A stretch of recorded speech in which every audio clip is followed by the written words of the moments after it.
So hello everyone, can you hear me? Hello, can you hear me? Just raise a thumb, raise a hand or something. Great, great. Guys, can you hear me? Just say a hi, hello, something. Anyone? Hello, hello, hello, hello. Hello, Valerie. Good to see you. Hello. Yes, hello, we hear you. Great, great, great. Thank you. Thank you so very much. Thank you. Thank you. So, dear colleagues, friends, followers, well-wishers, I am thrilled to have you all here, and I welcome you to the 6th International Scientific Conference. The theme of the conference is Science of Sustainable Living in Healthcare, which is online. The schedule for the conference has been sent to the presenters already. However, there are some changes, a little bit of changes for the presenters. There are some different presenters who would be presenting because of some unfortunate reasons that one of the presenters fell sick and a couple of presenters were not able to make it on time. But the schedule is same, the time is same, we work according to the same time, and we'll try to wind up and pull this thing up before time. So the schedule is like this: every presenter gets 20 minutes to speak, to talk, and then 10 minutes of question and answers. And I request you all, please pour in your questions, please listen to the conference very nicely, very well.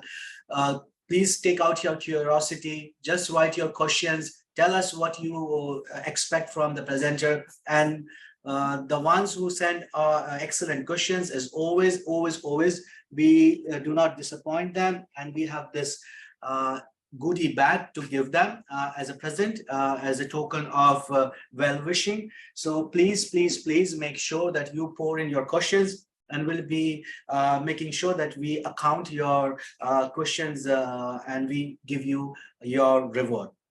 Moving forward with this, I would like to bring your attention to one of the projects which the College of Cosmetology has been doing with 4 international partners from Latvia, Czech Republic, Slovakia, and Italy. The project is called as NOLO Framework. I will ask my colleague to share the screen and let you know about the project. You could see there is the website here. It is called as NOLO Framework. Please, whenever you get time, find your way to NOLO Framework, keep yourself updated, follow this website, follow us on Facebook as well. We are active on YouTube as well.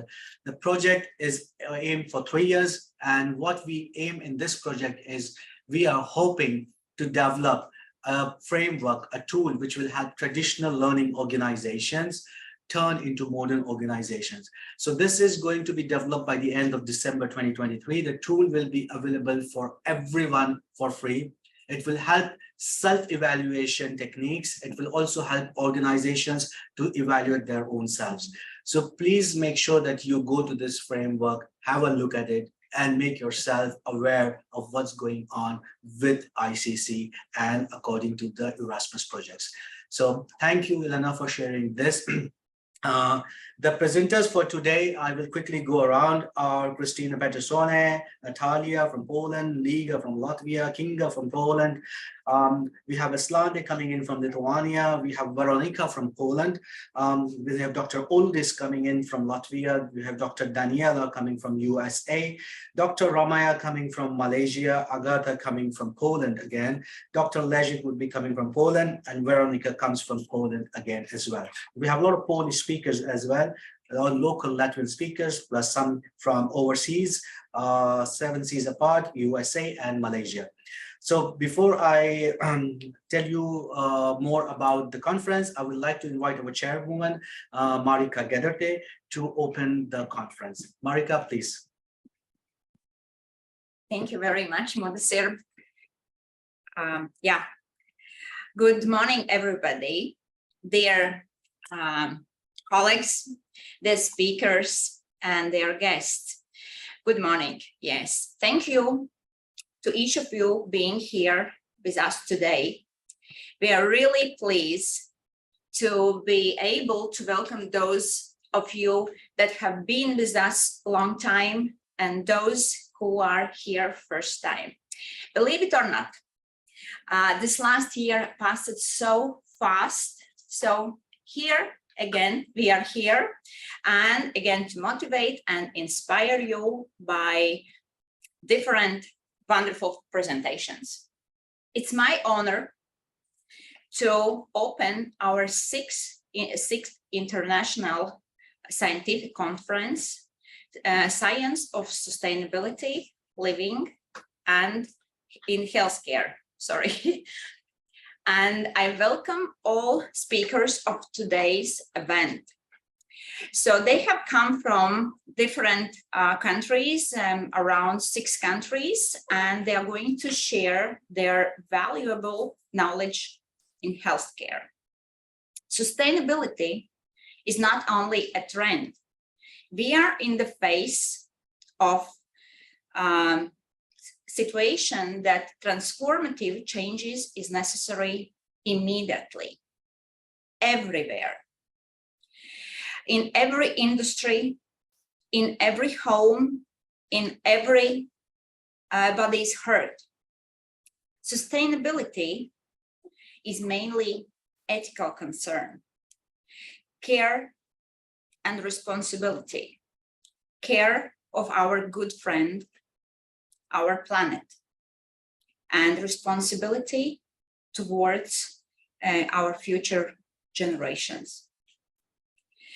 Before we get started, I would like to express my sincere appreciation to Mudasir, who have organized all this and help us to make this happen. So Mudasir, thank you very much, wherever you are. And I wish you to have a wonderful day of learning. Take all key things from each presenter, and guys, enjoy your day and have fun. Good luck. Mudasir, you're welcome. Thank you, Marika. Thank you so very much. Thank you very much. Guys, as Marika said, that enjoy yourself. Please don't feel bored. And that's one of the reasons how you cannot feel bored is please pay attention on the conference, ask questions. Please ask questions, as I've always been saying, ask questions, take your curiosity out, ask questions. And yes, let's see what our presenters will have to tell about it. And I personally am very, very excited to see all these presenters and their articles and their research work going on. So I would not be wasting much of the time as we are already scheduled according to the time. Our first presenter to open the conference would be our own erudite professor of cryotherapy, Kristiine Petersone. She is from Latvia. She comes from the ICC, International College of Cosmetology. And the theme for Kristiine Petersone is difference between water immersion and whole body cryotherapy, conclusions on effects from studies and practical experiences. So the thing here is Kristiine is here with us in the studio. Kristiine will be presenting from here for live. There would be, she would be presenting from my ID, so you would see my name when she presents. So please don't get confused. So it's just, we are trying to help each other. So Kristiine will be presenting from my ID, her presentation will be seen from my ID. And I hope that every one of you will be able to enjoy this presentation. So Kristiine, please come. It's a pleasure to have you here. Welcome. It's a pleasure to have you here. It's a pleasure. Please. Invited me. And I will just quickly, start your presentation, help you with the presentation. Here is your presentation, and we go here. You could start. I could start the share screen from myself. And share screen. We will see your screen. And this is your presentation, I assume. And yeah, is it okay? Yeah, I think you can go ahead now. Thank you. Yeah. Thank you. All right. Good morning, everyone. It's a pleasure to see you. What can I say? My topic today is cold. And I know how you can benefit from the cold. The question whether you have noticed that we have so many different kind of cold.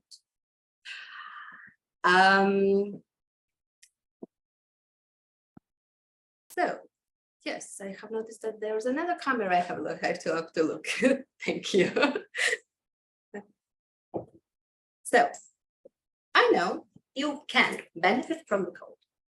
How come? Well, it happened that last 13 years, cold is my topic. I am the founder of Cryo Center in Riga and also Association of Cryotherapy in Latvia, and proud to be a lecturer of International College of Cosmetology. I have seen so many different ways how actually we can confront with the cold. And you know what?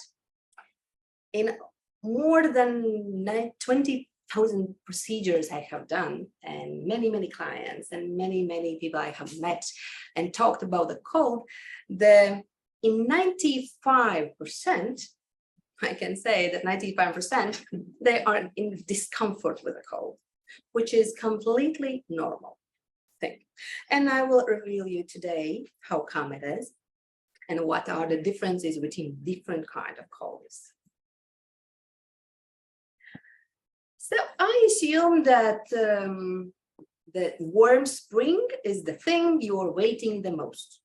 And every time you think, hear, feel, or hear about the cold, you think, oh my God, no, please give me something warm. Am I right? Maybe please give some kind of reaction that we are on the one way when we are speaking, and I'm like you are also not very positive about the cold. Is it possible? And also at the same time, I want to say, as I said before, that is a completely natural reaction on cold, as it wakes up our natural fight or flight wish. It's like defense. Our skin feels that it is cold, we're losing heat, which is dangerous to us, and that's why body reacts. And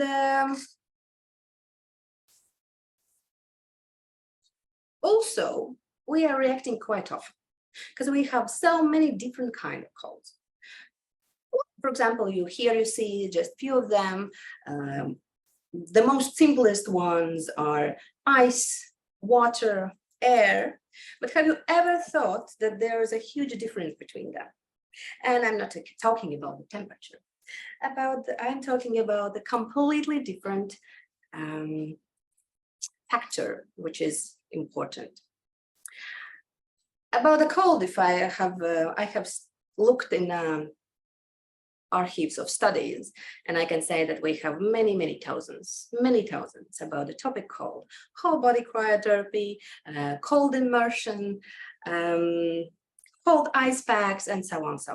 So I could say, luckily, we have quite decent amount of studies proving that cold actually benefits for us.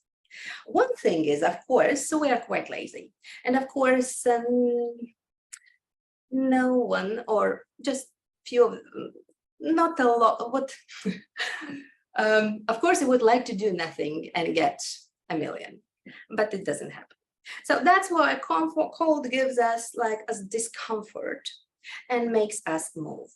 I'm sometimes calling it even as a passive sport activities. You just don't do anything, but your body does. Let's look at the design of thermology system. Our skin, which is one of the biggest organ, cold receptors, reacts on cold or too hot temperature, which is actually both too hot and too cold is dangerous for our body. That's why our body can't dismiss this one, and it definitely starts to react. I dig into this many studies looking for differences and between immersion in cold water and whole body cryotherapy. And that's why I always also want to present the main topics for you, the main differences, because sometimes I hear, well, why I should stand in a cold air if I can go in a cold water and have the same. I will explain you how it is. And I would like to hope that at least my speech will inspire you also to try coldness and try to be more positive about it, and also maybe even get some close connection with it. So let's look deeper about the cold water. Mostly it's used in sport medicine for recovery reasons, and actually it's quite old procedure. I found that in 1790 it was Dr. James Corey who started to use this cold immersions in cold water. It was said about +10 till +15 with 10 to 15 minutes. Actually, in daily in practice, I have heard that there are many varieties about the temperature and the time of what that has been spent in the water. So, and if we compare it to cold air, which is whole body cryotherapy, the idea is also to dive in the cold air. There is -160 till -90. Which is for mind, actually, it's like mind blowing. Oh my God, really? Are you seriously? I might die in that. No, you won't. There are only 2 to 3 minutes, and it's very important to always remember that it is, and always remembering and thinking about a cold, it's crucial to understand. That's all about not the temperature, but about the humidity. And here you see also the picture with the red line. This says the thermal discomfort, and so you see the time is going. The longer you are sitting in a cold water, the more discomfort it goes. At the beginning, it's a huge discomfort. That's why cold showers, cold water, mostly people react like, oh my God, no, thank you. It's too discomfort for me. And so at the beginning, cold water is very intensive. Then it goes a little bit less because we warm up water around us. And the other thing is, which is really crucial, body gives a lot of his own heat. This is the huge difference between sitting in a cold water and a cold air. And anyway, after a longer time, closer to those 15 minutes, it's getting, the discomfort rises up and up. If we compare it to cold air, remember cold air is about -150, which is cold and dry. At the beginning, it's quite comfortable. And closer to 3 minutes, oh yeah, you will feel that it is cold and you will feel that it is enough. Probably you also have a question, so why you should do it.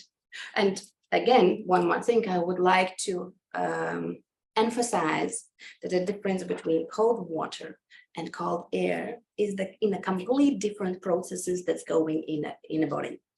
In cold water, when you're sitting, or even when you have cold shower very shortly, it's okay.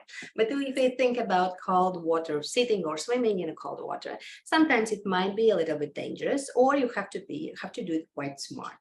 Why? Because your body, because the water, it just gives his own heat quite a lot, as you see in the picture number 1. And at the end, it is quite difficult for the body to recover. It just takes a longer time to do it. But it also activates our body for more energetic processes afterwards. And if we compare it to cold air, which is like, as I said before, 150, yes, it's a lot, but actually it's much more comfortable, and in body, the all heat goes deep in it. not out. So the body doesn't lose a lot, and at the end of the procedure, it feels warm back quite quickly. Here also you see the visual of how cold reacts or body reacts on cold actually. So at the beginning, it's the most important to give this cold stimulation. Body doesn't understand what is that, what is going on. So as it loses his heat a little bit, what it does, it first of all, he gets all his heat inside on him, in the core, and afterwards, after cold is over, it releases, and it releases with a more power. What is happening in this process, and why it's so good to actually practice cold showers, cold short swimmings, and of course, whole body cryotherapy.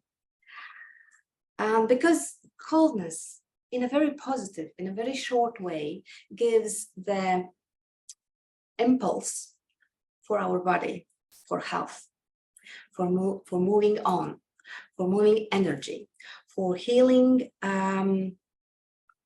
actually for healing body, for boosting injury recovery, for managing stress, for improving immune system activated, stimulating blood circulation, also relieving pain and improving sleep. How come? Because after coldness, in our body also generates serotonin, which is one of our happiness hormone. That's why all the time when after the coldness, you might feel more positive. Try. Don't believe me if you wish. Try your own and you will see that I'm right. And the cold actually is much, much better than you could ever imagine, especially if you have understood that you are quite discomfort with it. Of course, if I'm thinking about the benefits for the beauty, which is really important, I assume for ladies even more than for men, but okay, it's just my assumption. Of course, every cold immersion, shower, cold therapy improves skin tone, slims the body a little bit because it's also burning calories. So it's also improving mood and boosting energy and improving skin elasticity. How it sounds to you? And what is the good thing, you don't have to spend a lot of time there. You don't have to spend a lot of time in a cold. You just have to, challenge your curiosity and really test whether the thing you think you are afraid of, whether it's true, because quite often it's not. Every time when I do something for the first time, and this is also my question for you, think, when was the last time you did something for the first time? Actually, this is our youth. Actually challenging ourselves also to cold, finding some new experiences. This is the process that gives you makes you proud of yourself, gives you more energy, physical energy, positive energy, mental energy. So your physical and mental states improving. So only in that condition you can do more. You can be better in your life. You can be better for yourself and of course for others. I hope I have answered to, or maybe I hope I have changed a little bit your perspective about the cold. And I would love to hear some questions. If you have some, I still have a few minutes to answer. And also, if you have any kind of questions afterwards, I assume organizers will give my contacts, and also you see them here. Yes, I'm really challenging you to do something new, and maybe start with a cold shower. Just a few seconds. Great. Yeah, that's so nice of you, Christine. Thank you so much for this presentation. Like, I have personally taken this cryotherapy at your cryosauna, and I was really shocked first time because that was my first time. I didn't knew Yeah. what cryo sauna is. And that minus 60, 160 degrees is like one could never imagine. I could personally not imagine. It's myself. mind-blowing. Yeah, right? it's mind-boggling. Yeah. But I would say the thing which I figured out that your blood starts to run from the bottom and it comes right to the head in the cryo sauna. It's an amazing feeling. It makes you feel like regenerated. I personally have a question to you. For instance, I have a friend who is a sports person, and she met with an accident where she was as like a complete bed rest, like not more and any activities, anything anymore.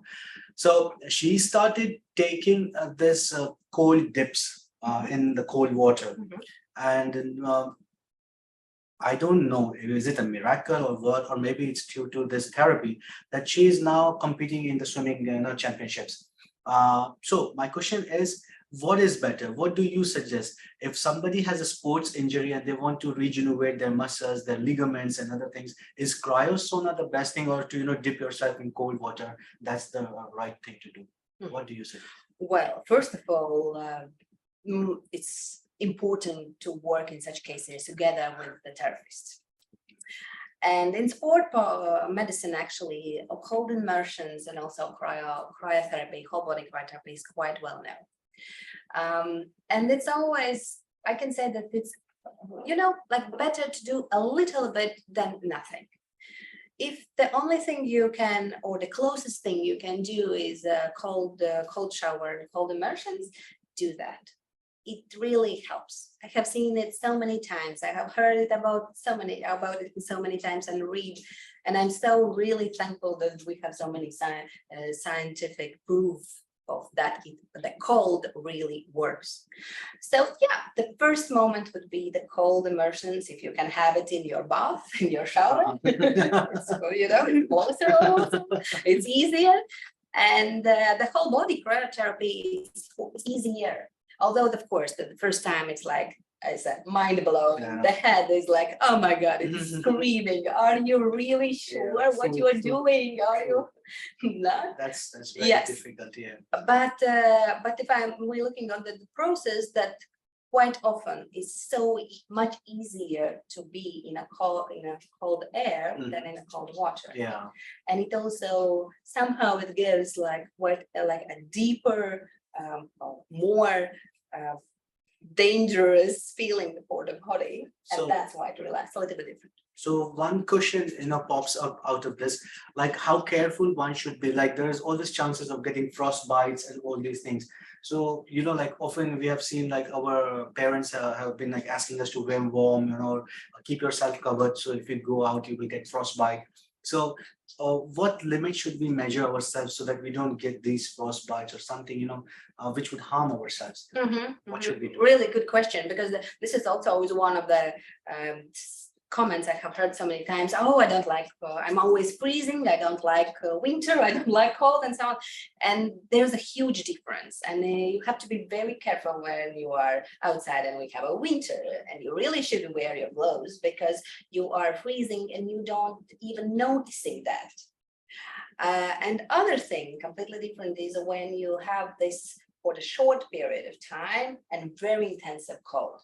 And this is always if you think about cold air in cryosauna, you go with the specialist, and that's why it's only 2 to 3 minutes, and believe me, it's enough. It's enough to have an effect and be safe. This is what I say. So this is a difference. And in cold water, when our weather condition is not so warm as we wish, please wear gloves. Of course. So thank you for being here, Christine. It was a pleasure having you, and we really look forward for your cryo saunas and cryotherapies experience to give us and our students, and keep performing the best. And we wish you the best. Thank you. Thank you for coming here. Thank you. Wish you the best. Have a nice day. Thank you so much. And wish you very interesting and useful this conference. Take information. If you heard it, if you hear it, you need it. Okay, thank you. Bye. So that was Christine. She is an erudite professor at ICC here, and that was an amazing topic. She was talking about cryotherapy. Not many are familiar about this therapy. So I hope you guys have come up with something very informative from her presentation. If you have any questions, there is this address for Christine. Write her on Instagram, follow her on Instagram, like write her an email, or you could visit her cryo center if you are living here in Latvia. And you could try it for yourself personally. So I assume our next presenter comes from Poland. Her name is Natalia Zatońska. Are you here? Natalia, are you here? Can you hear us? And if she is not here, then we have another presenter, Kinga Kołodziejska. Are you here? Yes, I am. Great, Kinga. Yeah, I know Natalia is not here at the moment. So what we would do is, Kinga, we would move the presentation with you. Are you prepared? Can you do this thing? Okay. Great, that's very nice. Okay, Kinga, what I'll do, I'll stop sharing this presentation here. Just a second. Do you want us to share, or you will share the presentation? Oh, that's great, you're sharing. So before Kinga starts her presentation, I would have to introduce you to the audience. So dear audience, Kinga is a young student. She comes from Poland. She comes from the Academia of Mockevičienė, if I spelled that correct. And her theme is about a legal problem in patients with rosacea. Kinga is going to present something which is related to her research. And I personally went through her presentation. It was great. I would like and encourage all of you to please note down her presentation, put in your questions, and if you have any questions, write us in the chat and we will ask on your behalf. Please write the questions in the chat. We will ask on your behalf. If you have some questions which are lengthy, we could do it like this. We could write the presenter an email, and then we will get answered for your questions. But please do ask your questions. So Kinga, let's start with you. Okay, so etiopathogenesis of rosacea is multidirectional. Currently, the role of Toll-like-2 receptors and peptides are underlined. In more cases of patients with rosacea, the condition is exaggerated by sun exposure, nutritional, pathogenic, atmospheric factors, and improper skin care are being taken under consideration as well. It needs to be remembered that other factors such as genetic, vascular hormonal, infectious, or seborrheic may be also significant. Erythematotelangiectasic rosacea, papulopustular rosacea, phimosis rosacea, ocular rosacea. Rosacea is characterized by its frequent relapses. People with this diagnosis complain about the lack of treatment effect. Research conducted by the National Rosacea Society has proved that most patients with rosacea suffer from psychological problems that make it difficult to function properly in society. 1,816 patients were examined, and 86% of them claimed they had experienced low self-esteem due to their facial lesions. The most common negative emotions related to rosacea were shame, frustration, and fear. Additionally, participants admit they often experience psychological states such as helplessness, depression, anger, and isolation. Despite these difficult feelings, over than 60% patients make an effort to lead a normal life and can explain to the others that their facial lesions are due to illness. Unfortunately, at least 5% of participants cannot interact with others and avoid human contact. The other research examined 40 rosacea patients and 40 participants without skin lesions. Mockevičienė et al. Have shown that in comparison to the control group, patients with rosacea are less content with their lives, they subjectively sense a lack of social support, they experience difficulties in functioning in everyday life, and have generally poorer overall health as opposed to anxiety and depression, levels that are elevated. Treatment of rosacea is carried out topically and generally. Preparations containing metronidazole, azelaic acid, and antibiotics in the form of creams and solutions are used for topical treatment. Oral pharmaceuticals are also used in therapy, including metronidazole, selected antibiotics, and drugs from the retinoid group. Laser therapy is a highly effective method of treating acne vulgaris and rosacea. Laser light causes rapid healing and existing lesions and prevents the formation of new ones. Carefully selected light penetrates deep into the skin and acts on the sebaceous glands, inhibiting the secretion of sebum. The laser light has antiseptic and pore-tightening effects. Acne infections increase the blood supply to the damaged area so that the laser energy is effectively absorbed by the infected area where heat is generated and bacteria are destroyed. In addition, the energy of the laser pulse is absorbed by hemoglobin, which causes a significant increase in blood temperature. The process breaks down the wall of the blood vessels and removes from the body, which makes laser acne treatment incredibly effective. Examination with the dye laser improved the life quality of patients with rosacea. Menezes et al. Examined 22 patients with erythematous vascular rosacea. Participants were asked to fill in the questionnaire to indicate the influence of the disease on life quality. After 3 treatments, the improvement in erythema was subjectively assessed by study investigators who rated as equal, worse, or better. A statistically significant improvement in the scale of competent questionnaire was observed. In all patients, investigators assessed improvement in facial erythema.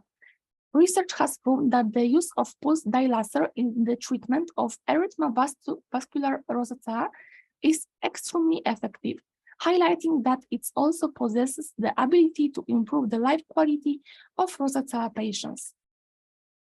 Rosacea can have a strong impact on human well-being. Patients often suffer from a lack of acceptance in society and are afraid of others' opinions, which makes them withdraw from social interactions.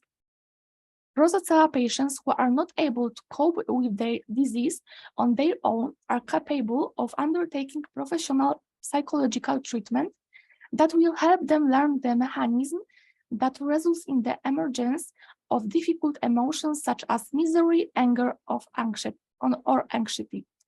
In the process of therapy, it is possible to learn how to deal with negative emotions and thoughts so that the disease does not affect life. It is worth remembering that a visit to a psychologist or psychotherapist is not a sign of weakness. On the contrary, it's a proof of courage of facing adversity. Using professional help is an obvious reaction whenever somebody's experiencing overwhelming difficulties, and the psychological consequences of rosacea fall into this category. And thank you for all.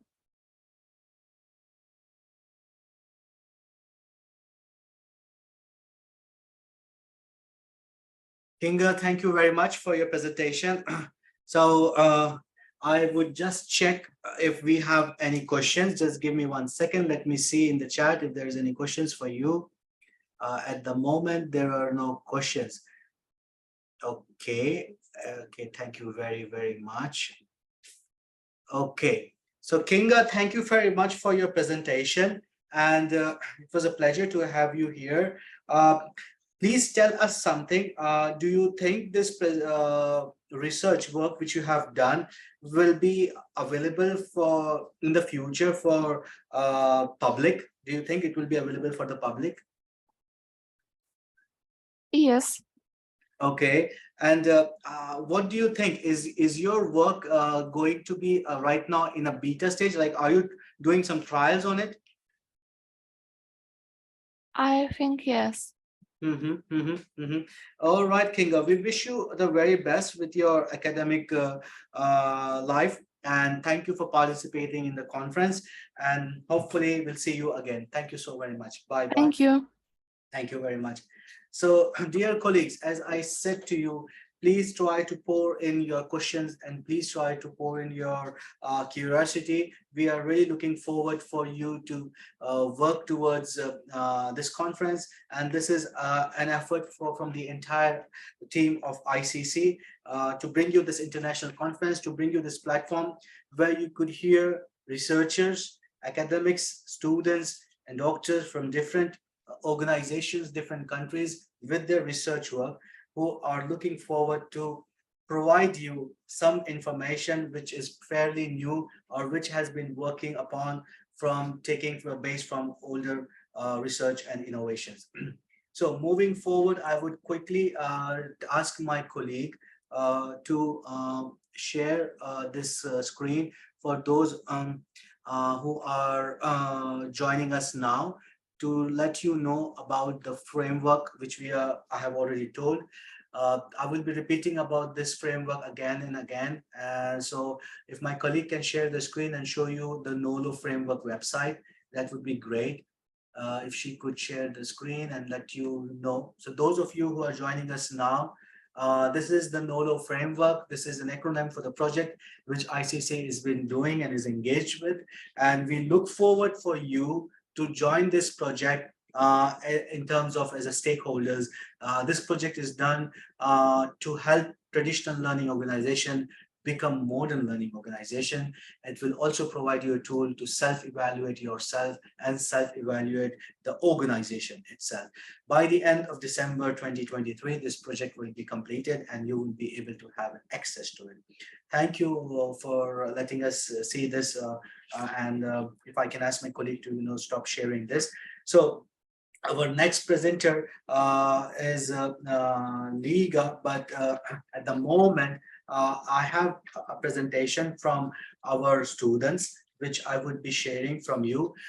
This is the presentation which we have brought or worked upon together in the class of research methods. Some of the students are here already present and they are kind of more familiar with this presentation. This is actually the work of the students all together. This is a group effort for everyone. And since our students were not really motivated, enthusiastic, I would say, to present, I'm presenting on their behalf. Here, I would quickly show you the presentation on benefits of hyaluronic acid. So let me share my screen quickly. Just a second, give me 1 second to share my screen for the presentation. Just 1 second. Article, and here is the presentation for benefits of hyaluronic acid. Okay, research methods, PPT, okay, just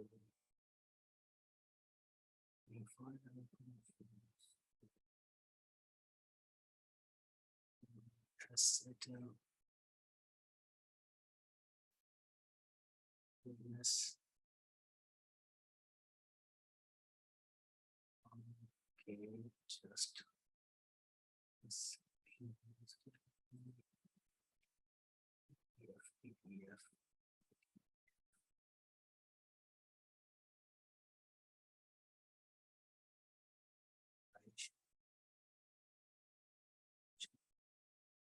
Let me check again, just 1 second. Because I have so many presentations for all of you. Yeah, here it is. Okay. So I will share my screen. Here is my screen. Share.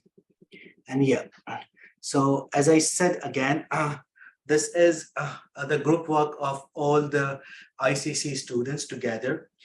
They have worked on this research work. This is a very brief research work on benefits of topical hyaluronic acid for skin quality, signs of skin aging. So at the end, the abstract about this, I would not talk, but I would start to hear about hyaluronic acid. So hyaluronic acid, for those who do not know, And for those who are new to hyaluronic acid is a natural occurring substance in the human body that acts as a lubricant and shock absorber in joints and as a moisturizer in skin. It is a type of glycosaminoglycan, that's a medical name for it, a long chain of sugars, and is found in high concentrations in connective tissues throughout the body, including skin, joints, and eyes. So here in the diagram, you could see the chemical composition of hyaluronic acid. And moving forward with this thing, hyaluronic acid is also used in various medical and cosmetic applications due to its ability to retain water and improve hydration in tissues.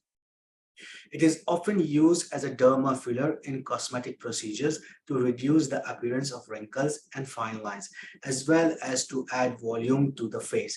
In addition, hyaluronic acid is commonly used in skincare products to hydrate and plump the skin, as well as to improve appearance of the fine lines and wrinkles. So basically, what we are talking here is hyaluronic acid has been seen to have greater effects and results to help reduce the wrinkles and signs of aging. So it helps you retain the water and moisture in your body, in your skin, so that the skin looks more young, more hydrated, and more healthy. Moving forward with this, it can be how in what types of hyaluronic acid can be found. So it can be found in serums, creams, and other skincare formulations. Hyaluronic acid is generally considered safe and well tolerated when used as directed. So yes, when we were doing the research, we figured out that of course hyaluronic acid is safe for most skin types, but it's also not so commonly available on anything. Like you will have to have some serums, some creams, and some skincare formulations when it comes to hyaluronic acid. So there is a way to use hyaluronic acid as well, which we will see further in this research work. But yes, hyaluronic acid comes in various types nowadays in topical forms, which you could find it in many stores nowadays. And also you could get it over the shelf and over the counter. So side effects of hyaluronic acid, as we talked about. However, according to the research, we have figured out that, however, some people may experience mild side effects, especially when used in high concentration or in large amounts. So if you're using hyaluronic acid in a large amount and in large concentration of hyaluronic acid, this could also cause some kind of side effects. These side effects may include skin irritation, allergic reactions, injection-related side effects such as bruising, swelling, or interactions with other medications.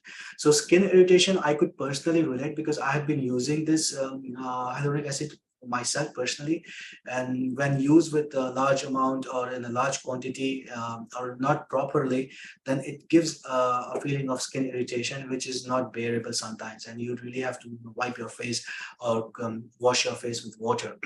So it is recommended that you often use hyaluronic acid as directed by your physician or dermatologist, or if not, then just try to use it in very low concentration or in a less quantity.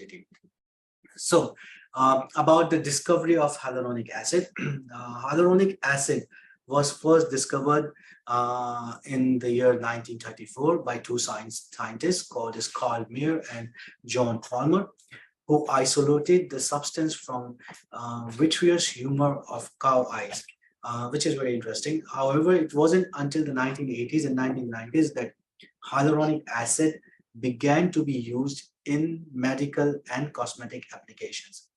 In the medical field, hyaluronic acid was initially used to treat joints disorders such as osteoarthritis, and in the 1990s, it was also used as a derma filler to treat facial wrinkles and volume loss. So it has been already in the use from back in the 90s, as it was discovered in the year 1934, but it came into existence in the year 80s and 1990s. They have already been using it to treat different type of skin problems. In the cosmetic industry, hyaluronic acid was first used in skincare products in the early 2000s. So, and when it comes to cosmetology and cosmetic products, now we know that since 2000, which is almost like after 70 years after its discovery, it has been initiated for its use in the cosmetic industry. Since then, it has become popular ingredients in moisturizers, serums, and other skincare formulations due to its ability to hydrate and plump the skin. Today, hyaluronic acid is widely used in both the medical and cosmetic industries, and its benefits and applications continue to be studied and researched. So this is Carl Meier's old picture. You could see here the professor who figured out this hyaluronic acid. So the types of hyaluronic acid, I will discuss it here. The types of hyaluronic acid. So there are different types of hyaluronic acid available in the market, and the best type may depend on intended use and individual preferences. Some commonly used types of hyaluronic acid: sodium hyaluronate. This is the most commonly used form of hyaluronic acid in the skincare products due to its ability to penetrate the skin effectively and deeply hydrate the skin. The best type of hyaluronic acid depends on individual needs and preferences, as well as intended use of the product. So as talked about before, there are different types of hyaluronic acids for different types of skincare. But however, it depends upon typical skin types and typical skin conditions. If I am not mistaken, it is always better to use the hyaluronic acid with a proper direction from a dermatologist or your personal physician. The aim for this research, so as I said and mentioned that this research, short and brief research, was done by the students of research methods, and the aim of this research was to understand the effects of hyaluronic acid on various skin conditions and determine how effective it is for skin problems. The research methodology which we use for this research and writing down this article was, the research involves two mixed method approach in the form of qualitative and quantitative data analysis. For the quantitative data survey, questionnaire was distributed to a specific set of group audience. In this case, the group audience were the students of research method class. The total number of respondents were 25, from which the workable data for analysis was used. So as I mentioned, this is a brief research. It's not so exhaustive. And it was the data which was used was workable. The workable data which we could figure out was from 25 students. For the qualitative section, the author used interview description analysis. As I mentioned to you, we approached 3 respondents with different age groups under the category, were approached and were asked the same set of questions. The answers were clubbed and clustered together for narrative analysis for this paper. So as I already mentioned, there were 25 students from whom the workable data could be used for this research purpose. So the research sample, a number of 25 respondents answered the survey question, and 3 interviewees were approached and interviewed for qualitative analysis. Research question, the question was very important when this research comes in. So the research question was, does hyaluronic acid have beneficial effects on skin quality and skin aging? And the research period was from the year 2017 to the current year 2023. This is the year from which the students agreed or identified from which year they have been using hyaluronic acid for their skin types. The research limitation. This research had some limitations, of course, like every research does. And the limitation of this particular research, as it studies the effects of hyaluronic acid on particular set of gender, here in case of mostly female, and the age group, and the females and the age range rise from 19 to 30 years. So we have limitation when it comes to gender as well as the age range. So more than 30 years above, we have not data for that. The data compiled and analyzed in this particular sphere, and hence restricts the study to a specific age group and gender in this particular case. So I would quickly go here and tell you about the literature. So the literature is as stated by the author Aparag in the year 2018. Hyaluronic acid is a substance that has many properties, benefits of them are hyaluronic acid, according to Prasad, the author, are shown below. For example, hyaluronic acid helps joints work like a well-oiled machine. It prevents pain and injury from bones grinding against each other. Hyaluronic acid is very good at retaining water. It's also used in moisturizing creams, lotion, ointments, and serums. Hyaluronic acid helps skin stretch, flex, reduces skin wrinkles and lines, and hyaluronic acid helps wound heal faster and can reduce scarring. So this is a short literature which we are talking about. I'm also getting some questions from the audience about this, and let me be more brief to you that I will keep presenting my presentation in between the authors, because my presentation is a bit longer and I cannot justify the time limits according to that. So I would kindly request you to have patience with my presentation. I will jump in whenever there is a time feasibility and I could, bring my presentation to you guys in this conference.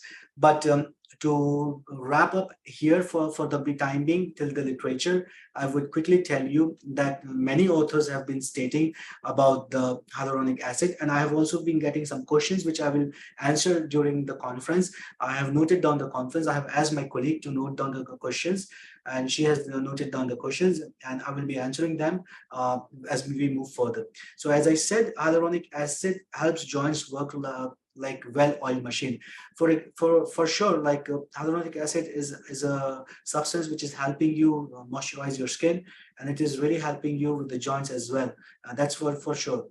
It prevents pain and injury from bones grinding against each other. So since it's helping as a oiled, since it's helping as an oil form of thing for the bones and joints, it's definitely helping you to protect your bones and joints from grinding with each other. Hyaluronic acid is very good at retaining water, and that's why most of us are using it, because our skin is hydrated most of the time when we use this hyaluronic acid, and it retains the water. Hyaluronic acid also helps skin stretch and flex and reduce skin wrinkles. So the elasticity of skin becomes much nicer and much smoother, and the wrinkles on the skin starts to get fade off, or they would come later, much later, if you are using hyaluronic acid. So I would stop my presentation here at the moment. And in the meantime, we have our next presenter who is going to come and present here. Our next presenter is also a very known name in her industry. She has been very active when it comes to cosmetology. She has been working in various aspects of cosmetology locally as well as internationally. And her name is Liga Brunina. She comes from Latvia. She is presenting a theme on exploring the benefits of replacing synthetic ingredients with naturally derived polymers and antimicrobial agents in cosmetic formulations for enhanced skin protection. So I would quickly ask my dear friend and colleague, Liga, to come here. Liga, are you there? Can you hear us? Yes, I'm here. Great, Liga. Nice It's a to see pleasure you. to have you. It's a pleasure to have you. It's really good to see you here. So, Liga, the stage is all yours. Do you want us to share your presentation, or you will be sharing? Is it possible? Yes, I prefer. Yeah, we can share your presentation. Okay, Okay, just thank you. quickly give us 1 minute. I will ask my colleague. She will share the presentation. Just 1 minute. You will find Liga's presentation, Liga Brunina. Yeah.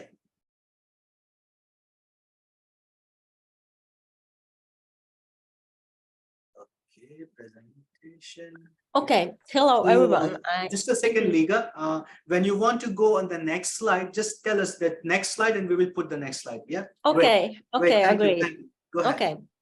And today I want to shortly to introduce this, how we can understand what is good for our skin and how to improve its maintenance by changing some ingredients instead of synthetic ones to natural. And today I want to focus to natural derived polymers, what they are, how we them use, and a little bit I will say you some a basement of cosmetics formulation to understand how it works and what we need to achieve with our cosmetics. The next slide, please. Hello, can we? Yeah, we are working on your next slide. Just a second. Yeah. Okay, and what we see, if we look on scientific publication, that the most important part nowadays, it's like pH of skin, and we see, sorry, a little bit, and we see that pH decreases if we speak about healthy skin, but if we speak about pH for damaged problematic skin or diseases affected skin like dermatitis, rosacea, or acne, we see that pH increase, and there is a very unclear issue that we see that in cosmetics, what was provided in a previous decade, like 1770s, there was pH even 8, even more. And we also know about soaps that they can reach 12. And therefore, skin started to protect itself. And nowadays, scientific publications, we can see that pH is decreased. It is that way how skin tries to protect itself from inappropriate pH formulated cosmetics products.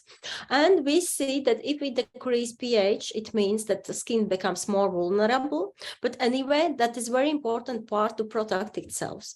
And if we speak about pH increased, like pH even 5.5 and more, like 6, it is for the dermatitis, eczema type, or psoriasis, etc., skin diseases. And what we need to do, we need to formulate accurately. And if we formulate accurately, it also means we need to think what kind of pH adjustifiers we add.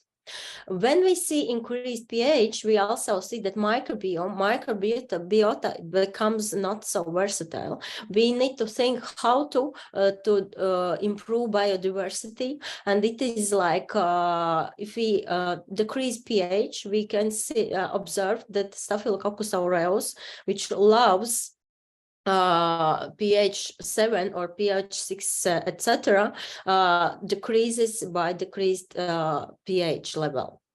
And what we need to think also, it's skin barrier integrity, and this skin barrier integrity, it works together with solvents and with avoiding of topical allergens. And how we can observe it, I'll show you. Next slide, please. Okay, minor principles for composition of cosmetics. We know that there is foundation of creams, what we call emulsions. We can call them like moisturizers for customers. It is like moisturizer, balm, or toner.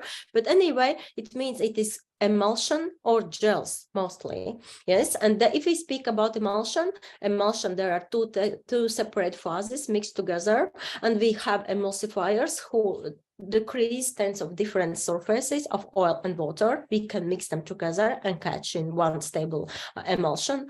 And if we speak about gels, we speak about biopolymeric ingredients which can make some pockets and do some thickening, and we can get some increased viscosity substances. But there is also a possibility to mix it together, and I'll show you it later. Then, of course, we speak in cosmetics about active ingredients, and active ingredients, there are different types, etc., like anti-aging, anti-whitening, improving metabolism, and against sun, etc. There is functionals, and then we speak about different type of emulsifiers. We speak about stabilizers. We speak about pH adjustifiers. And preservative system, of course, it's very important, but still it's very tricky. And nowadays, there are many new exploring systems, how we can improve these preservative systems and also avoid like allergens, even they are made naturally ones or synthetically ones. And also there are many knowledge what we can find regarding what kind of preservatives, how they work together, and what is the most topic allergens in terms of preservatives.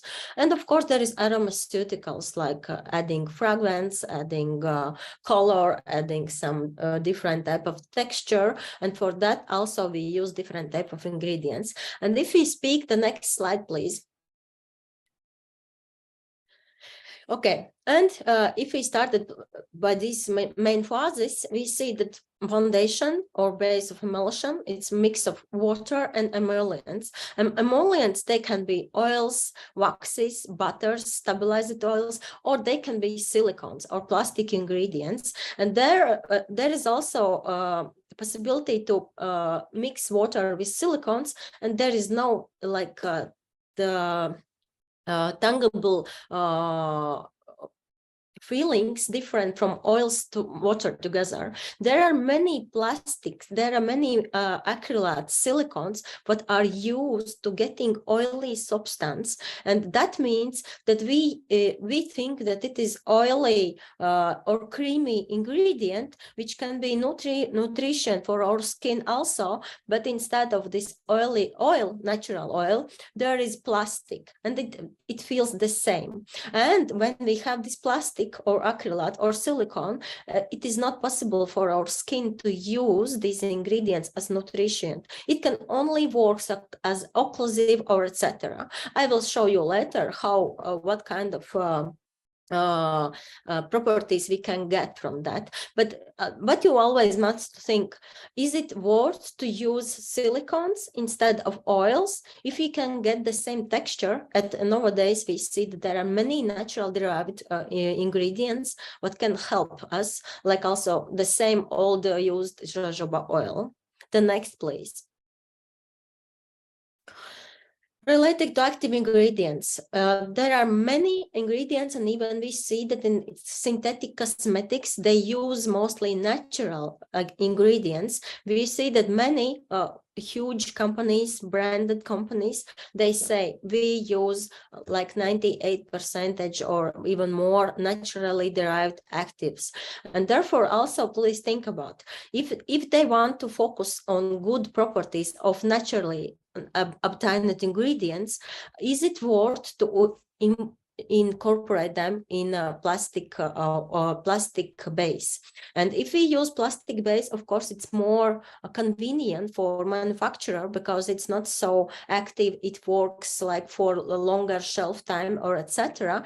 It's more easy to understand, like plastic, you know, that's very inert ingredient. There is no possibility that it can change to another like ingredient or oxidate or etc. But that is only for cheaper manufacturing. And if we use naturally derived ingredients and incorporate them in a synthetic base, it is not a good solution for skin maintenance in long term. And also, of course, we can speak about natural ingredients. We can speak about all type natural ingredients. There are extracts in ethanol. It's also not good for our skin. We know that alcohol, it is solvent. If it solves many specific ingredients, it also continue to solve our skin. Also, we can speak about biotechnologically obtained ingredients like polysaccharides, lactobacillus ferments, levulinic acid, and etc. They are newest ingredients. They work well, as also previous speaker was saying about hyaluronic acid, but is a poly sugar, and it is very necessary for our skin, and skin can use it to improve benefits.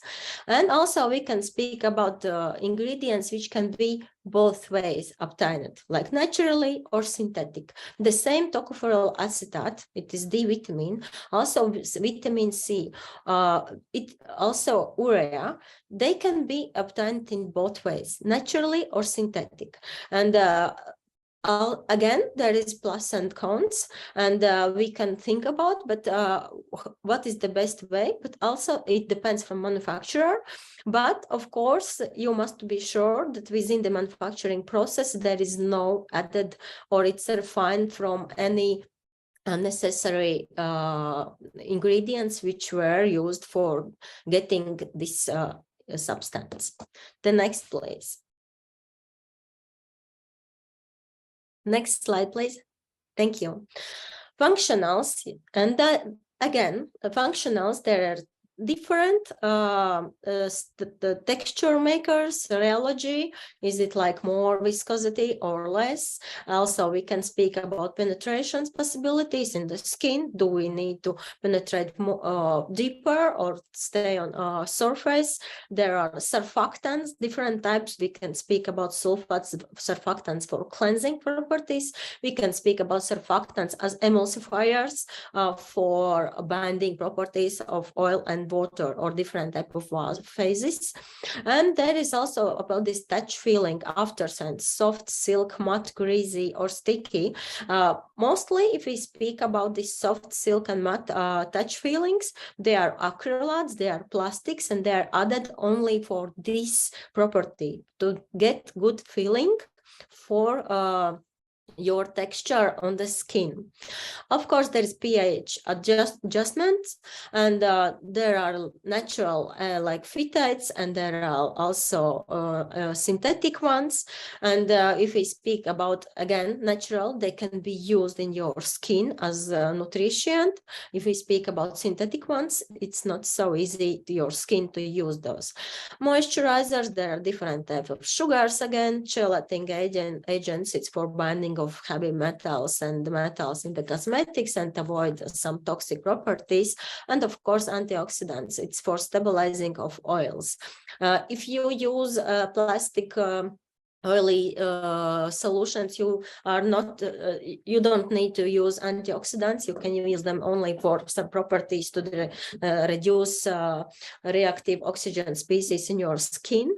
But if you use like natural oils, you need definitely add antioxidants to avoid the oxidation process of oils. The next one, please. The huge part what we discuss and speak, it is preservatives, and preservatives, there is like a preservatives list in EU regulation. We see what is allowed traditional preservatives, there are synthetic ones and natural, and we also see the allowed ratio what we can use in cosmetics.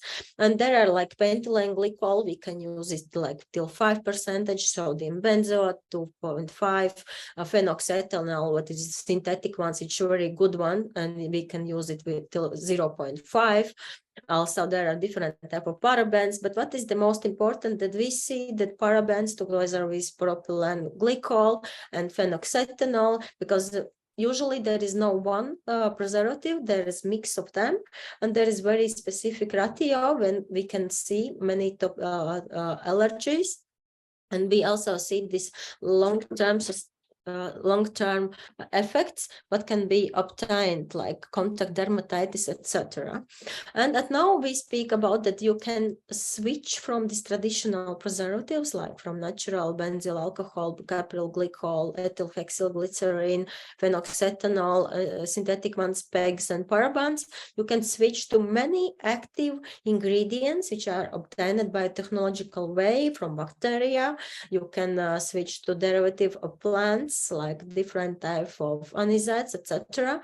And you can obtain more benefit for your skin, not only for product to get it for longer shelf life. And that is quite a large issue, and that is a very difficult process for manufacturer to get very good preservative system, avoiding traditional ones which do not allow to your skin get integrity as much as you need. And you know, integrity for skin, it is the most important part to avoid anti-aging and also avoid skin disease problems.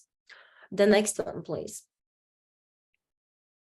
And of course, aromaceuticals. There are many like fragrances, synthetic or naturals. There is, top of allergen list. At now they're 25, but they increased till 83, like limonene, linalool, geraniol, etc., citronol.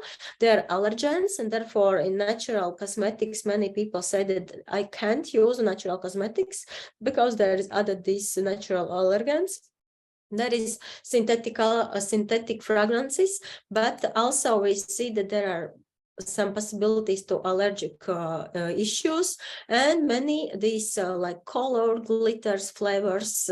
There are plastic ones, and if they are not penetrate to your skin, it means it stays on environment and do a huge mess. If we speak like for previous year, that we know that 45,000 tons only from European Union are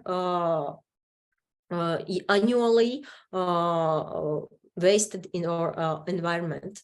It is quite a huge amount what we do with cosmetics. The next one.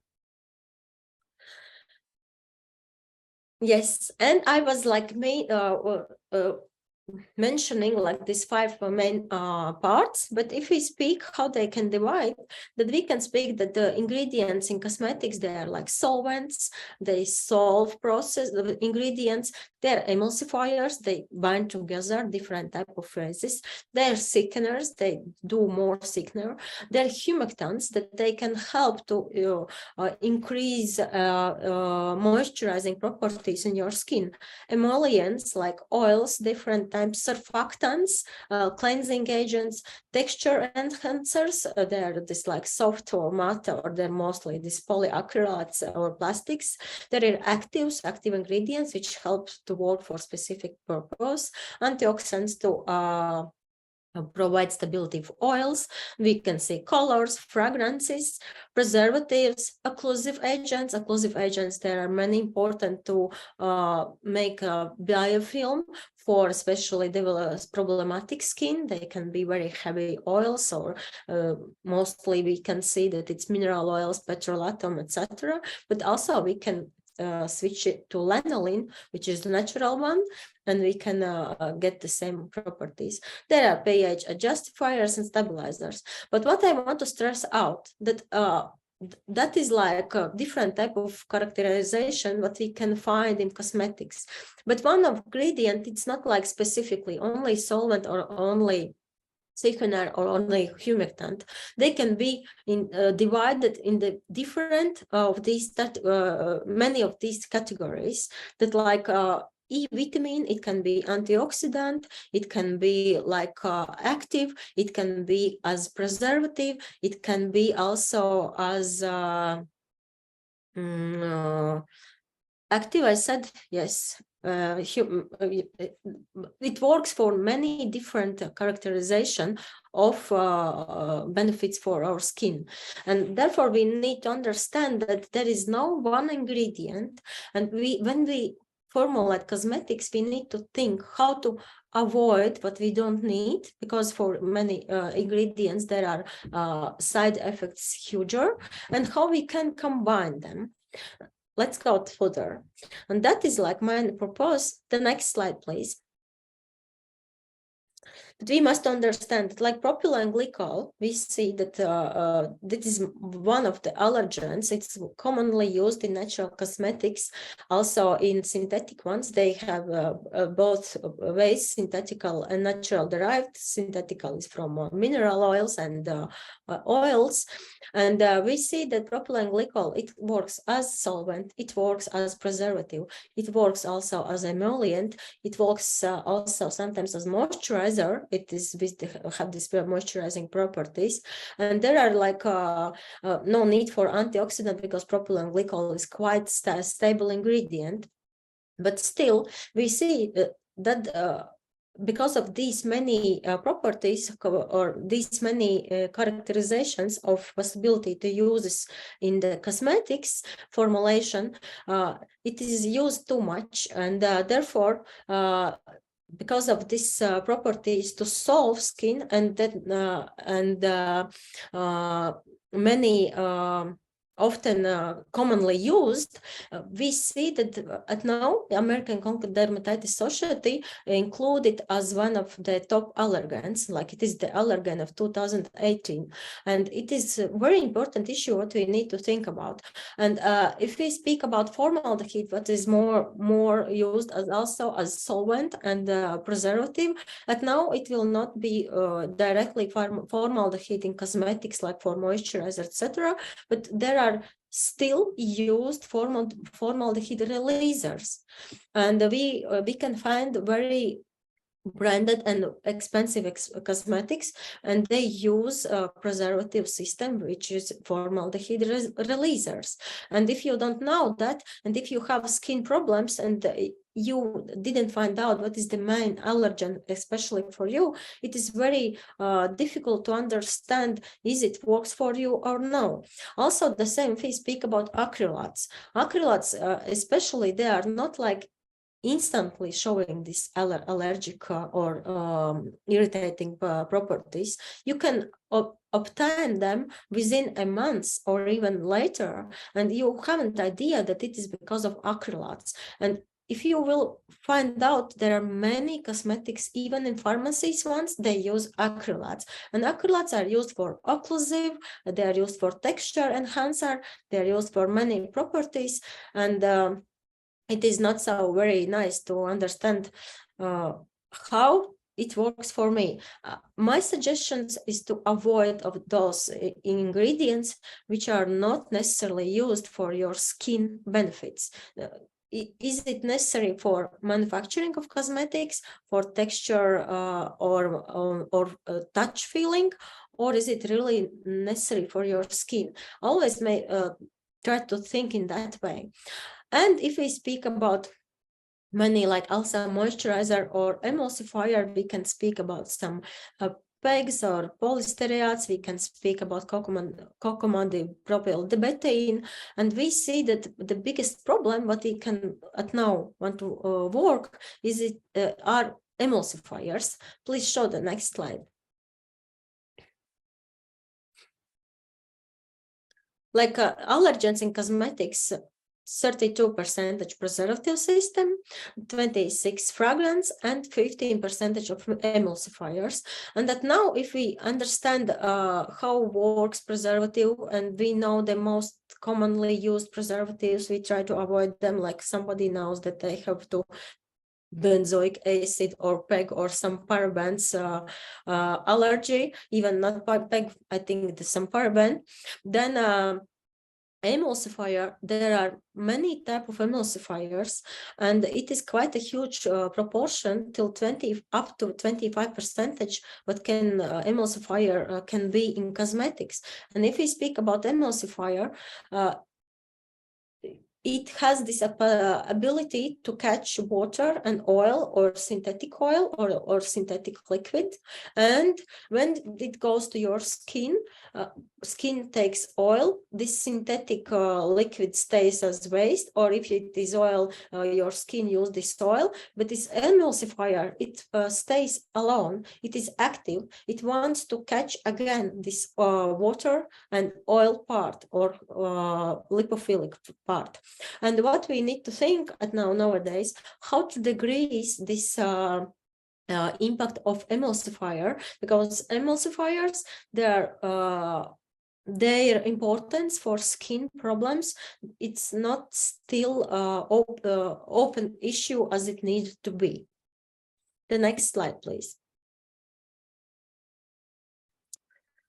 Yes, there is one of the scientific publication where we can see that contact allergies to emulsifiers are more frequent as a report, and it is done with many people. There is not a significant differences, but what you need to understand, if you are more, if you have more sensitive skin, or if you have tendency to some problematic, it means that emulsifier works for you worse. And also, what is the main idea?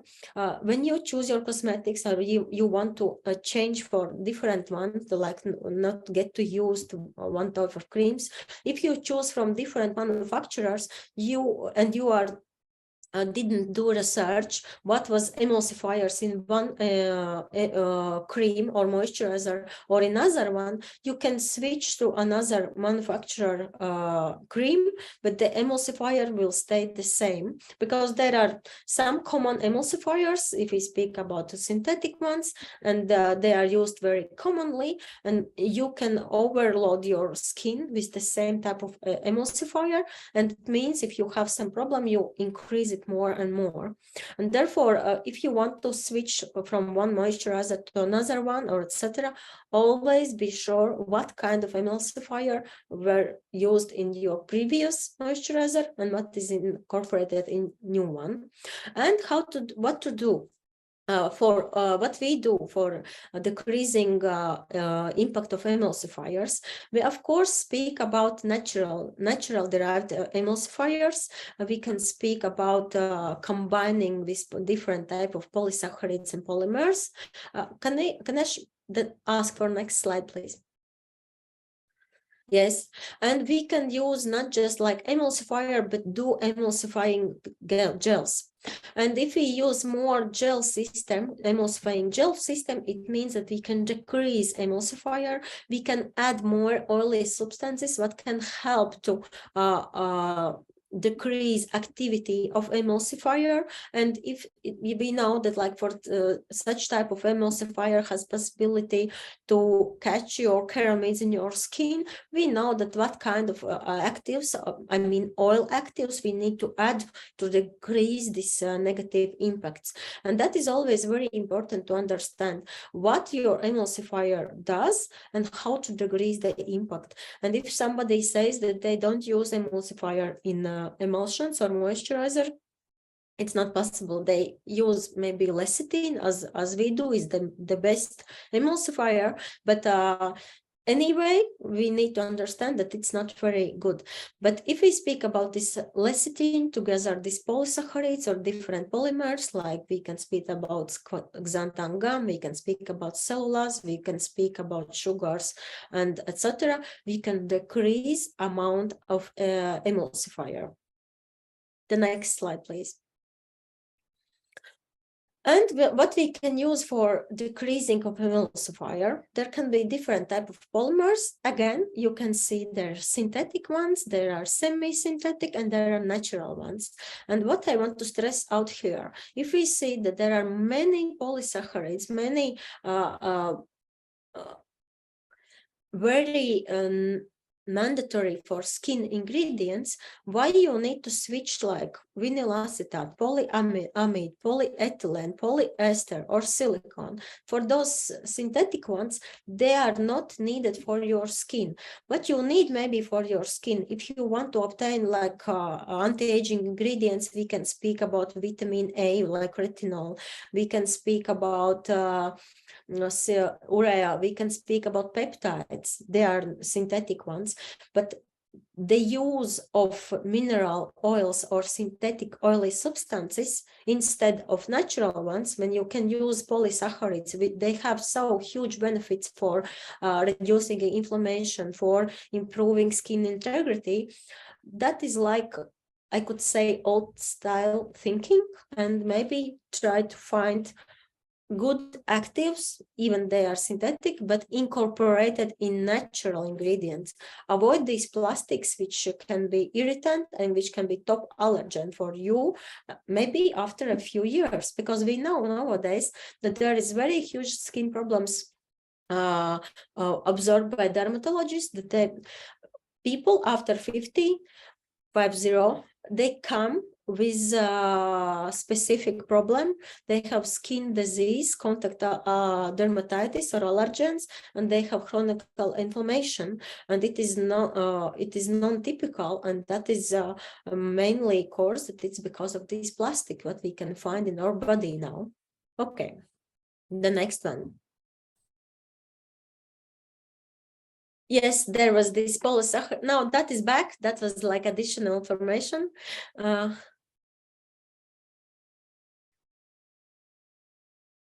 It's okay. That was the slide about polysaccharides. I was already mentioned everything that we need to think more.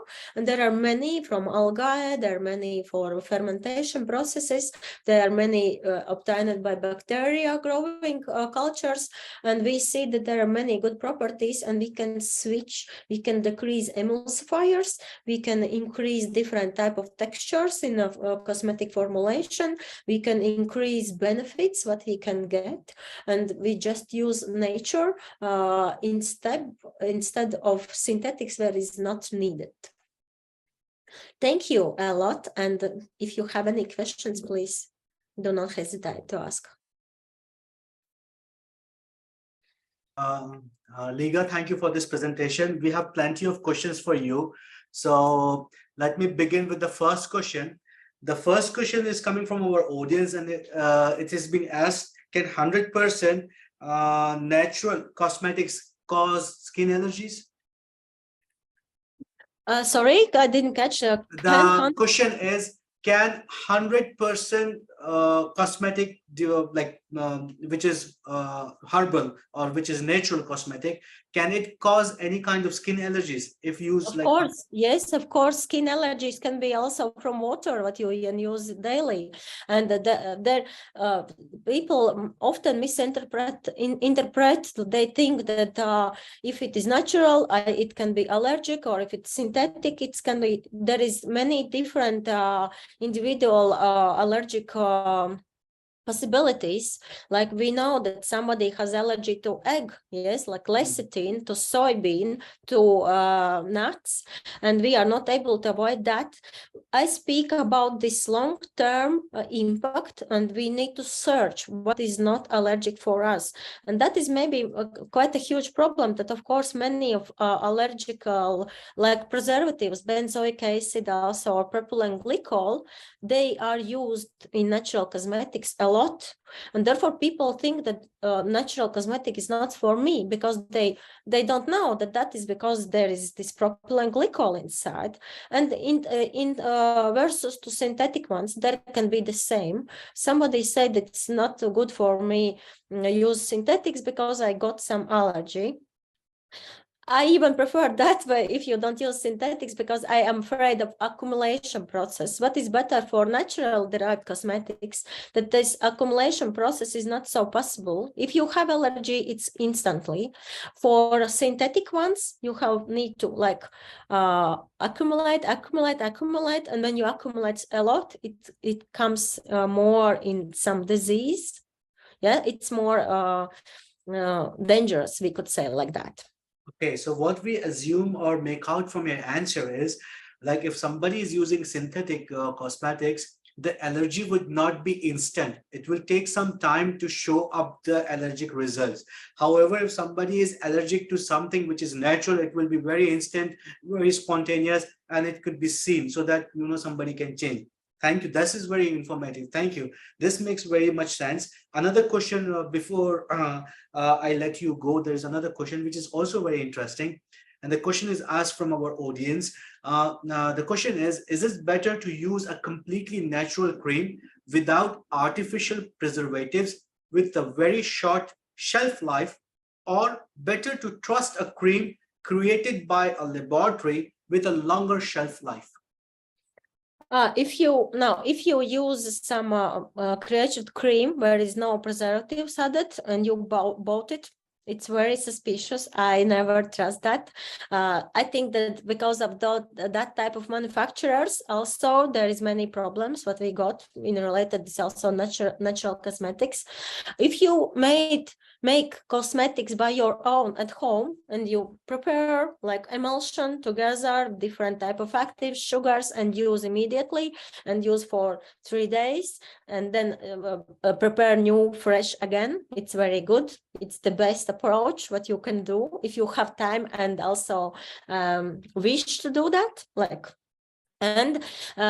But always must be good preserved cosmetics. I suggest definitely, but you need to choose. So another question is using of handmade soaps with essential oils recommended, or it is just a gimmick, like it is just playing with your mind, the handmade soaps? I don't know what you mean handmade soaps. There are like if you take glycerin and bones of animals and boil by yourself, it's handmade. Or you mean you bought some liquid paraffin type and do like already? Yeah, the question comes in. It means, for example, there are many stores, local stores, they are selling soaps which are natural, made out of olive oil or from some essential oils. They make it in home. This is not like a multi-billionaire company like Palmolive or some Dove or something. They are selling it locally. So is it good to use them? It depends from ingredients. I never can answer. I always need to see ingredients list, and in one shop, and even by the same manufacturer, there can be quite good product, and the same very similar product, almost the same, but I see there are many added preservatives or emulsifiers or synthetics, plastic ones, and I will never suggest something like that. I always read ingredients list. It's not possible another way to say is it good or no. All right, so the first thing first is to see the ingredient list, what exactly the ingredients are, and it is irrespective if the company is big or small. That is not the question. The question is what are the ingredients. So this solves a lot of questions here. Liga, thank you for being here. Thank you for such a informative presentations. We really wish you all the best in your future endeavors, and we really hope that we get to see you soon sometime out of a busy schedule. So take care of yourself. Okay. And from the entire team from here, ICC, I thank you and wish you good luck. Okay, thank you. Have a good conference. Thank See you very much. Thank you. Bye-bye. So that was Liga. She was talking about exploring the benefits of replacing synthetic ingredients with naturally derived polymers and antimicrobial agents in cosmetic formulations for enhanced skin protection. So that was very informative presentation from Liga. Before I forget, I still would like to let you know, guys, keep pouring in your questions.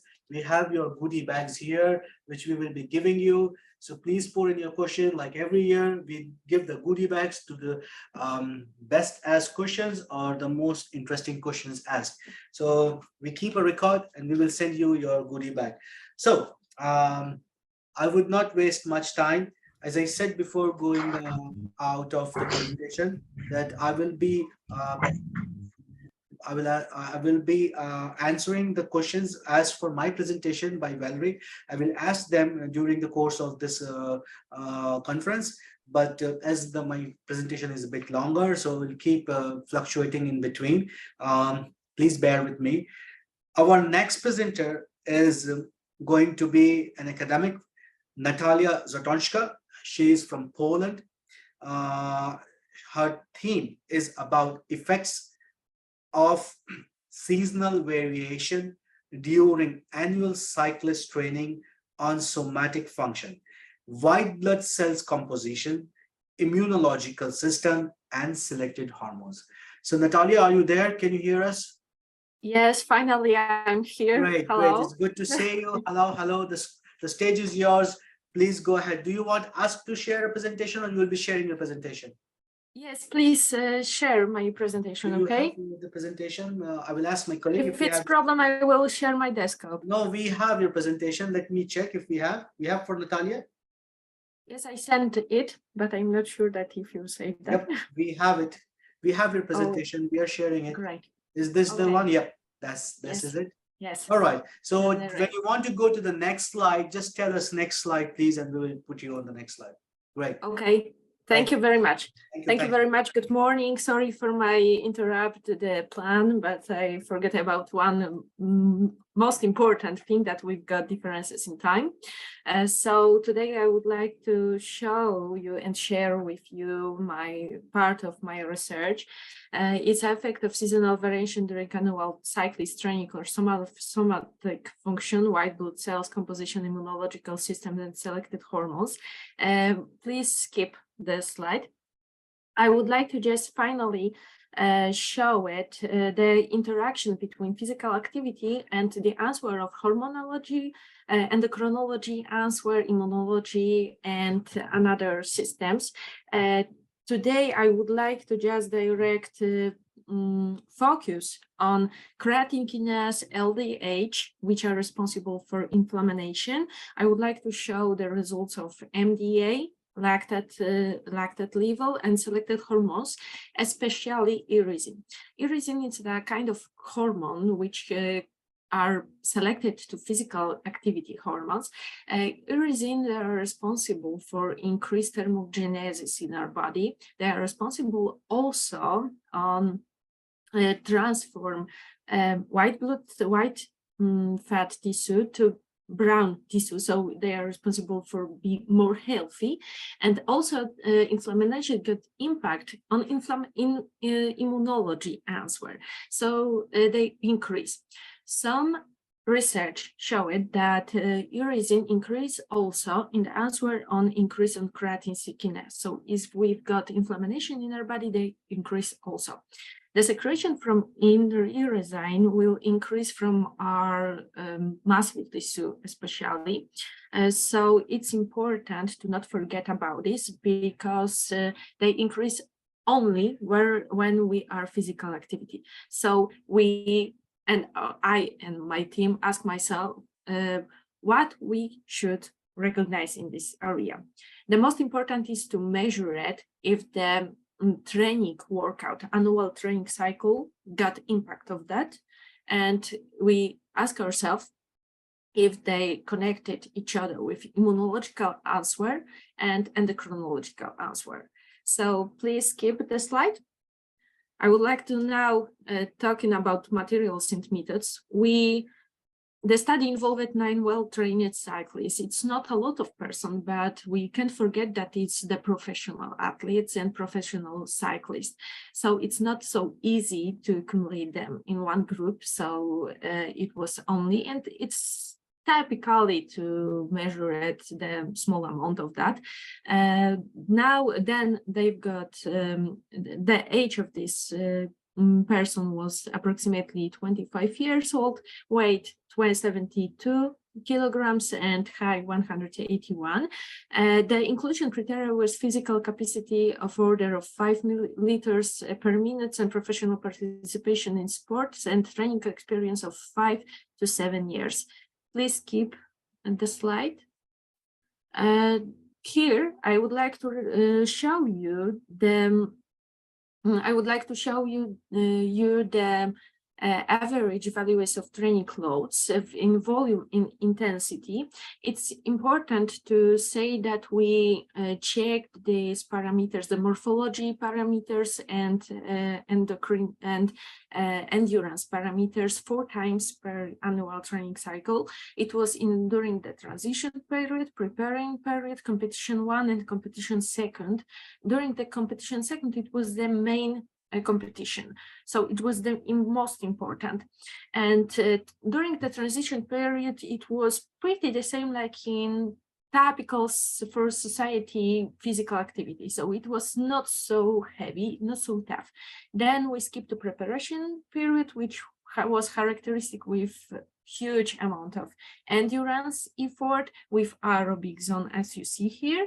And then we skipped to competition period number 1, which one was increased amount of anaerobic zone, and during the competition 2, which was characteristic totally anaerobic zone. Please keep the next slide. Then we see the summary of monthly training route in the figure.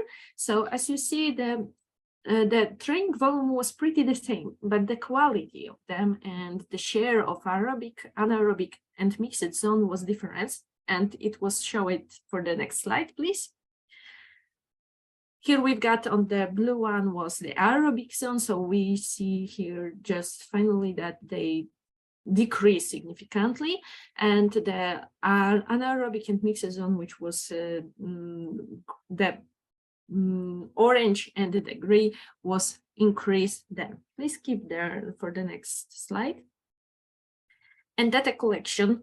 The first one, before every single time to run test, we measured morphology also, and we collected them from venous blood and from fingers. Please keep because it was the next. I just talking about this. And we measured the body weight because it was important to evaluate VO2 max, so volume, oxygen, maximal uptake, the parameters which are responsible for endurance possibilities. And we're talking and show it as the perspective of endurance possibilities. Okay, you can skip, please, the slide. Thank you. During the target test was used to evaluate volume, oxygen, maximal uptake. So the most important endurance parameters and physiological parameters in professional cyclists. And the test was starting with some warming with initial load of 40 watts, then skipped and enlarged increase by next 3 minutes by 40 watts to exhaustion. Please skip the next slide. And in statistical analysis, I just only say that we used all these statistical tests, especially analysis of variance, ANOVA variance, but it's important to say that we used mean value, standard deviation, and percentages changes in resting values of the tested variables in individual training training periods. It was used to evaluate tendency, and I will try to show you it during the next figure. Please skip the slide. Okay, and results. So finally, the most important, during the annual training cycle, the body mass was not so changed significantly, but we we find that fat percentages would decrease significantly. It's important because fat is unusual tissue in professional athletes, so important to decrease that. So it showed us that the workout plan was properly prepared, and fat tissue, they are responsible also for inflammation in our body. So we thinking that, and we evaluate that it could be the inflammation could decrease significantly during the annual training cycle. Please, next slide. Okay, and here we've got the parameters which will show us the inflammation in the body of professional athletes, and only creatine kinases decrease significantly during the competition second, and MDA, which are responsible for it's the peroxidation of lipids. If these parameters increase significantly, they show it that the antioxidant status will be worse.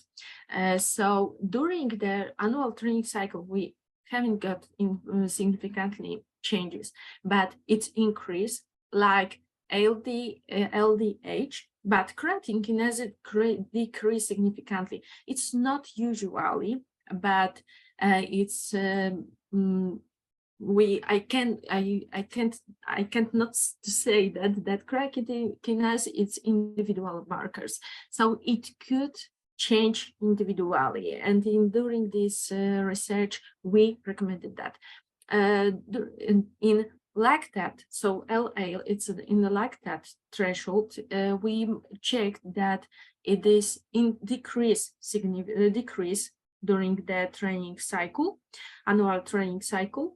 And it was good answer for the training. So it showed that the training could get adaptation for the effort, and it was good for the professional athletes. Okay, please, the next slide. So here is the answer why I talking about the statistical methodology. Here I would like to show you during that figure changes in somatic function parameters, and as you see, it's the rotation to test number 0. So we see it's easy to see that during the third period, during the competition 1, the creatine kinase and LDH was increased significantly. I must say one more time that during the period, we increased significantly intensity of the effort. So it shows us that the adaptation to the effort was not so good during the period, but then if we continue the effort with high intensity, the organism will adapt. So the homeostasis will be not destroyed during this part, and we adapt to this because the creatine kinase and LDH will decrease. And as you see, LA will decrease also, but only one parameters will increase, MDA. So the antioxidant status was not so good. So it's important to evaluate and focus here to focus on diet and supplementation in this person. Like, for example, increase intake of vitamin C, E, A, and glutathione, for example. Okay, we can go to the next slide. Here we've got a lot of statistical evaluation. So as you see, it's important to show it that we've got only few tips and marks which was changed significantly during the results. It was significantly changes in lymphocytes, in white blood cells. It showed us that the organism the immunological answer will increase during the competition numbers too. So it was some part of inflammation, and the immunological answer was answer on that. So if we focus on inflammation markers like TNF, like interleukin-6 and CRP, it showed us that the inflammation was decreased. So we've got adaptation to the effort. It showed also in cortisol and testosterone secretion and ratio of testosterone to cortisol, and it showed us that it was okay, fine, good, and it showed us adaptation. And also irisin. Irisin was increased, and as I told during the first slide, if irisin will increase, it get potential to decrease inflammation. So immunological aspects and irisin will answer on inflammation and decrease this inflammation. It shows us great adaptation to the effort and possibility to be the best one during the main competition, during the period competition second. Okay, please skip for the next slide. And in the figure, I would like to show you the answer and the adaptation one more time. Here we've got hormonal aspects, especially in EGF1, human growth hormone, cortisol, testosterone, ratio of testosterone to cortisol, and irisin. And as you see, the third period, so competitive period which called competition 1, was the most shaped for the organism, and during the period the homeostasis was shaped the most. But then we recognize it and we show it adaptation, one more time, adaptation to the effort.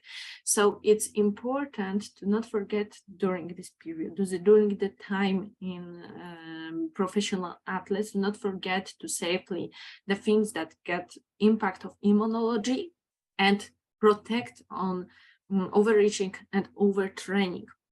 So like, for example, antioxidants property dietitian plan, property hydration, and property recovery and good sleep, for example. Okay, we can skip to the next slide. And here we go. Here we've got the tendation of immunological answer, tendation from white blood cells, neutrophil, lymphocytes, monocytes, basophils, and eosinophiles. And as I show you during the tables with the results, basophils, white blood cells, and especially lymphocytes was increased and monocytes will increase. So it showed that they get answer on inflammation and will decrease them during the competition number 2. And it's showed that that is fine to the answer. So it's property because during the competition number 2, we evaluate that it will be increase on cortisol level because it's stressful. It's totally stressful for professional athletes when they started during the main race. So the possibility to decrease immunology will high. So it's good to this answer and answer on the potential virus and bacteria, which increase the amount of especially monocytes, lymphocytes, and basophils. And basophils show it us that it could be possibility of problems with intestine, for example. So it's important to not forget about hydration, property hydration, also about probiotics intake and probiotics and safely microbiota of intestine. Okay, we can skip for another. And changes in immunological parameters in the blood of cyclists in the training microcycles. Here we've got the inflammation aspects with EGG and EGA. EGA, they are responsible during the physical activity, just direct on the first answer, and they are responsible for the increase significantly after physical activity and after inflammation. So the answer was pretty the same like in white blood cells. So if the inflammation will increase, the immunological answer and endocrinological systems were activated. So it's showing the same communication one more time. Okay, we can skip for another. And conclusion. So the most important things, please skip them, and I will try to get some tips. And the metabological and hormonal response of the body for the physical training showed that reducing the volume of training with a simultaneous increase in work intensity before the competition period was probably beneficial for exercise adaptation. So it's important to not forget about periodization in physical activity. It's important for society also for protection on obesity and overreach and overweight. Also, to not forget that we should start with aerobic effort, with huge amount of aerobic effort, and then just skip to the intensity. And at the time when we skip from aerobic effort to anaerobic effort, will destroy it significantly, the answer and the homeostasis in body. But then we should think about adaptation, and we should save this adaptation to the body in physical activity, with diet, and with supplementation. And serum uric concentration and other parameters generally didn't correlate with training volume, and seasonal training changes generally didn't significantly disturb resting, somatic, and functional parameters and physical capacity in professional athletes. So if we're thinking about that kind of group, it will be not sensitive for that. But during the competition period, the body weight decreased insignificantly and the physical capacity increased while the numbers of leukocytes and their subsets increased. And please skip for the next slide. No, previous. No. Oh, no, not for this, no, for the last, previous. Yes, yeah, one more. Oh, thank you. And here we've got the resolution, because it's different when we measure it annual training cycle, impact of training and impact of physical activity. Physical activity disturbs immunological and the chronological systems. After physical activity, the immunology will be decreased. So it's important to safely that time when we, for example, running very fast and then stop. It's important to resynthesis of glycogen, for example, to hydrate property, to safely intake of amino acid and proteins, for example. So nevertheless, the exercise stress accompanying the training significantly differentiated the fat content and creatine kinase, as well as the numbers of lymphocytes and monocytes, and the level of TNF increased. So, and the resting increase in IgG levels may indicate an increase in the resistance of respiratory system to pathogens, and the secretion system of the organism didn't respond significantly to the exercise stress using the training process, even with the increasing share of anaerobic process in the suspected period of the training microcycle. Okay, on the next slide, I try to show you, and I recognize it's the publication which show it every single results from that term. And if you would like to read more about the impact of irisin and changes in endocrinological answer and immunological parameters, please go ahead. The next slide will show it the literature. And if you would like to communicate with me, please just go ahead. I put them on the next slide. Okay, here you can find me on Twitter, on ResearchGate, on Facebook also. I know that the time was very short. I tried to show you that in physical activity got significantly impact. We can use them in cosmetology, we can use them in society health, we can use them in mental health, which are very important now after the COVID-19. So it's important to measure it also the another answer, like immunological, like inflammation, like endocrinological systems, which are connected to them each other, and show us as the property or not property answer on physical activity on our body. And we can use them also, for example, we can use them also in cosmetology, like during the previous presentation. Okay, I got only 15 minutes. I hope so that it was not so long. Thank you very much for your attention. If you would like to ask me for something, please go ahead. Thank you so very much, Natalia, for your presentation. It is indeed an eye-opener for many of us. It's very interesting, and I would say, like, some of the facts I do not understand, to be honest, and I would like to ask, like, two things I would like to ask, then I will go to the question from the audience. Like, this is for my personal knowledge. What do you actually mean by aerobic and anaerobic? Okay.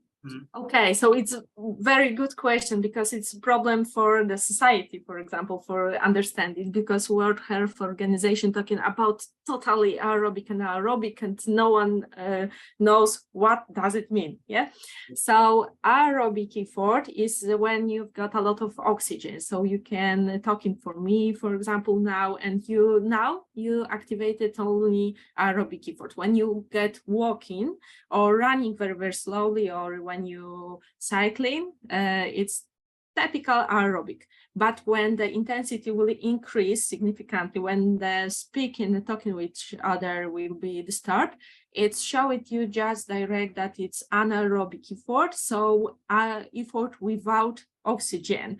So when we haven't got oxygen and we when we feel like fish without water, it's anaerobic effort, you know.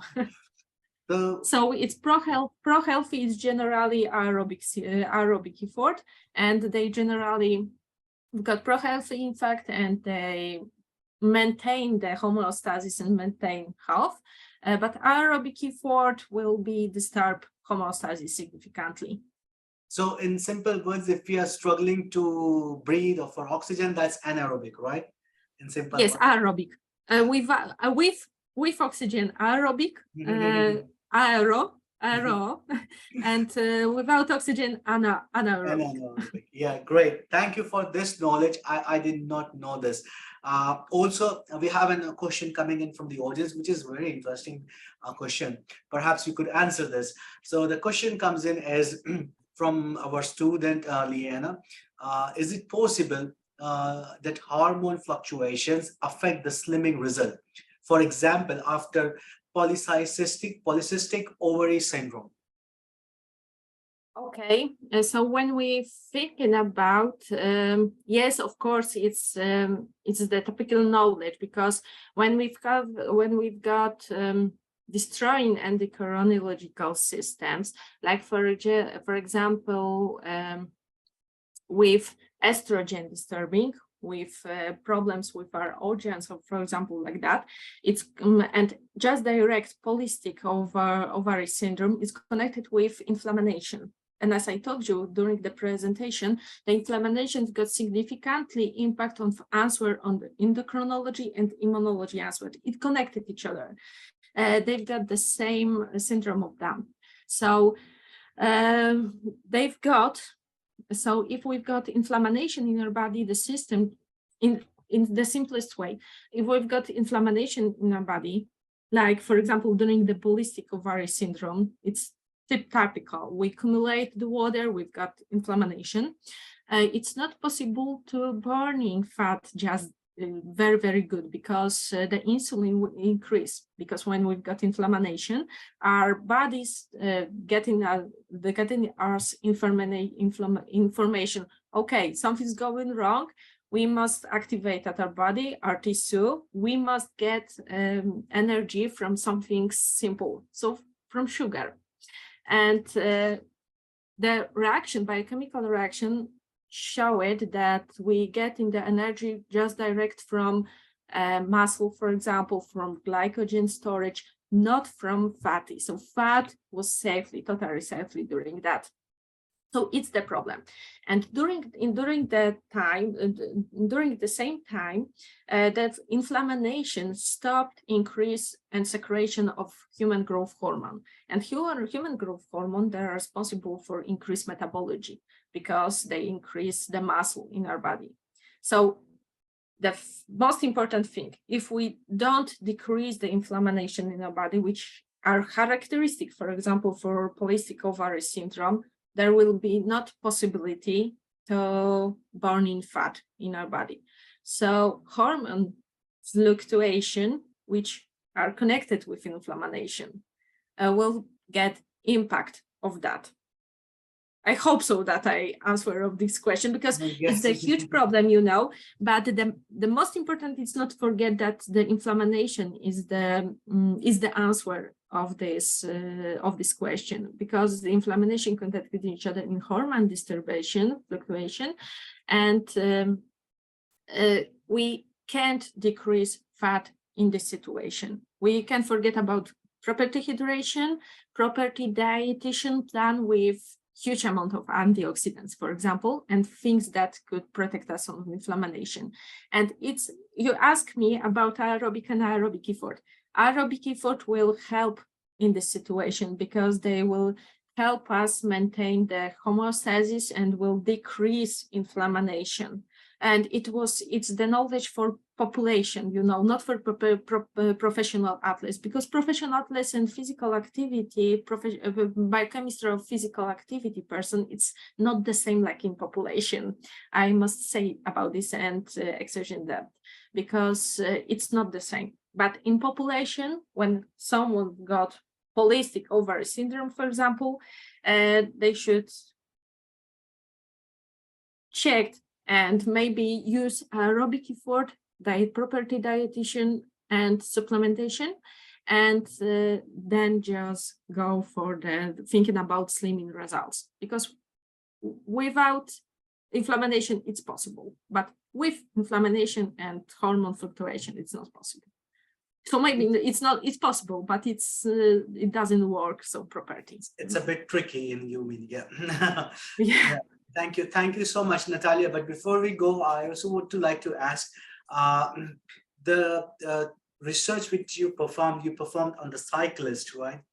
Would your results be same if you would have performed the research on a different kind of physical activity group? For instance, if they would be on runners, perhaps, would it be different? No, I think so. I think that in this kind of group, so in runners, it could be possibility that it will be the same answer because it's the same discipline, you know, in endurance, generally endurance effort. So runners, we compare each other, runners, triathlons, and cyclists, swimmers for sometimes. It's the one group, so the answer should be the same like in runners, in cross-country skiers, because runners, triathlons, cyclists, and cross-country skiers is the most heavy effort, endurance effort. So the answer, I suppose, that it will be the same. But like in every single research, another research, we can ask ourselves about this, make some research, and check it. Because the check it will be the most the property. Thank you so very much, Natalia. It was a pleasure to have you here, and thank you for being here. Thank you so very much. Thank you very much, and sorry for my mistakes one more time. It's okay. It's all right. Thank you very much. It was very kind. Thank you very much. Bye. So that was Natalia from Poland, from the College of Engineering, and you can contact her on her Instagram and her emails if you need more information from her. So as I said to you guys before, and I've been talking to you earlier as well, please try to pour in your questions, your curiosity. Do not hesitate to write your questions. Write your questions in the chat. We will ask for you. And active question askers or input givers would be blessed with a goodie bag from our side. So, and we keep a record from you. So please pour in the questions, and do not hesitate to ask your questions. Without wasting much time, I would love to invite our next presenter. And our next presenter is none other than our very erudite professor here at ICC. Her name is Dita Bērziņa. She comes from International College of Cosmetology, and she will be talking about sustainable massage practices. Dita, the screen is yours. Do you want us to share your presentation? No, I will do it by myself. Okay. All right. Thank you, Dita. Yes, thank you, Melissa. Okay. Hello for everyone. Like Mudasir said, I'm Dita Bērziņa. I'm a lecturer in International College of Cosmetology, and I have my own massage practice and my own practice in body treatment procedures.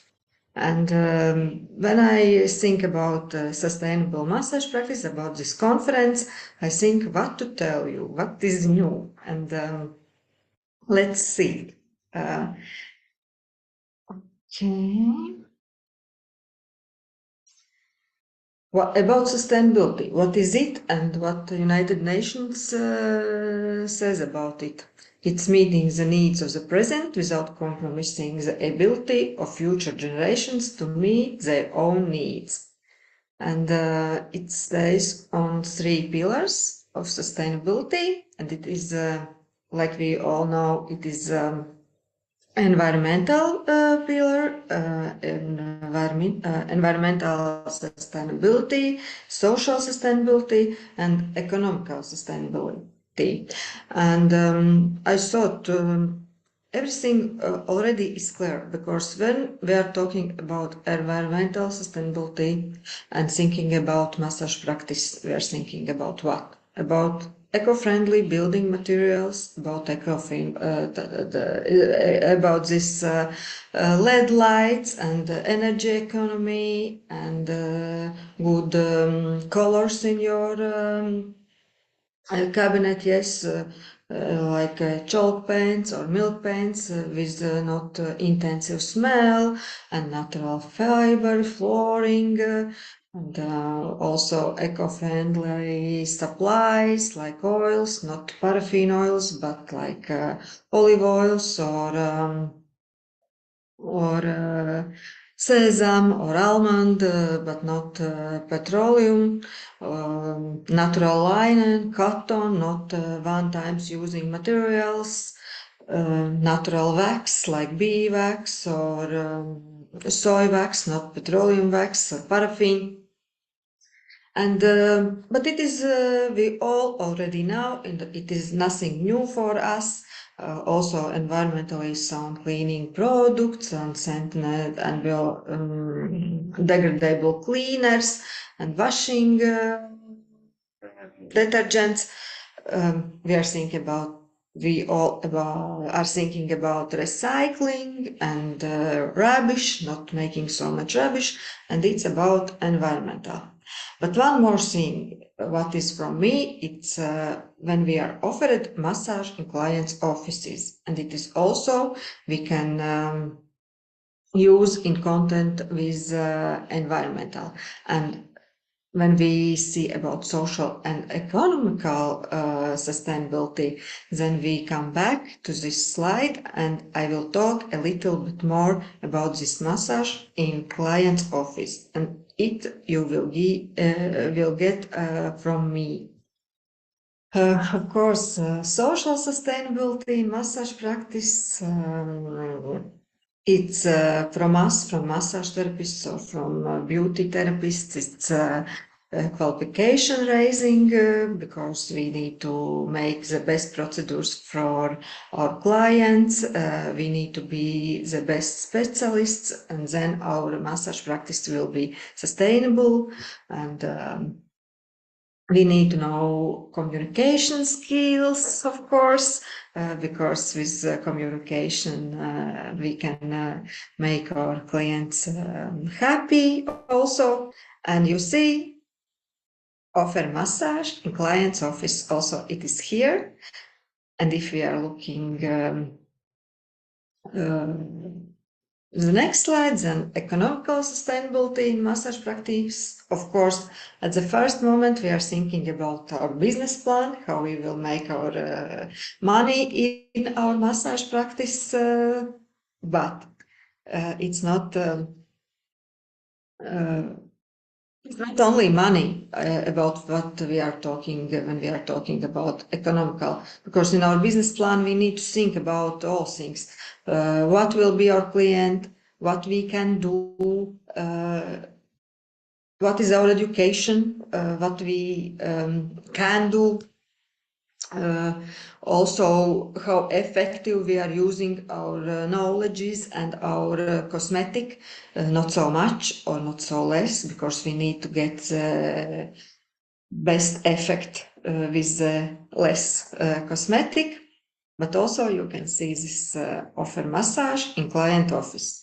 And okay, let's talk about offer massage in client's office. What does it mean and why it is in all three parts, in all three pillars: economical, social, and environmental.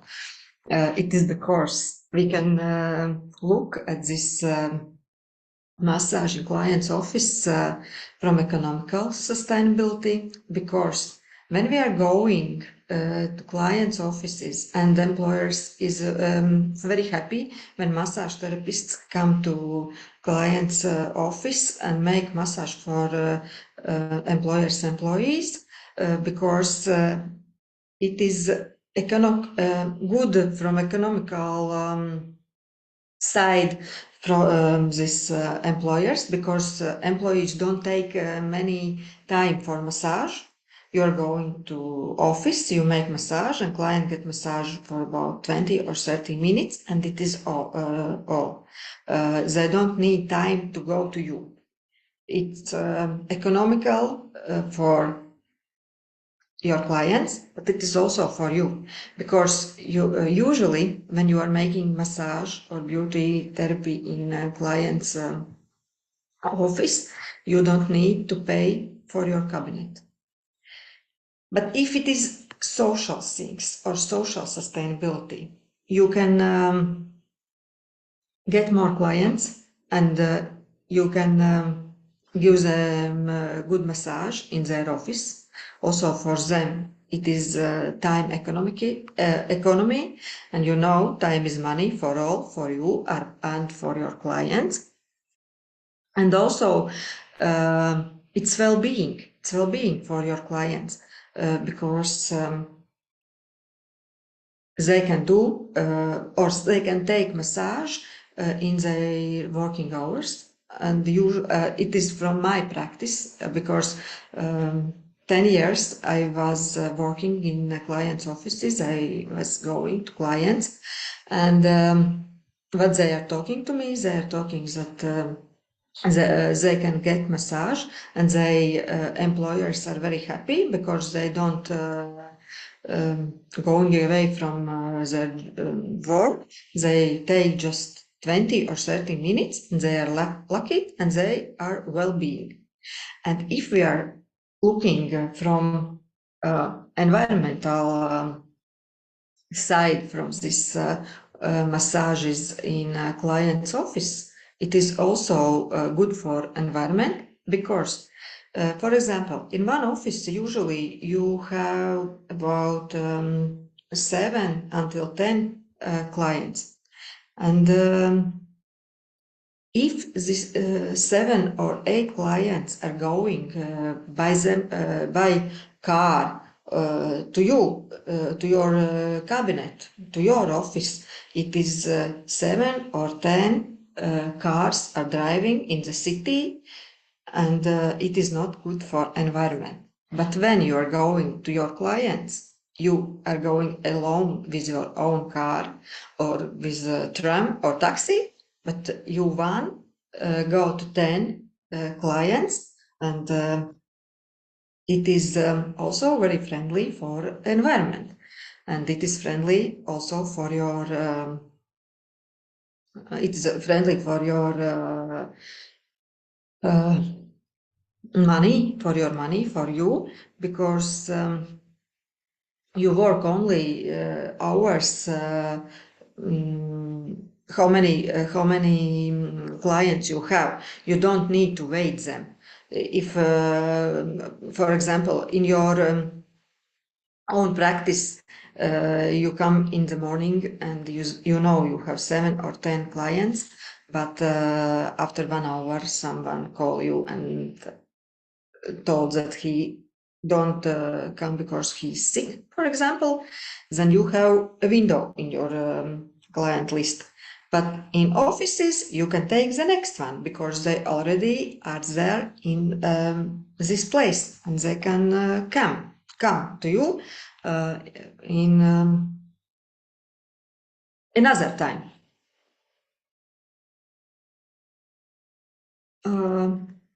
Yeah, it's from me today. It's a short presentation. Maybe you have questions. Dita, hello, Dita, thank you very much for your presentation. It is always nice to hear from you. I would personally tell you a story. Like, I went for a massage, and I went for a massage here, and the person who was actually giving me the massage was a new trainee, and she was like a trainee, like she just was under training, and her guru or the trainer was also there. But he said, like, okay, she is fine, she could give you the massage.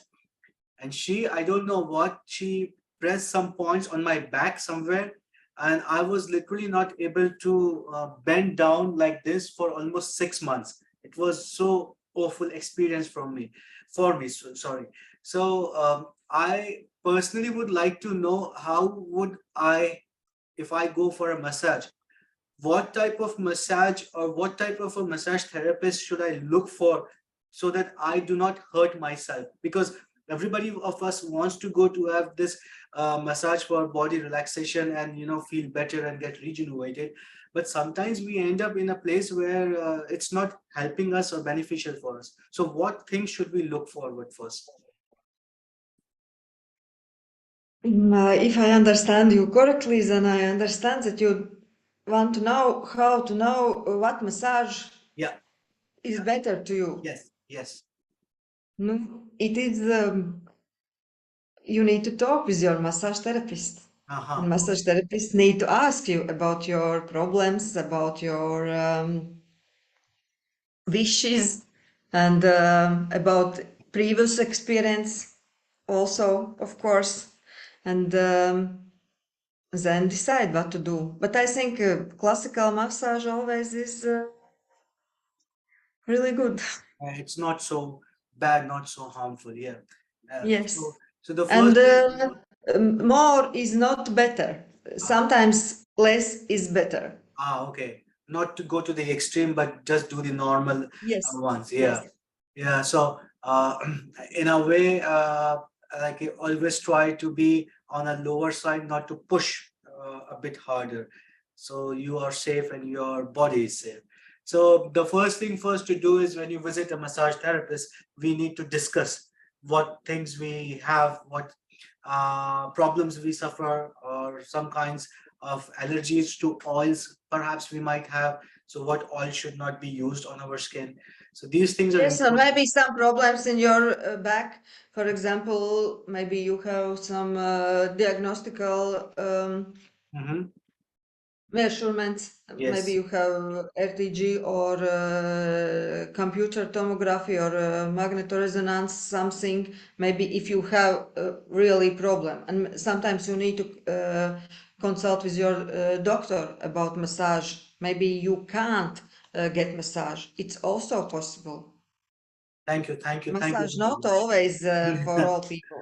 Yes, thank you so very much, Dita. It was a pleasure to have you here, Dita. Thank you for coming in. Thank you very much. Ciao, ciao. So before we went on to let Liga come in, we had some questions for my presentation from Valerie, and Valerie asked some very interesting questions. As I said to you, I'm presenting on behalf of the entire class of research methods here at SKK ICC, and for the benefits of hyaluronic acid. And one of the question or one of the two questions which Valerie asked was, you mentioned about taking hyaluronic acid in cream serum, but how about increasing food rich in this compound? Let your food be your first medicine. So that's a very interesting thing which she said. This is really important. Like I personally feel, because I went to a doctor for a dermatologist, and the doctor suggested me, instead of taking medicines, other things, you keep yourself hydrated, drink as much water as you can. So keep yourself as much hydrated you can. So drink as much water you can, and it's not like overburden yourself with water, but drink plenty of water, and also eat green veggies. And if you eat green veggies, you'll induce more fiber to your body, and also you will have the retention quality of your skin to store more water as well. So yes, Valerie, you are right. Instead of using serums or some kind of lotions, we can definitely look forward to increase things into our diet. However, unfortunately, in this fast-paced world, what's happening is we are so highly occupied that we don't get enough time to create a diet according to the standards which we wish for. So we end up eating some foods which we really are not supposed to be eating, or which sometimes the foods that are called as junk foods, we are burdening our bodies with those kind of foods. But yes, you're right. If we change our diets, if we change our system completely with foods and proper elements when we take in, yes, these things can be avoided in the forms of serums and other types of lotions. That's very true of you. The second question Valerie asked a very interesting question. Are you interested in metrikinase? So cream enriched in metrikinase. So metrikinase is something which is which, if I understand correctly, derived from the human bodies or people who are already having these properties. If I'm not mistaken, Valerie, you could correct me if I'm wrong. So I believe this has been going on for a very long time. We see an example in bone marrow, like people have been giving bone marrow for many kinds of treatments as well.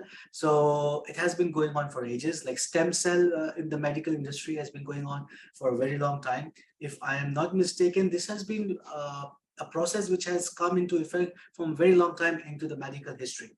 So yes, bringing this for hyaluronic acid is also true. This can also be done for skin types, but this would probably need an in-depth research for someone who is suffering from different kinds of skin diseases, for example, psoriasis or something. And this would need an in-depth research if this could help treat these kind of ailments. But I would certainly accept, yes, why not? But I have personally, during the research, not come across this segment.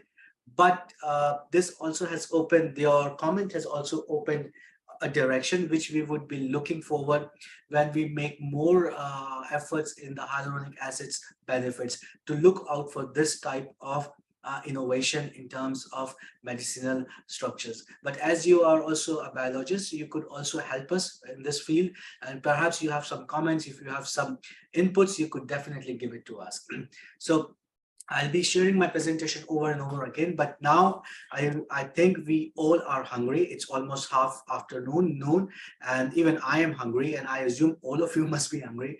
I personally would like to take a break. I don't know about you guys. So I'll let you know that we go for a break here for half an hour. We take a break from 12:30 p.m. We will meet again at 1 p.m. and our next presenter is coming from Lithuania. She's a very dear friend of us as well. So please be here. Please be back by 1 p.m. and we'll see you in 30 minutes. Have a nice lunchtime, guys. Have a nice lunchtime. Ciao, ciao, ciao, ciao.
Ar tu girdi mane?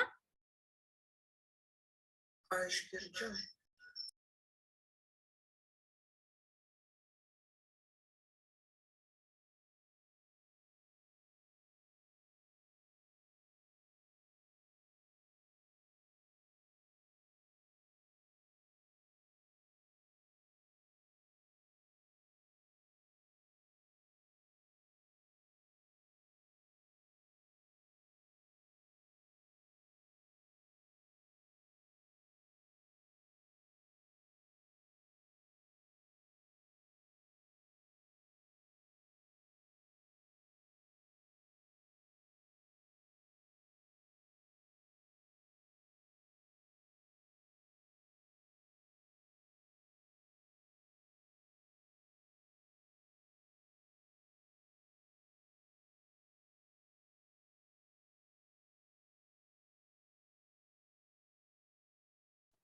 O tu mane girdi?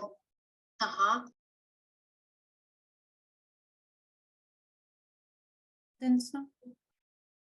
Ar girdi? Girdžiu.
Aš matausi.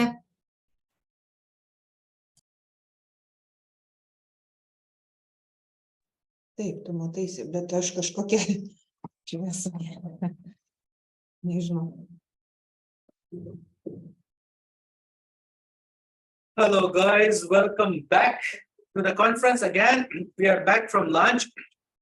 And before going on lunch, we discussed that for my presentation, I would be telling you in between, I will keep moving in and out. Also, there is a thing which I would like to know you again for people who are joining us now. I would ask my colleague to share the screen for the NOLO project, which we are engaged in. This is for out of the many of the projects which we are doing. And one of the project which is funded by Erasmus Plus is called as the NOLO project. This project is for you to help yourself to transform into a modern learning organization from a traditional learning organization. It also helps you to develop your self-assessment skills, and it also helps you to evaluate your own organization with the modern organizations in the 21st century. So this project will be over by December 2023. And when it gets over, the tool and the framework which has been created will be available to each one of you for free. And we will be inviting, we will be having another conference in December, and we will be inviting some of you in this conference personally, perhaps, and you could also use this tool personally here and give us your feedbacks on it. So I'll ask my colleague to stop sharing this. And I would like to encourage our audience to not to stop asking questions. Please ask your questions. Please pour in your curiosity. The good questions are rewarded with this goodie bag. So don't forget to claim your goodie bag. If you have some questions to the presenters, please feel free to write in the chat. The questions you could write in any language, Latvian, Lithuanian, Polish, or any language. We will translate it and we will ask the presenter. So before we went on the break, we have our next speaker, who also happens to be a good friend of mine. Her name is Eslanda, and she will be presenting with Vitalija. They come from Lithuania. They are all academics, and they come from Šiauliai State University of Applied Sciences, Klaipėda State University of Applied Sciences as well. So the theme of their topic of research is quality of beauty services and satisfaction, trust, and behavior of the customer. So Eslanda, you there, my friend? Yes, that's it. Okay, the stage is yours. We leave it to you. We can't hear you. You are mute. Okay, thank you. Thank you. We will start. Just a minute. Yes. Do you see our slides? You see your slide, yes. Yes, okay. Okay. Maybe you could make your slide on a presentation view, like if you make your cursor down to the presentation, you know, like if you make, can you see on the corner, right corner, there is a up icon. Go on the right corner, last, there is, on there. Yeah, if you click that, yes, click that. Okay. No, that's it. Yeah, please click it. Yeah, please click it. Yes, I think I afraid that can be many problems about moving our slides. Okay, no worries. Okay, yeah, as you feel comfortable, no worries. Okay. Maybe you can see me move my slides or no, because I now see that move my slides. Okay, whatever is convenient for you, no problem. However you feel is okay for you. Okay. Ne, Juda, ne, Eslanda, ne. Ne, okay. Okay. I am Vitalija, and my colleague Eslanda sent greetings from our Lithuania, and today we presenting our report about beauty services quality dimensions. And about today's beauty industry. Every day, women around the world are confronted with a dilemma: how to look in a society embroiled in a cult of female beauty and usefulness. Pressure on women to conform physically is constant and all-pervading. Love of beauty is human's nature. The term anti-aging has and doubly become the mainstream of healthcare in 21st century. However, the ultimate pursuit of medical cosmetology services or procedures among generations seem different. Different from customers' goods, medical cosmetics, and is a product of high involvement, risky in wise medical behavior and professional skills. Therefore, lots of consumers would intuitively prefer a medical cosmetology clinic with its fine service quality, brand image, or word of mouth. To any service firm, a long-term probability of usually resulted from customers pursues intention and experimental value is likely to produce intention. And there are many quality management models that can help for us to improve our process and systems. There are Professor David Garvin's 8 dimensions of quality comes in. The model helps to understand quality and allows to find out what it means to for our quality and procedures and services. Gavin published his model, and he felt that traditional quality management methods were flawed because they aim to protect customers from what they don't want, but avoiding faults and delays, for example. Instead, he argued that business should focus on finding out how to actively please their customers, customers by delivering more of what they do want. Garvin argued that always need customers' approval to succeed. So his model helps to look at those customers' perceptions of quality of oven and our competitors' services or products.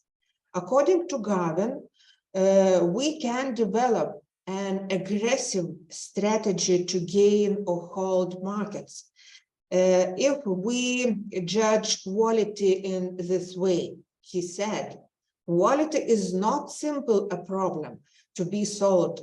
It is a competitive opportunity.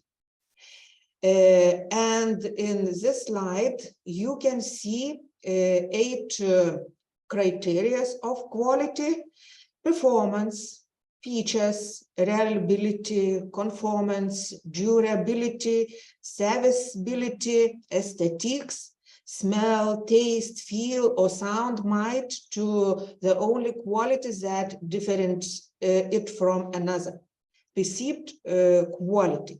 Gavin said, reputation is a primary stuff of perceived quality. Service quality and customer satisfaction is a very important concept that we must understand to remain competitive in business and growing for institution. companies must know how to measure services quality and customer satisfaction from customer perspective, so that understand their needs and satisfy them. Customer satisfaction or dissatisfaction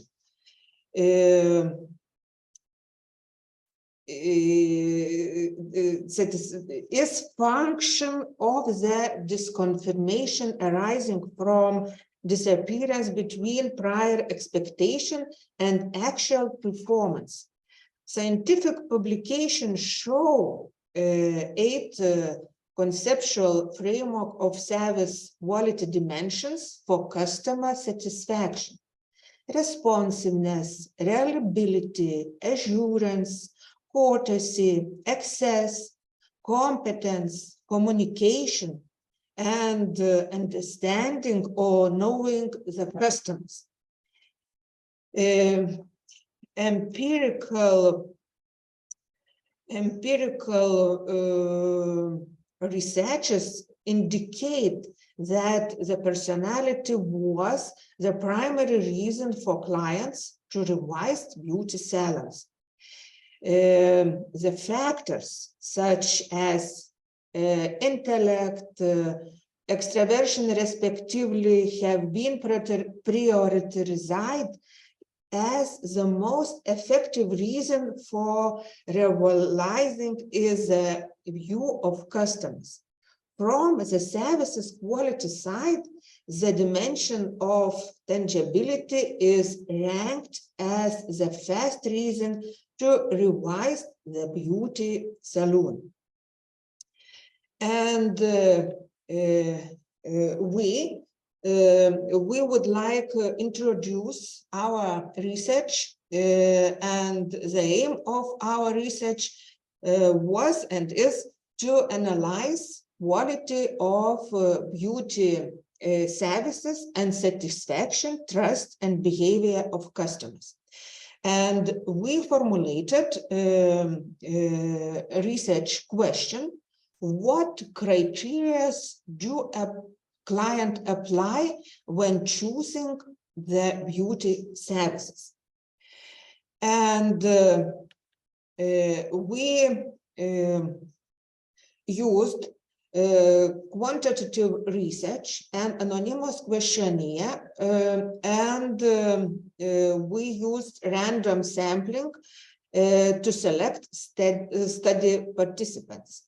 390 respondents participate in our research, and we used statistical analysis with PSPP statistical program, and we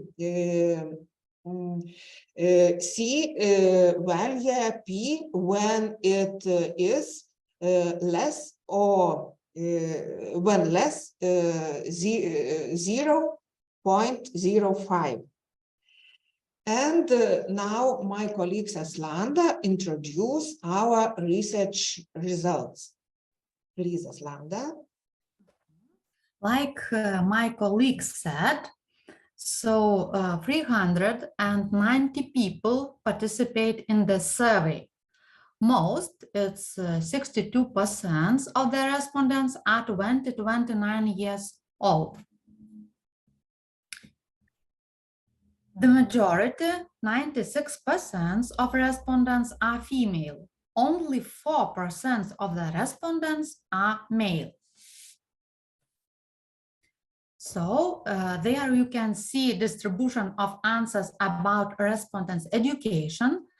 33% has secondary professional education, 32% higher university education, 20% higher college education, 9% main education, and 6% higher education. So the majority of respondents have obtained a higher education, so you can see in this figure.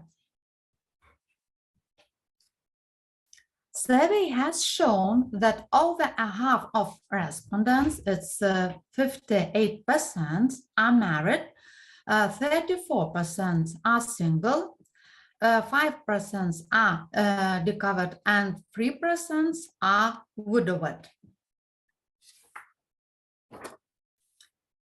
After surveying the respondents about the attendance of spa, beauty and massage salons, it was found that 94% of respondents visited several times a year and several times a month.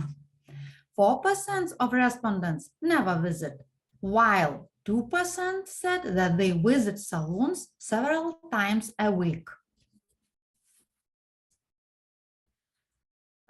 We asked respondents what information they trust when choosing a beauty salon or beauty service. 46% of respondents indicated that they trust information from word of mouth, which is presented orally. 21% finds Google and another online media as a reliable source of information. 60% do the trial and error method with salon shoes to home. 8% choose only well-known name salons. 4% use coupon offers. 2% choose salon by magazine recommendations. And the remaining 2% of respondents has other criteria. For example, they visit any beauty salon and when they find a good master, they try it themselves. And if it like the result, they become a lawyer costumer. Other respondents read reviews about the beauty salons and masters working here. Some respondents look for choose a salon based on photos of the work published on the social media. Use various apps like Treatwell, through which you can choose a service, register for the procedure, and find the right master for you. Therefore, almost half of respondents choose a beauty salon or beauty service according to the judgment of friends, relatives, co-workers, and so on from lips to lips. Respondents were asked which social network app they actively use on their mobile phones when choosing a beauty salon or beauty service. The respondents' answers were distributed as follows. 40% of respondents use Facebook, 36% Instagram, 11% Pinterest, 10% Snapchat, and 1% Twitter or other.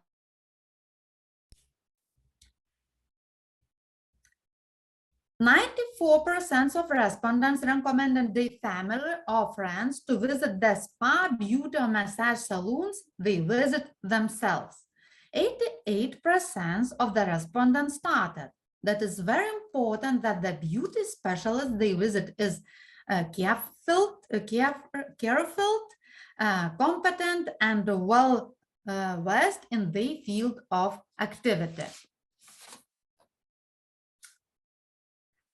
The appearance of a beauty specialist is very important to the respondents. Respondents rated fragrance and jewelry, clothes and shoes, nails, makeup, and hairstyle according to importance. 1 very important, 2 important, and 3 unimportant. So, fragrance and jewelry are important for 60% of respondents. Very important for 31% and important for 29%.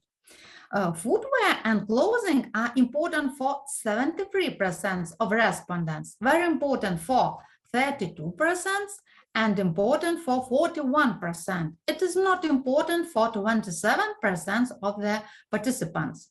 Nails, makeup, and hairstyle are important for 61% of our respondents. Very important for 38% and important for 29%. 33% of our respondents claimed that is not important. Overall, 2/3 of respondents indicated that clean smell and minimal jewelry, clean clothes and shoes, well-groomed nails, daily makeup and hairstyle are important or very important in the appearance of a beauty specialist. The moment of meeting the client in the salon is very important. Then the relationship between the client and the beauty specialist is established. According to research data, 88% respondents are always greeted by beauty specialists. They are greeted upon arrival at the beauty salon. 12% of the respondents stated that they are rarely met or not met by a beauty specialist. 91% of the participants indicated that the beauty specialist accepts the visit at the agreed time, and 58% of respondents indicated that they receive a detailed consultation before the service. 84% of respondents stated that the beauty service met expectation. 60% of the researchers participants said that the beauty service provides partially met or did not meet the expectations. After asking the respondents about the level of customer service in the beauty salon, it turned out that 60% rated that the beauty salon visited by the respondents are having a high level of service. 38% of participants rated the service level as average, and 2% of respondents claimed that the service of the beauty salon is at low level. The majority of the survey participants indicated that the specialist providing beauty services complies with a hygiene requirement. Always use sterile tools and disposable products. 10% respondents claimed that they do not notice such things.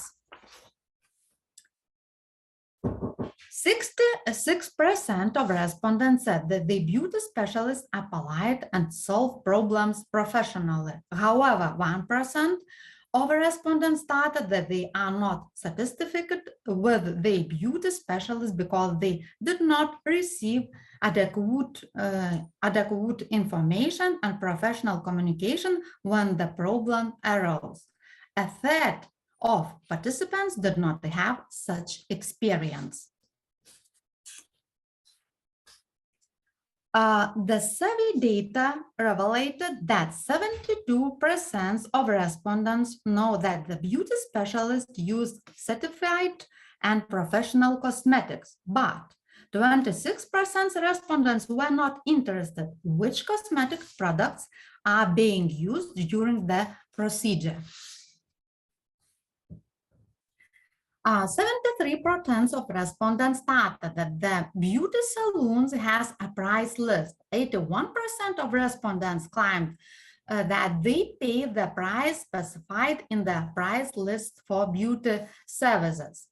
3/4 of the respondents at 75% stated that the beauty services provided are worth the money spent. 5% respondents believe that the provided services are too expensive for them.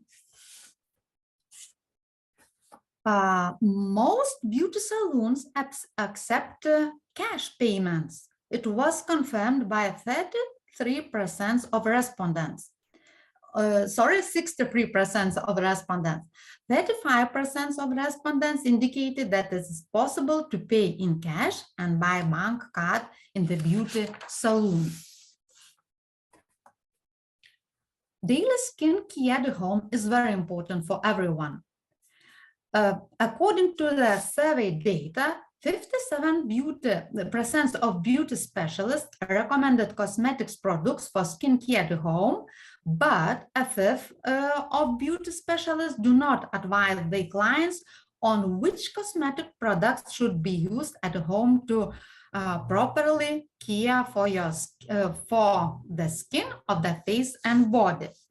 According to the research, 68% of respondents buy products recommended by a beauty specialist because they are selected individually according to the client's needs, according to the conditional of the client's skin and its accessories, and often professional cosmetic can only be purchased in a beauty salon from a beauty specialist.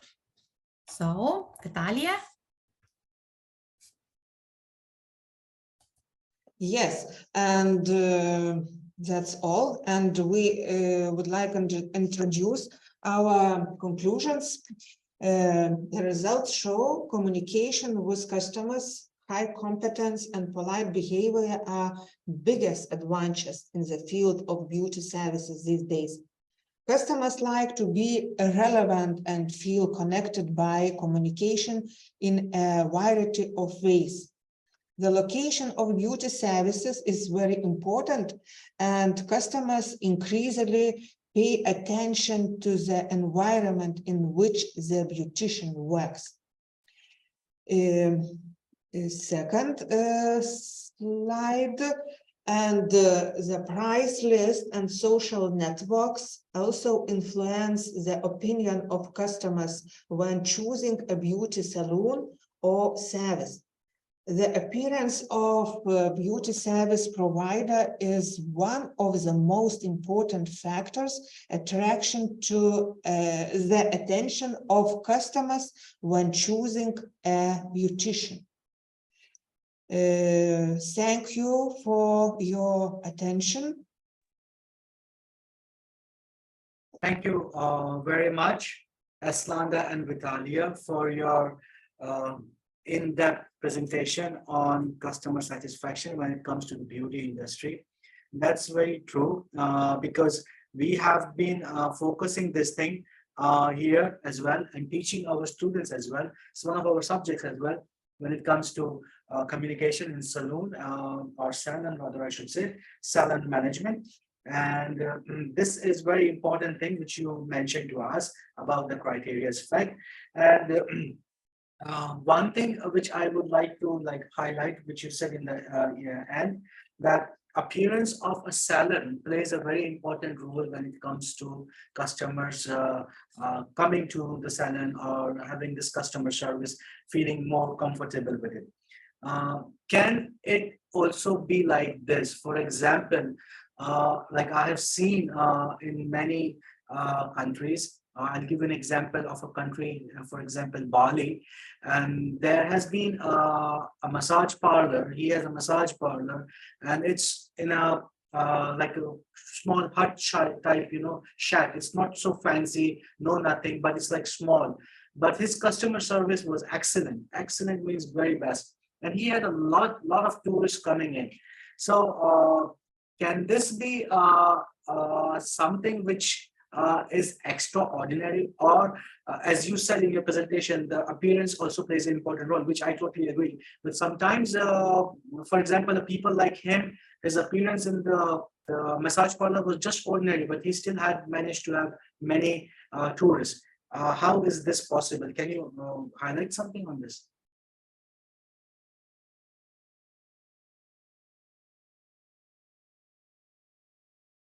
Eslanda, you are on mute.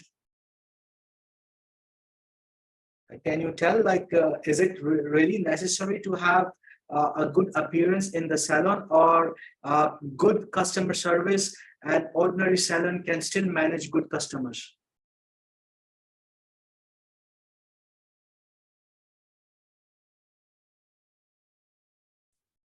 Oh, excuse me.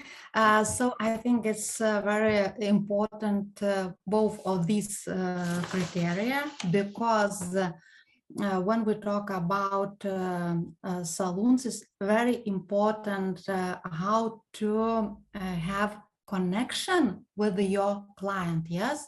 Because in some data we can find information that it's 80% return our clients if we are polite, if they have good atmosphere, and only 20% it belongs on procedure, yes, on the real procedure. So I think it's very, very important how we met client, how we discuss with client, how we have relations and so on. Great. Thank you very much, Eslanda, for your answer. Appreciate it. So guys, it feels like if you have a good appearance, if you could have good presentation and how you interact with your customer, it almost solves almost 70 to 80% of your problems. The remaining 20% is your procedures. So that's very important for us to know as well. Thank you, Vitalija. Thank you, Eslanda, for being here. We appreciate you and we wish you all the best. Bye-bye. So that were Thank you. Eslanda. Thank you very much, Eslanda and Vitalija from Lithuania. Our next presenter is Weronika Kłosińska. She's also coming from Poland. She's a student. She comes from Mockevičienė Academy in Block. She will be talking about her theme is problems and cosmetologic treatment in atopic dermatitis. Weronika, are you here? Yes, I am. Great. Welcome, Weronika. I leave the stage to you. Problems in cosmetological treatment in atopic dermatitis. Problematic. Atopic dermatitis is a chronic and immunologically based inflammatory disease. Too many antibodies are produced. Its characteristic symptoms include increased itching, increased dryness of the skin, and inflammation in the form of redness and eczema. This condition is incurable. There are periods of remission and relapse, which depend on the treatment and lifestyle of the patient. Unfortunately, atopic dermatitis due to complicated pathology and unusual phenotype is a problem in diagnosis. Often, the disease negatively affects mental health. It lowers self-esteem, affects relationship with peers and family, disturbs sleep, and sometimes is the cause of depressive states. Maturity. Incidence is estimated to remain in the range of 5 to 20%, depending on the location in the world. On the other hand, in Poland, the number of patients with atopic dermatitis oscillates between 1.5 million to 2.5 million people. Most often, the disease is detected in young children, less often in the adults. Then the patient is referred to a dermatologist to implement an individual treatment plan. Sometimes dermatitis is confused with psoriasis because similar symptoms may occur. Causes of occurrence. The incidence of atopic dermatitis is increasing. The causes are not fully known, but epidemiological studies show that this could be caused by environmental pollution, allergens, including food, detergents, tobacco smoking, alcohol consumption during pregnancy, and even obesity. The causes are also genetic factors. If one parent suffers from atopic dermatitis, the risk of developing the disease in the child oscillates within the limits of 30%, while if both parents suffer, the risk increases to 50%. Symptoms of atopic dermatitis. Public response to the disease. Many patients report that they encounter unpleasant situation on the part of society. Often, such people have to deal with negative and malicious comments. Patients often have a problem with fulfilling social roles and limiting their professional activity. This may cause feelings of helplessness, but may also lead to depressive states, and it should be remembered that the patient is not affected by recurrent changes despite proper treatment. Unfortunately, many people still mistakenly believe that ACD can be infected even by touch, which leads to avoiding contact with patients. Procedure in the cosmetology office. The skin of people suffering from atopic dermatitis is a big challenge in the work of cosmetologists. Due to the specificity of atopic dermatitis, the most common treatments are moisturizing, revitalizing, and soothing. They allow to maintain adequate hydration and do not violate the delicate skin of the patient. Treatments are not invasive. Most often we apply a mask or ampoules with active substances. The most common substance used in the skincare with atopic dermatitis: hyaluronic acid, shea butter, or area, primrose oil, hemp oil, ceramides, allantoin, niacinamide. Cosmetological treatment. The most frequently performed treatments in the cosmetological office are sonophoresis, in which ultrasound is used. Ultrasound accelerates skin regeneration, improves absorption of applied substances, and increases skin elasticity. Ionophoresis. This procedure involves direct current. Two electrodes are used, passive and the active electrode, depending on the charge, can be a cathode or anode. Thanks to ionophoresis, active substances are pushed deep into the skin. Needle-free mesotherapy. This method uses the phenomenon of electroporation, which increases the permeability of membranes in skin cells by electric current. However, it is not advisable to do microneedle mesotherapy in the area of atopic lesions because it may lead to the deterioration of the patient's skin condition. Oxygen infusion. This procedure does not use direct current and ultrasound. With the help of a special nose, oxygen is released under pressure, and with it are suitably adjusted active substances. All ingredients are pressed deep into the skin, so the skin is more oxygenated and moisturized. Phototherapy. Light therapy is a very important treatment for people with atopic dermatitis. Using the blue filter, we can silence atopic lesions on the surface of the patient's skin. In addition, this filter can reduce redness and have an anti-inflammatory effect. Chemical exfoliation. For chemical peels, it is allowed to use less aggressive acids. These are, for example, lactobionic acid and glutalactone. They have an antioxidant effect and bind water in the epidermis. With other acids, the condition of the skin may deteriorate significantly. Summary. In conclusion, all treatments should be selected individually. These cannot be aggressive treatments, such as, for example, salicylic acid or a microneedle mesotherapy. The most suitable for people suffering from atopic dermatitis are treatments and active substances with moisturizing and antioxidant effect. Undoubtedly, however, the cooperation of a cosmetologist with a dermatologist is also important throughout the disease. Atopic dermatitis should be in remission following appropriate pharmacological treatment and appropriate procedure. Thank you for your attention. Dear Weronika, thank you very much for your presentation. And I assume, like most of us, I personally am not aware of atopic dermatitis.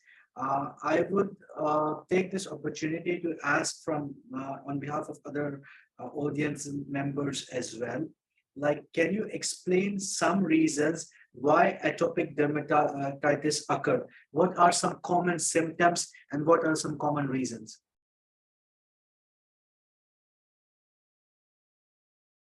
Are you there, Weronika? You there?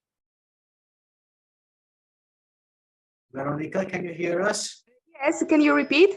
Yeah, the question is, can you tell us what are the reasons for atopic dermatitis? What are the reasons why it happens? And what are the symptoms?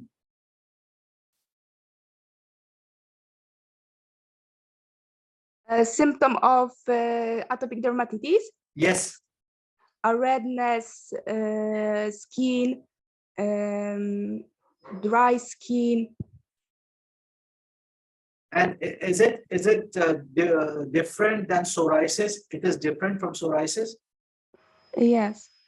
Okay, all right. So Veronica, we really wish you good luck with your studies ahead, and thank you for this presentation about problems and cosmetological treatments for atopic dermatitis. You suggested that hyaluronic acid can also be used for it, and there are different treatments such as mesotherapy without needles, but it also has to be done in concurrence with a dermatologist or a doctor. So we wish you further good luck with your presentation, with your studies, and thank you for your presentation here today. Thank you very much. Bye-bye. All right. So Veronica was there. She was presenting about problems in cosmetology treatment in atopic dermatitis. Our next presenter is also coming from Poland. She's also a student, and she is coming from Academy of Mozvek in Plock. Her name is Weronika Kłosińska. The topic she will be talking about is active substances in the care of acne skin. Veronika, are you there? Yes, I am there. Great. So I leave the stage to you. You can start your presentation. Or do you want us to present for you? What exactly do you want? I try to share. Okay. Yes. Okay. Can you see? Yeah, we can see your presentation. Yes. Okay. Great. Right now you can see? We can see your presentation. Yes. Okay, great. So my presentation title is Active Substances in the Care of Acne Skin. Acne vulgaris is the most common dermatological disease nowadays. The disease is chronic and caused by many factors, among which the key role is played by the increased activity of the sebaceous glands and the occupation of the hair follicles by the anaerobic bacteria, Propionibacterium acnes. One of the reasons may also be, for example, a poor diet or unstable levels of female hormones. Acne vulgaris is one of the most common dermatological diseases.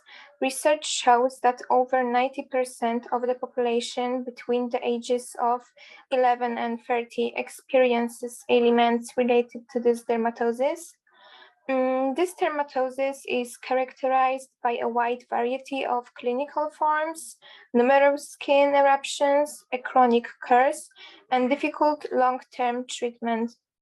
Acne vulgaris is both a major medical and psychological problem for a person suffering from this condition. Etiopathogenesis.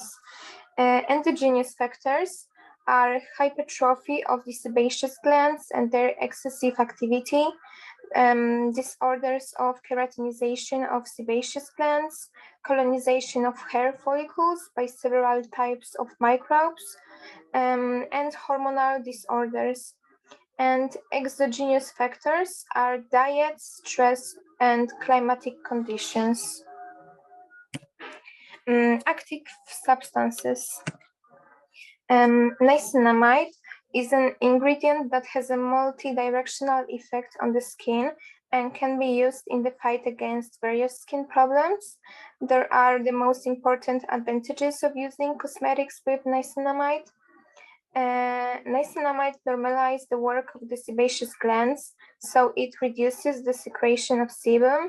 It has an antibacterial effect, so it prevents the formation of new eruptions on the skin. It also prevents the formation of discolorations and brightens the existing ones. And there are effects of using niacinamide. And next is retinol. Sorry to interrupt you, Veronica. Sorry, I would like to tell you that we can't see your slides changing. It's stuck on the first slide only. Yeah. And now you can see? Now we can see, yes, yes. Okay. So now we've got retinol. Retinol is valued primarily for its anti-wrinkle and antioxidant effects, but it also used in acne skincare. It shows the action antibacterial, exfoliating, and brightening. Retinol also helps to get rid of acne discolorations, so it works in many directions and at the same time effectively. Retinoids also accelerate the regeneration of the epidermis, which is why retinol for acne skincare is a good choice. Retinol is an effective weapon that supports the fight for healthy and beautiful looking skin. The third is salicylic acid. Salicylic acid has a primarily antibacterial and anti-inflammatory effects. It also has the ability to penetrate the sebaceous layer, thanks to which it perfectly cleanses the skin of blackheads and narrows the pores. Penetrating into the hair follicles, next to which there are sebaceous glands, it reduces the production of sebum in the case of oily and combination skin. It also has a keratolic and slightly exfoliating effects. It is also used in the treatment of rosacea, brightens, discolorations, and pigmentation changes, supports the treatment of scars and some dermatological disease with excessive keratosis and inflammation, for example, dandruff on the scalp. Vitamin C. Vitamin C eliminates free radicals, which are also responsible for the formation of acne. It is stress pollution. Veronica, again, we are stuck in one slide. Yeah. Right now you can see? Yeah, we can see. Yeah. Okay. Yeah. Vitamin C eliminates free radicals, which are also responsible for the formation of acne. It's stress, pollution, and an unhealthy lifestyle that contribute to blemishes and unsightly skin changes. Vitamin C fights free radicals and thus acne. In addition, it has a strong anti-inflammatory effect. Cosmetics with it allow you to get rid of bacteria that cause skin infections. Ascorbic acid accelerates wound healing, so thanks to it, we can get rid of pimples faster. Vitamin C also prevents the oxidation of sebum, reduces seborrhea, and prevents the skin from shining. Bibliography, and thanks for your attention.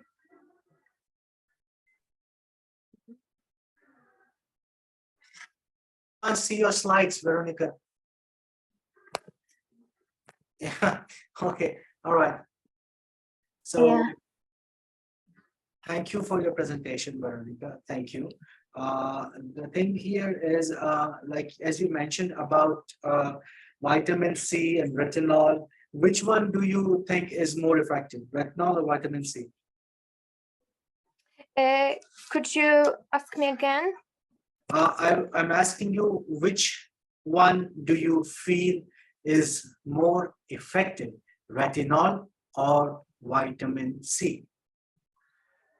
I think using niacinamide is very effective, but retinol is also effective, but we have to be very, careful with using retinol because we have to use sunscreen, but both are very great to fight with acne. So you're trying to say if we are using a sunscreen, we should avoid retinol? Yes. Okay. Okay. Yes. So retinol could cause an adverse effect if we use a sunscreen and retinol together. Yes. Okay. All right. Thank you. Thank you for your presentation, Veronica. And we wish you good luck in your studies for the future. Thank you very much. Thank you. So we have our next presenter. She's also coming from Poland. Her name is Agata. She's also coming from Academy of Mozart in Block. Agata, you are there? Can you hear us? Yeah, I'm there. Yeah, Agata, I will explain or introduce you quickly. Agata is a student and she comes from Poland, from Academy of Mozart Block, and her topic today is androgenic alopecia in women from the point of view of cosmetology. So Agata, the stage is yours, and I leave it to you now. Could you share my presentation? Yeah. In the meantime, when our colleague is presenting, I would like to ask Weronika, did you leave or still there? Roshanska? Yeah, she's there. Weronika Gorshanska, are you there? Or you left already? Yes, I am there. We got a question for you from the audience. If you could answer this question, please, that would be really nice. So I'm sorry, I did not see this question earlier. So Liane asks you a question. She says, which one we can use in summertime? Retinol, vitamin C, or other things which you suggest? Which one should we use in summers? One again, please. Yeah, the question is, as from the audience, which one should we use in the summertime? Generally, we can use every of these substances, but we have to remember to use SPF to protect our skin. Okay. Thank you very much. Thank you. Hope it answers the audience. Thank you very much, Veronica. Sorry to interrupt you, Agata. The stage is yours. Please go ahead with your presentation. If you want to ask us for the next slide, just tell us next slide and we'll put you on the next slide. Okay, right. Thank you. Go ahead. First of all, I must say that I'm thankful for the opportunity to participate in this conference. My topic is about androgenic alopecia in women. From the point of view of cosmetology, I'm a student, but I would like to be a cosmetologist maybe in 2 months. Next slide, please. Well, androgenic alopecia is one of the most common forms of alopecia in women. It mostly affects women aged 20-30 years and in the postmenopausal period. Hair loss may be a symptom of a skin disease or other internal disease. Therefore, people should be aware of the importance of medical diagnosis, pharmacological or dermatological treatment. Numerous studies and observations have also shown that there is a link between androgenic alopecia in women and impact on their self-esteem and overall well-being. Next slide, please. Androgenic alopecia affects 20 to 60% of women before the age of 60. And in the postmenopausal period, as I said before, when the amount of estrogen in body decreases. Next slide, please. In the etiology of androgenic alopecia, the causes are mainly genetic predispositions, androgen-producing genes, their conversion to dihydroxytestosterone, and the sensitivity of the receptors to androgen action. Distinctive feature of this type of baldness is the miniaturization of hair follicles. Androgenic alopecia occurs most often according to two patterns, male and female pattern. Men, as a rule, lose hair on the forehead, like there, and at the top of the head. Hair on the temples are occipital hair, like there, as a rule does not fall out. Women usually experience diffuse thinning on the top of the head, which gives the characteristic symptom of a Christmas tree. Next slide, please. Hair grows out of the hair follicles. On the head, they are arranged in groups called bellicose syndromes. Monthly hair growth oscillates between 1 or 1.5 centimeters, which depends on many factors like age, genetic predisposition, or nutrient deficiencies. During the day, about 50 to 100 hairs fall out from the hairy scalp, and it's normal, but a larger number may be a sign of disease, disorders occurring in the body, and result in thinning or even baldness. But there is no molting as in animals because human hair grows asynchronously. Next slide, please. Well, we distinguish 3 phases of hair growth. First of all is anagen, which is a growth phase. It's lasting approximately 3 to 6 years on the hairy scalp, which allows the hair to grow along to a certain length of approximately 40 centimeters. But in the area of the eyebrows and eyelashes, we don't grow like 40 centimeters of eyelashes. There, the anagen phase is much shorter, reaching a maximum of 2 months. Next is catagen. It's the transition phase in which the hair follicle shrinks and lasts about 1 to 2 weeks. The resting phase is telogen. It's usually lasting 2 to 4 months. It consists of hair loss. The hair separates from the wart caused by newly growing anagen hair. So the cycle repeats. Next slide. Androgens are sex hormones that inhibit hair growth. In women, they are produced by the ovaries and adrenal cortex. Their excess, called hyperandrogenism, can cause male pattern baldness and the development of male body structure, hirsutism, or menstrual disorders, seborrhea, acne. Next slide. Well, testosterone activity is the most known and well-researched factor of etiologenesis of hair loss.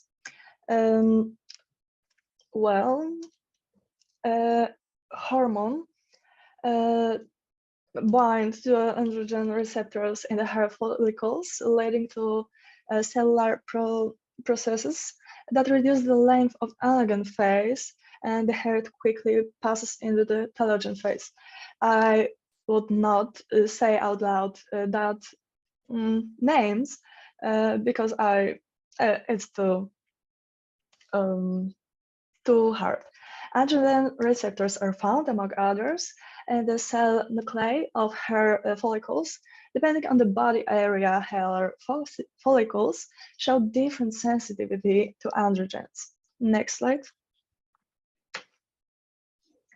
A characteristic picture in the recognition of androgenic alopecia in women is the greatest thinning of the hair in the apex and parietal eye area. This is because the follicles located there are the most susceptible to androgens through greater 5-alpha reductase activity.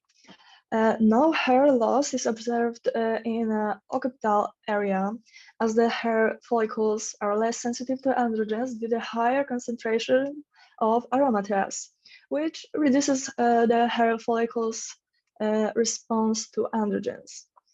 It is an enzyme that converts testosterone to estradiol, and its normal activity provides adequate proportions between testosterone and estradiol. In women, the level of testosterone in the body is so much lower than in men, and the concentration of the aromatase enzyme is even 5 times higher. And this explains why androgenic alopecia is different in both sexes, and women do not have complete baldness. Other sex hormones that have a protective effect on hair are estrogens. After menopause, ovarian function stops, so estrogen levels decrease. It's now hair isn't protected, but androgen level increases. So baldness, no baldness, but hair loss is different. Next slide. Appropriate diagnosis should be carried out to identify androgenic alopecia in women. Therefore, assignment of the clinical picture is performed, a detailed interview is conducted, taking into account the course of duration of the hair loss process, previous treatments, occurrence of dermatological diseases, or other diseases that may affect hair growth and loss. Next slide. We have in trichology 3 examples of the research that we are going to provide to the client. First of all is a trichoscopy. In this procedure, it is possible to assess the condition of the scalp, hair shaft, hair follicle outlets, skin around the hairline, and the network of visible microvessels. For the examination, a device is applied to the particular area, so there is no need to pull out the hair. Next, we have trichogram. It is considered a semi-invasive examination and involves the removal of at least 50 hairs from the frontal and occipital area with forceps or tweezers. Then the hair bulbs are placed on a special substrate, and a quantitative assignment of the different hair roots is carried out under a microscope. This technique provides information on a number of hairs in each growth phase.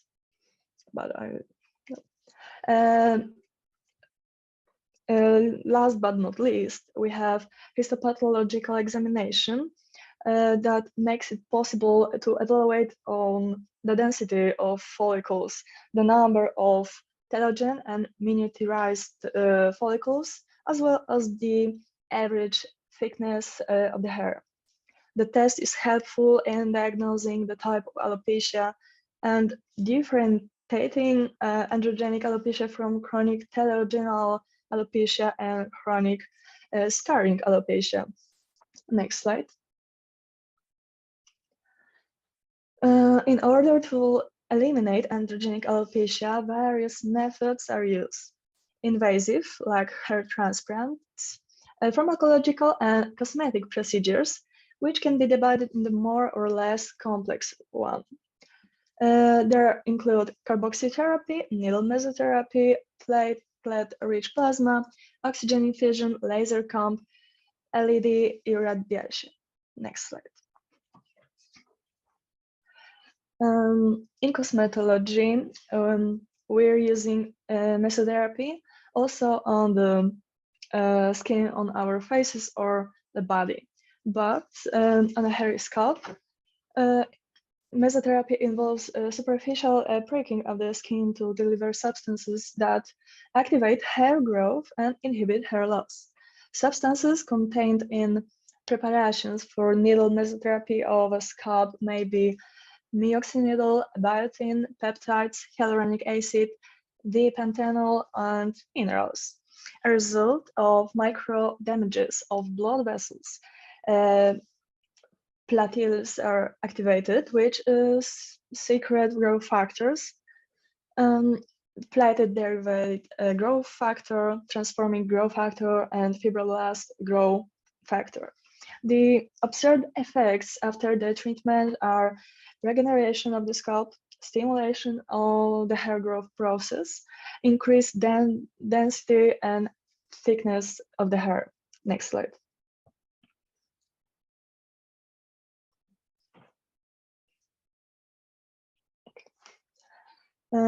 We have also a carboxytherapy, which involves injecting medical carbon dioxide. The natural behavior of the human body is, in this situation, is to release oxygen atoms from hemoglobin and combine it with carbon dioxide. The result is an increased oxygenation, nutrition, regeneration, stimulation of metabolism, microcirculation, neovascularization, and revascularization in the treated area. Next slide.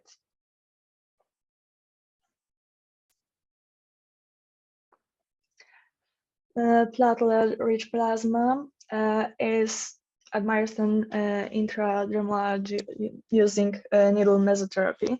It's not painful, but it can be carried out under a local anesthesia.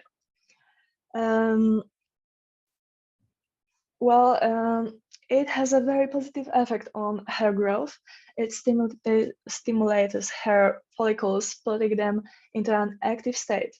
This in turn causes the hair growth cycle to be lengthened, and even a few new hairs may grow from one bulb.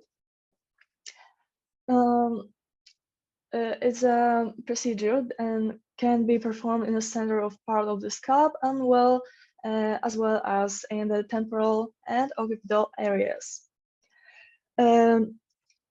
Platelet-rich plasma is obtained from the patient's blood by double configuration of peripheral blood in a particular device, and during this process, individual blood components are separated, excess fluids and dead cells are isolated. Next slide. Laser comb therapy uses low-energy laser radiation technology. It penetrates effectively into the hair follicle stimulation, the anagen phase. Increased production of androgen triphosphorate improves blood circulation to the scalp and supplying the hair with more nutrients. The increased level of cellular energy reverses the process of miniaturization of hair follicles by eliminating the unfavorable DHT hormone. This method provides to be more effective compared to LED lamp therapy, where the light source is unconcentrated and unfocused. Next slide. We have also oxygen infusion. This is the treatment which involves pushing the active ingredients deep into the skin, hair follicles, or stem under the influence on compressed air. Concentrated hyperbaric oxygen used in oxygen infusion procedures supports the proper regeneration of capillaries. Increasing the blood supply to the scalp allows to deliver more nutrients to the hair follicle, which stimulates its growth, improves the condition of both hair and skin, and also affects the inhibition of excessive hair loss. The person undergoing the treatment feels full comfort and pleasure, accompanied by a gentle breath of air. Next slide. LED, this is the therapy, uses 4 basic types of light and resulting colors of different wavelengths. Blue and purple light has an effect on the horizontal epidermis, has antibacterial and anti-inflammatory properties.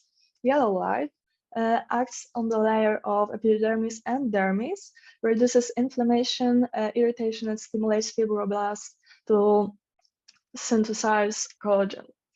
But red and infrared light penetrates the deepest, stimulating cellular metabolism and dilating capillaries. The light emitted penetrates deep into the scalp, stimulating the production of ATP in the mitochondria.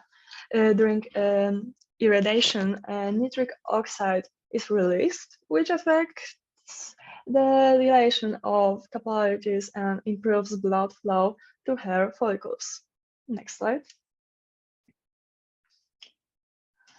Well, although the baldness itself is not self-threatening, life-threatening, but even a small amount of hair loss can be devastating for self-esteem, image, and overall quality of life, especially in women. Psychiatric disorders are most common in people with alopecia, suggesting that these people may be at increased risk of major depressive episodes, anxiety disorder, social phobia, or paranoid disorder, as described in studies by Ku and others. In a study carried out by Nerens and others of cancer patients with baldness and without baldness, both people had a worse image of themselves. Moreover, the female concept of herself deteriorated after hair loss. But one study by McGarvey and others looked over at a group of women who experienced hair loss after chemotherapy and experienced a loss of self-esteem because of hair loss. In contrast, a study by Friedman and others found that for some women, hair loss is considered to be more difficult psychologically than breast loss due to breast cancer. It's overwhelming, like. And next slide, please. Well, androgenic alopecia is a chronic, genetically conducted disease that leads to non-scarring alopecia caused by miniaturization of hair follicles. It is estimated that, depending on an age, between 10 to 60% of women suffer from this type of disease. It's a so large number, I can't. Both topical and general preparations should be used for the treatment of alopecia. Of great importance in the treatment of androgenic alopecia are trichological treatments performed on the scalp, which stimulates blood circulation, contribute to better nutrition and blood circulation of hair follicles, and support regeneration process. Modern methods in trichology, such as carboxytherapy or needle mesotherapy, can stop hair loss and in some cases reverse it even. The most effective method of treatment of androgenic alopecia is, well, combined therapy, carried out in a parallel and systematically under the supervision of a specialist and at home. Next slide. These are the sources from other slides about research. Next slide is all. Thank you for your attention. Dear Agatha, thank you so very much. And I assume you are the only presenter who is having a lot of questions today. So here it is like this, that this topic of yours is very, very interesting to each one of us.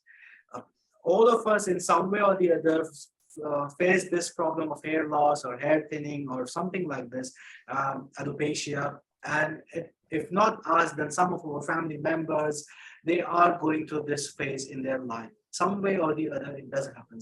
And people have a lot of questions about this. And perhaps since you have been doing a research on this, you could really help us and know, and you know, like maybe make us aware and give us some type of inputs, suggestions or something, and also answer some questions. So the first thing first to ask you, this is a question from the inside the studio. These questions are coming from the studio inside. And let me have a glass of water, just a sip of water. Mhm. So yeah, the first question comes from the studio, and this question is about how can hyaluronic acid promote hair growth. According to our knowledge, hyaluronic acid is more or less focused in retaining water and having our skin condition hydrated. So how can this promote hair growth? Can you answer this? Well, I think that I haven't that in my presentation, but well, yeah, hyaluronic acid is the most known for containing water and the skin on the something else. But well, is it helping to hair loss? Not really, but like in the dandruff, we should. So if we had saved the dandruff, like if we cure the dandruff, yeah, the skin. You should make it well water it. Sorry, it's not my first language. Because dandruff is like the scalp is so dry, so you should moisturize it. But in alopecia, in well, hair loss overall, maybe it's helping well in a moisturization on the scalp, and well with massages, with some I don't know, products to massage on your scalp with some ingredients.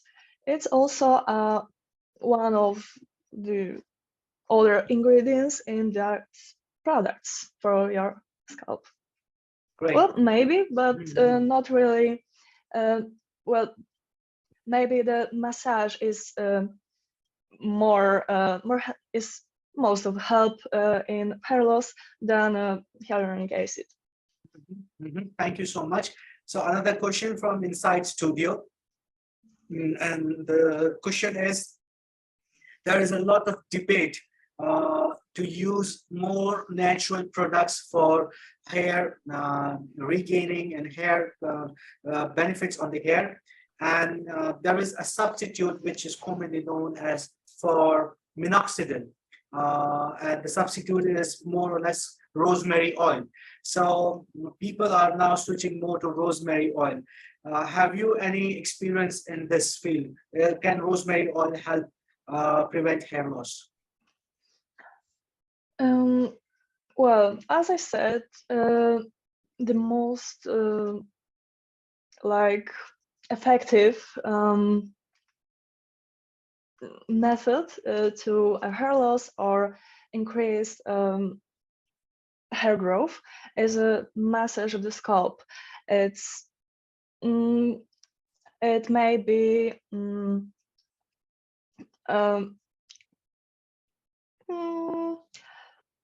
helpful. Sorry. Helpful for the skin. Yeah, but you can massage rosemary oil onto your scalp as like many other oils, like I don't know, maybe peppermint oil. It's irritating for somehow a scalp, so the blood circulation is increased, so the hair growth is also increased. But as a rosemary oil, I'm not a chemist, but well, if you massage it, everything is good. But Right, I don't know in that chronic, such as baldness, scarring, alopecia, something, it's not helping at all because it's promoted by genes or something. Okay, all right. So there is some suggestions and some things to ask from the audience session. And Valerie asks you, first of all, she thanks you for your clear presentation. You focus on androgen-dependent alopecia, mention vitamins, and deprivation in some oligoelements, zinc, sulfur, amino acids can also induce hair loss. This is what she says, like deprivation of some kinds of vitamins in the body can also induce the reason of hair loss. And are you taking this thing in account? Like, in your research, have you taken the deficiency of vitamins can also cause to hair loss? Have you taken this as well? Well, I have been doing a research on one of my colleagues from college. She is having androgenic alopecia, but it was due to hormones. But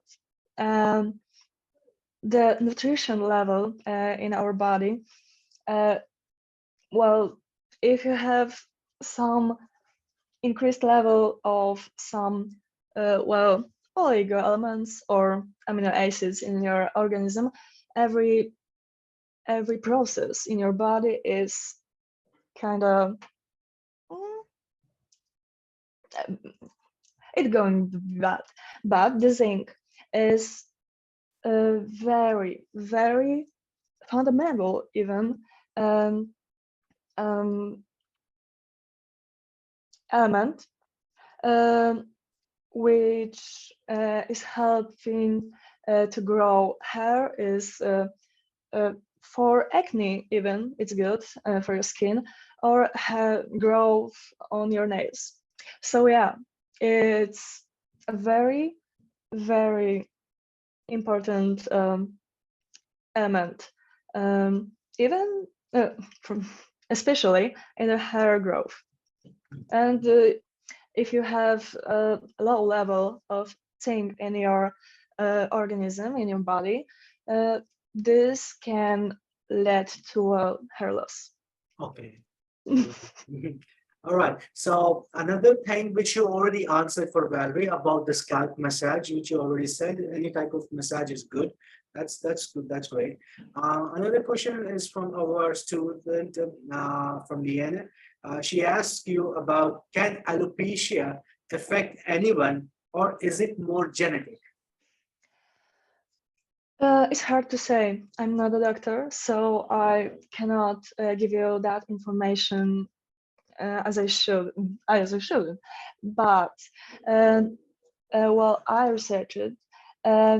It's mostly common in women with some problems in hormones, like my colleague from the college. It's higher testosterone than it should be, but it's especially genes. Well, or it depends, because well, if you have other problems in your like immune system with your organs, this can be also it can occur too, but not really. I don't think that is like common. It's mostly genes or hormones. Another question from in-house, and I assume this is the last question. The rest of the questions we will leave it to your email. So the in-house question is microneedling helpful, or does it promote hair growth, blood circulation on the scalp? Microneedling. The question is it helpful? Yeah, is it helpful? Yeah. Of course, microneedling is, wow. You like if you cut your skin, like the cells are producing the system of helping to give your body a scar, even to heal. I don't know, heal. Yeah. So is microneedling, but there's no cut, there's no that much deep in your skin, of course, but it's like healing. Your organism, your skin produces more and more cells, processes to help that regeneration, helping healing. And so if you irritate that skin and push it to healing the organism, the skin is doing everything is it called to heal, to increase level of production of something. So yeah, it's helpful to hair growth and hair loss because of its properties. Wow, all of nutrients, the I don't know, oxygen, blood is everything is increased to a higher level, and yeah, hairs grow faster. Skin is resurfacing, and so on. So yeah, that's a very good technique. Thank you very much, Agatha. Thank you for this wonderful presentation. We wish you good luck in your future endeavors. We wish you all the best. Thank you for being here. And thank you so much. Have a good day. Thank you. Same to you. Thank you. So that was Agatha from Poland, and with a very interesting and informative topic about androgenic alopecia in women. And as I always say, I have been saying, guys, please pour in your questions. Send us your questions on the chat. We will ask your questions. You could ask our questions in any language. We will translate and ask the question to the presenter. And without wasting much time, I would quickly like to invite our very erudite Professor Dr. Dita Bērziņa, who comes from Latvia. He's an academic. He represents International College of Cosmetology as well. He's a professor here as well. His topic is evidence-based cosmetics, toxicological evaluation of chemicals and cosmetics on a microfluidic chip. Dr. Bērziņa, are you here? Yes. I leave the screen to you, but we can't hear you. Hello, do you hear me? Yes. Now we can hear you. Now we can hear you. Yes. Yes. Okay. Do you see my presentation, please? Yes. Yes, we see your presentation. Yes, we see. It is a full screen. No, yes. Not full screen. No, not full screen. No. But right now, is it? Now full screen. Yes. Okay. Good. Thank you. Okay. Hello.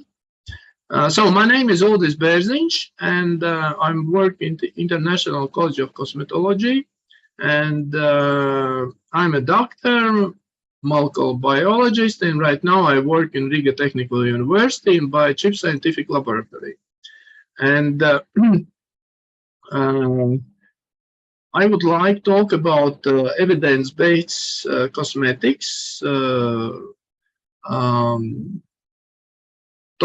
toxicological evaluation and chemical and cosmetics on microfluidic chips. But the first, what I wish says, in this moment situation,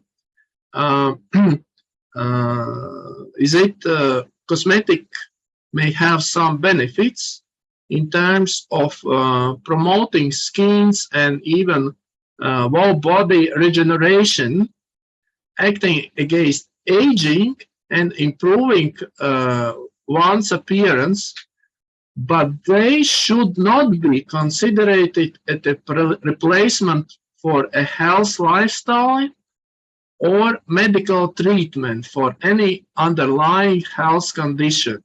And generally, cosmetic, it's not drug, yeah? This is situation, but situation go forward and it can be changed. And my presentation intent consists of 3 parts. The first, I would like to emphasize the need to promote the creation of evidence-based cosmetology. And in the same time, I tell about the research activity that is carried out of the International College of Cosmetology and the Riga Technical University Biochip Scientific Laboratory. And finally, all of this is done to attract cooperation partner for joint research. And my plan for this presentation, it is the first I would like explain whether the cosmetics are allowed to penetrate deeper into the skin. In the same time, the question, yes or no, because when I talk with different people, some says yes, some says no, and the first I would like explain my vision, yes or no. The next, to justify any specific cosmetic effect, such as anti-aging cosmetic manufacturer need to be provide adequate evidence of the product efficacy. It is a adequate evidence. It is a little bit for discussion from my vision.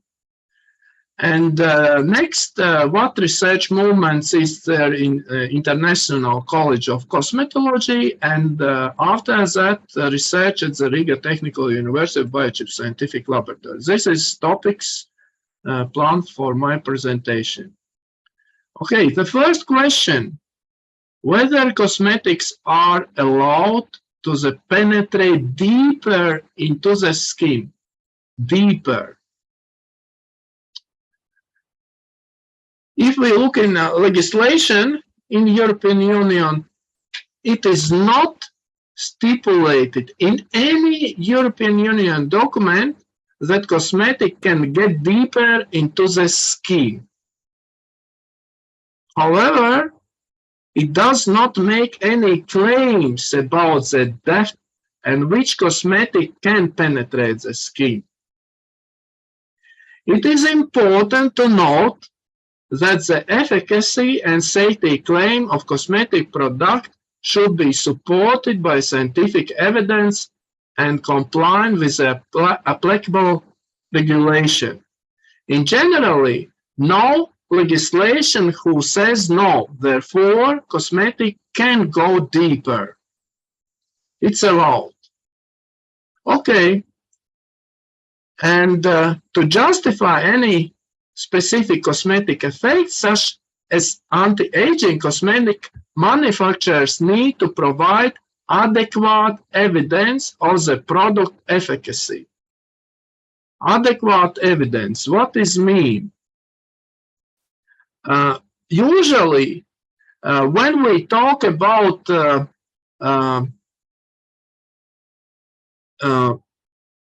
important change, important thing for change skin, like anti-agings.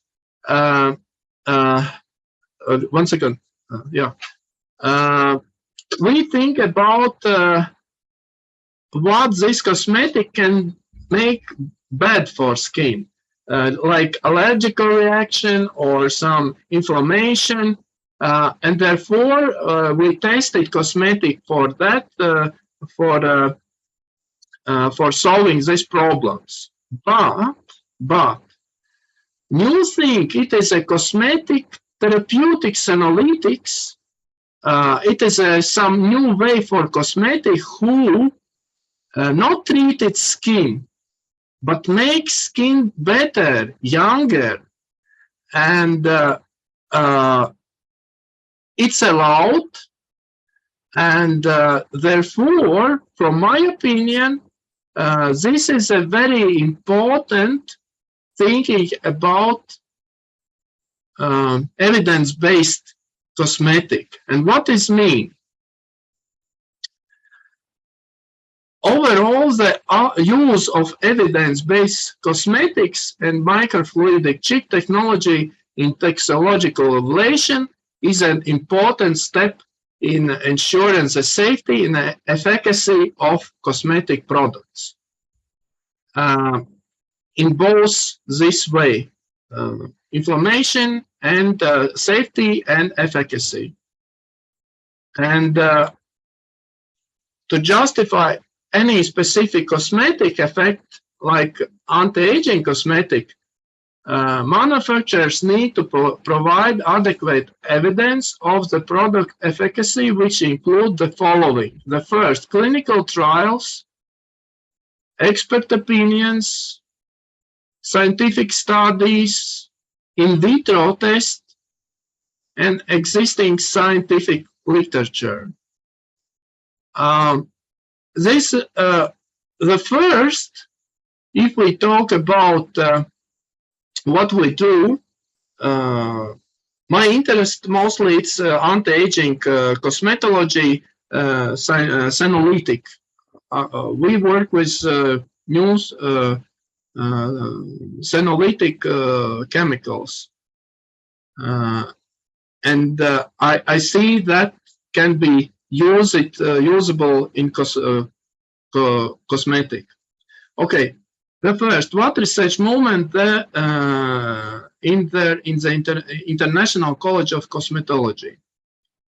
The first, to ensure the implementation of evidence-based cosmetology, the following measure can be taken using validate testing methods and employing trainer professionals. 2 points.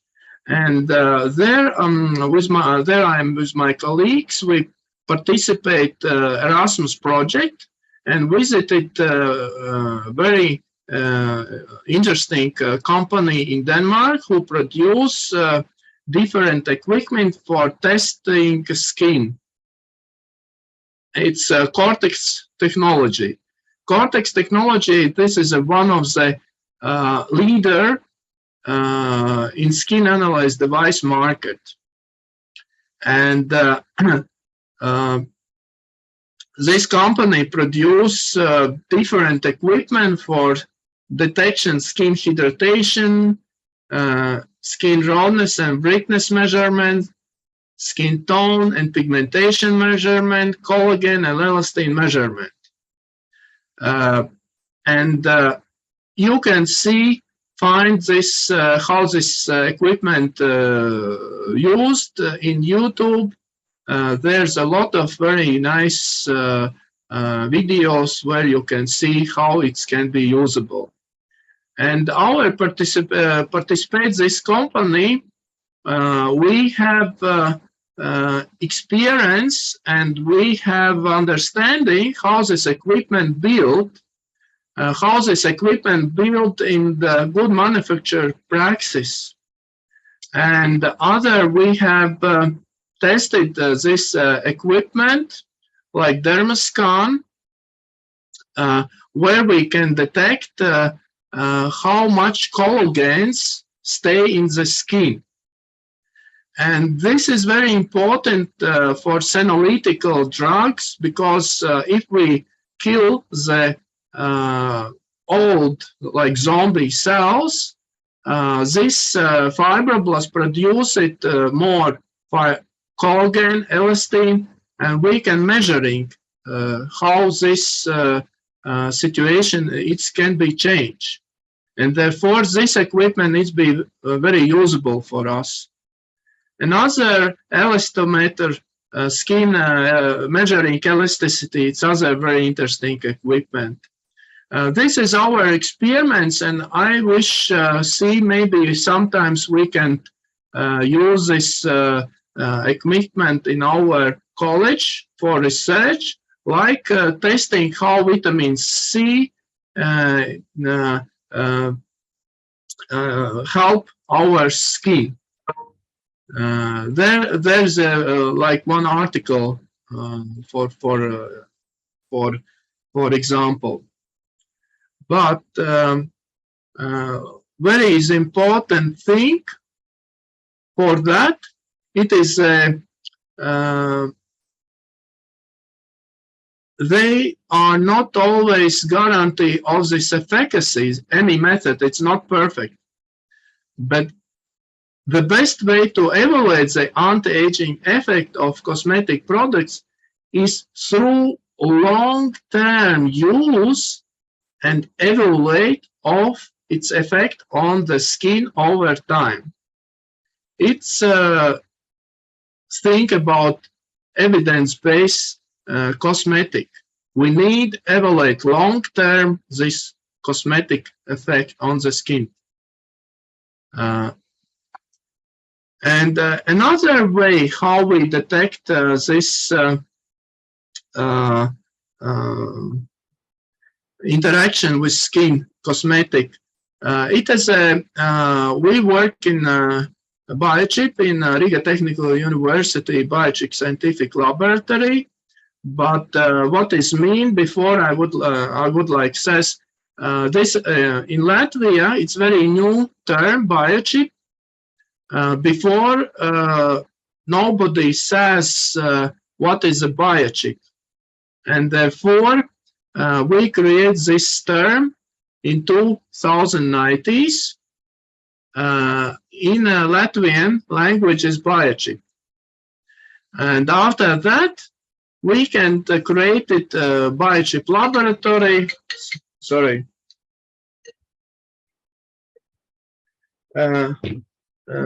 This is the first step for creation this biochip active biochip scientific research in our laboratory, and after that we designing a workstation for experiments of biochip. This is a very big job because there's a lot of very important thing what we can make before we starting work.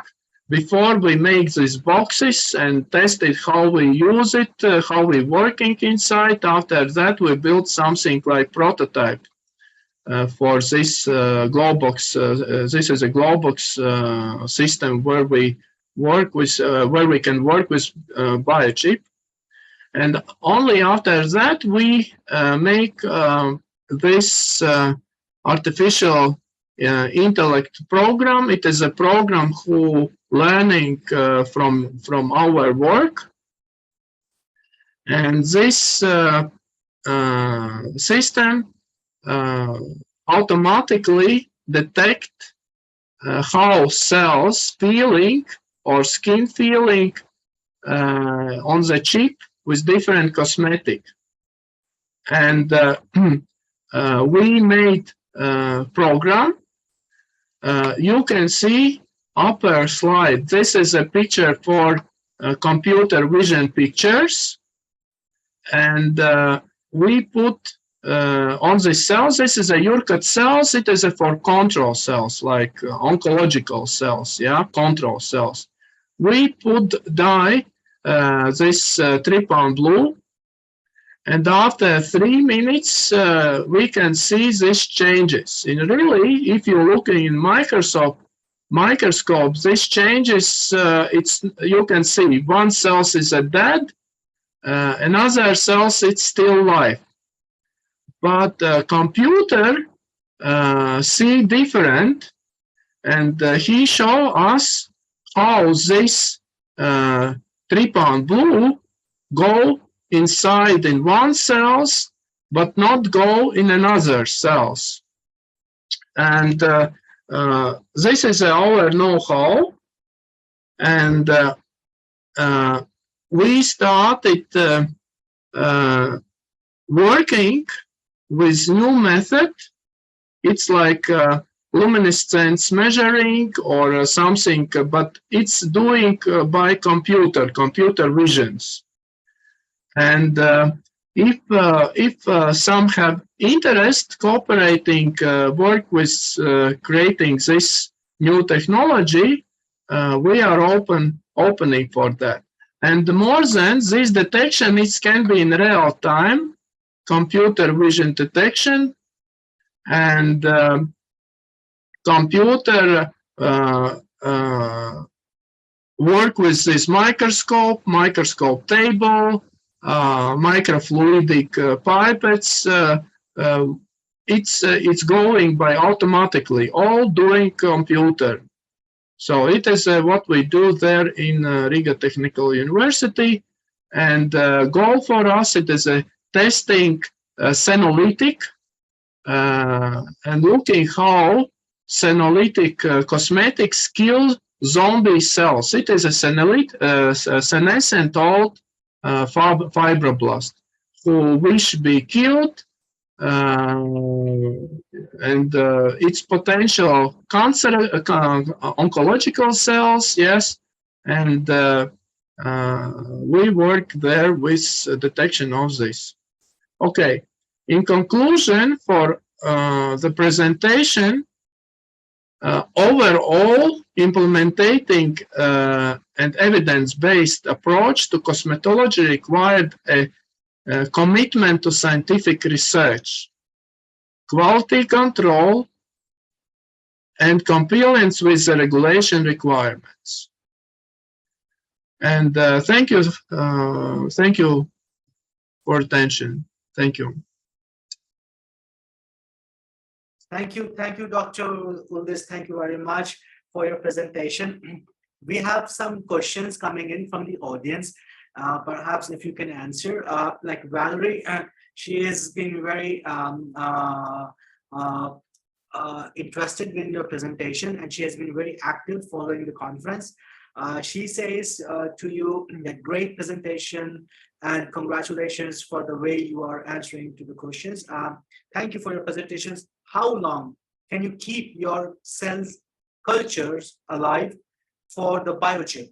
Do you have a CO2 incubator to keep the cells during the experiment? Yeah, we have two. We go two ways. One way we use by classical, like control. We use CO2 incubator.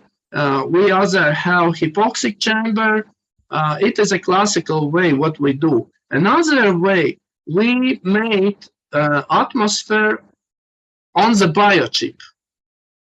And we right now started working on all this atmosphere in biochip. Gases, temperatures, all controlled on microscope. It is all, it's beyond the microscope in real time. And we're doing other experiment in real time in incubator, like small incubator on microscope, yes. Not microscope in incubator, but incubator on the microscope, yes. And we trying make experiments in long time. We started work with viability test like Beta Galaxy does. We're testing with computer vision. It is something new method. It's not classical. And the other, we're trying measuring telomere length. If you wish other, yes, we can do on microscope automatically. We started measuring telomere length. And other, we work with dielectrophoresis for detecting cytotoxicity. So we have new technologies, yes. If I answer to your question, if it's not clear, please ask me. Yeah, definitely. So another question is coming in, Doctor, and the question is, have you tried also to add bacteria to the eukaryotic cells to mimic the skin microbiome? We not work with bacteria. We bacterial virus, but we started work with real-time and quantitative PCR measuring, yes, but not with, okay, we not work with bacteria, yes, it's not with bacterium, and but we work with, okay, we other work with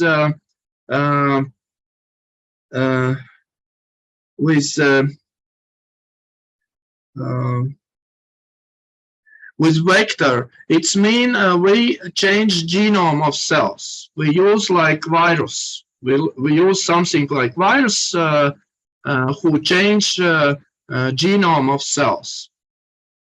Okay, so there is one of our audience. She would like to visit you. So is it okay if we give your email to her? She can write you. Is it okay? Yeah, yes.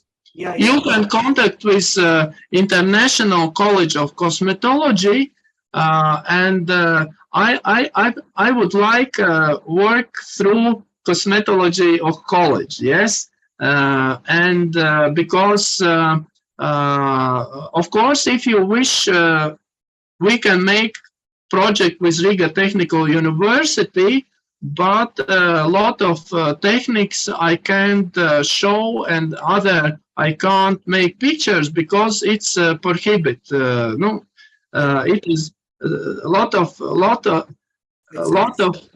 yes. It's but with cosmetology of colleges, absolutely I'm open. I'm very interested. Make other with Riga Technical University create new project.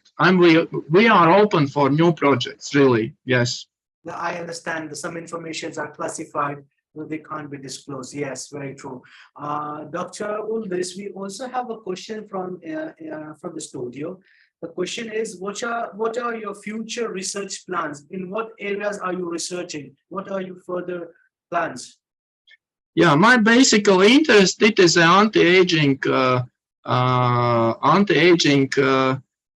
I work with stem cell, and right now we can separate.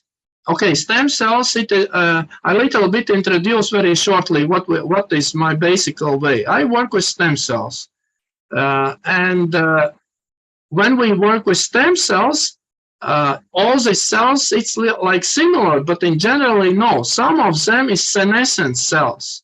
And these senescent stem cells looks like zombie cells. And we have new technology, we patent them, where we can separate these old zombie cells from young stem cells. And it can be usable for generation medicine. And it is a one way. Another way, it is a kill this zombie cell with senolytic. And this way, other can be usable in cosmetic. And in this my presentation, I mostly presented work with how we detect senolytic. Yes, because in future I see regenerative therapy use it in two ways: stem cell and senolytic. Yeah. Thank you very much, Doctor. There is also one more question coming in. If you have time to answer it, we will be glad to have it. There is a question here about the research-based evidences. It is evidence-based cosmetics are very important because often customers and beauty professionals rely on subjective feelings without measurements. Yeah. Yeah. And my vision, it is in this moment, we not think about evidence-based measurement. Yes, we're just using cosmetics for cleaning, for something like that. But cosmetics, it's not like drugs, but it's make big effect to the skin, and therefore we started thinking about measuring how this cosmetic change your skin, how you can be younger. It's something new thinking, and therefore we need new equipments. We need new technologies. Evidence-based, from my opinion, is very important. Yeah, sorry, it is. Okay, there is another question, if you can answer. It is, Valerie asks you, did you try organoids? Yes, it's it's one of the methods how you can build some organs. Yes, we can. Yes, for make skin for if we wish. Okay, if some need them, we can make them. No problems. It's easy. It's very easy. But the question is why you need this organoid. It can be better. If it's better, okay, we can do it. This, yes, no problem. All right. Thank you, Dr. Ulrich, for this presentation. We are always honored, and it's a pleasure to have you here. Thank you once more for being here. Thank you. Thank you very much. Thank you. Thank you.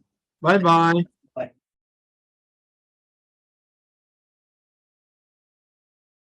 So, dear colleagues, I would also like to ask you, please write down a theme for the conference for 2024. The next date for the 2024 conference is scheduled at 8 May 2024.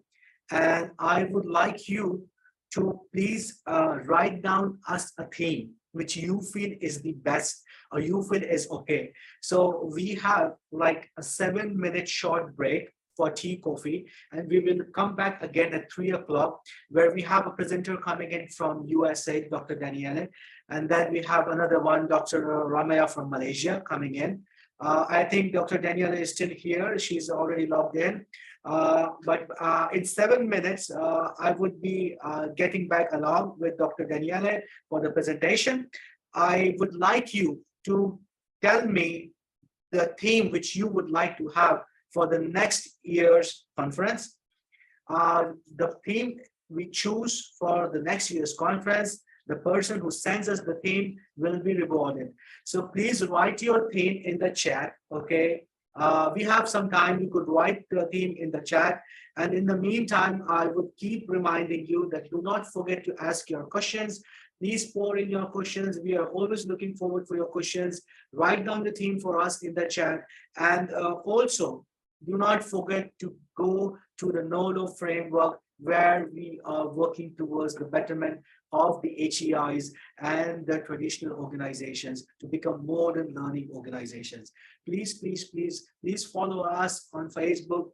Please follow us on the website and do write us your questions. And please make sure that you ask our presenters the questions you wish for. Write us in the chat in any language you wish for. We will translate it and we will ask you these questions.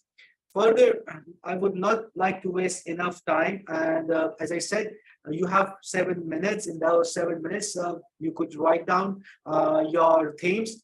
Just find out the theme, write down the theme in the chat box.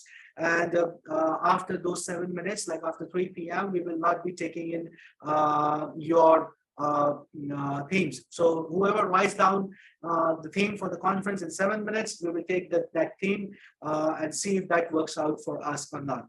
If not, then you will have another time to write down the theme and then we will see how it works. So it's like a competition. So please go ahead and think about the theme. In the meantime, I would like to welcome our next presenter. She is a very dear friend of mine. Her name is Dr. Daniele Gamboa. She comes from USA. She's a practicing physician in Farmsville, Texas, and she will be talking about vegetarianism explained. This is a very interesting topic for all those vegetarians here and all those meat eaters. So we look forward for you, Daniele. Are you here? Can you hear us? Yes, can you hear me? I can hear you. Thank you. You are welcome. Yes, thank you for inviting me to the conference. I really appreciate it. Thank you so much. Thank you. The stage is yours, Daniele. Okay. Hello, my name is Gloria Danielle Gamboa. I'm a licensed physician in Texas. I do family medicine. I am presenting a book by Dr. Natasha Campbell McBride. She is an English doctor. I believe the book is going to be backwards to you. Sorry, I'm not very high tech. This is the book, Vegetarian Explained. Let me give you a little introduction on why I know about this book. My father is from Colombia. That's where Gamboa comes from. My mother is American European mix with direct ancestry from Spain, Ireland, England, Germany. In fact, my land is on the last 2.5 acres from my great-great-grandfather who immigrated from Germany, G.A. Horn. I went to college at University of Dallas, where I lived for half a year in Rome, Italy, and I was able to travel in Europe. After college, I went to Baylor College of Medicine in Houston, Texas, from 1991 to 1995. I did my residency in Waco, Texas, in family medicine. In 2003, I gave birth to my second son, who in 2005 was diagnosed with autism and autistic gut colitis. In spring of 2007, we started the GAPS diet, which originally was called the Specific Carbohydrate Diet. This was a book written by Elaine Gottschall, and her work was taken up by Dr. Natasha Campbell-McBride. I have seen Dr. McBride speak on this topic on her book, Vegetarian Explained, and also on the GAPS diet. This book is written very much in the style in which she speaks. It's very easy to read. It's very well referenced, with 35 pages of references for a book that's only 183 pages. She gets to her points very quickly, because what intrigued me was that after years and years of hearing about the cows and the methane from the cows, could anyone refute that? And in fact, she does, because in the United States, it doesn't make any sense. We used to have plains of buffalo. They would say the buffalo looked like waves and would stretch into the horizons. And with the slaughter of the buffalo, where they would make mountains of these dead carcasses, the plains were destroyed because the buffalo were an essential part of the ecosystem. So how could the cows ever create more methane than these buffalo, which were there traditionally? Dr. Campbell-McBride was influenced by Weston A. Price. Dr. Price was the forerunner of the American Dental Association. He was a scientific dentist. He traveled around he spent 10 years traveling around the world looking for reasons why America had the most tooth decay, yet had the most dentists and toothpaste at the time. He was also looking for, in particular, vegetarians who did well on their diet. He wanted the truth about diet, health, and teeth. And what he found was that every place that continued a traditional diet did better than anybody who relied on a county store at the time. This is the early 1900s. His original work was published in 1939. The book, so in her book, getting to the book, she argues against the notion that vegetarianism is healthy as a sustained diet. In the beginning, she talks about the digestive organs. Cows have rumen. Rumen are the large 4-chambered stomach of the cows, and that is how they process the plants. Humans have the stomach of predators. We have one larger stomach and a string of intestines, and she said this is better suited to digesting animal products. She describes the animal-based diet as building the body. However, she does speak about the importance of plant food to cleanse the body. And in fact, she would put the vegan diet or really the vegan diet as a sort of fast to cleanse the body. But then she would argue that you need to follow up and go back on the animal-based diet. And I would also make a comment that as you read the book, she starts off explaining that the plant life is very cleansing.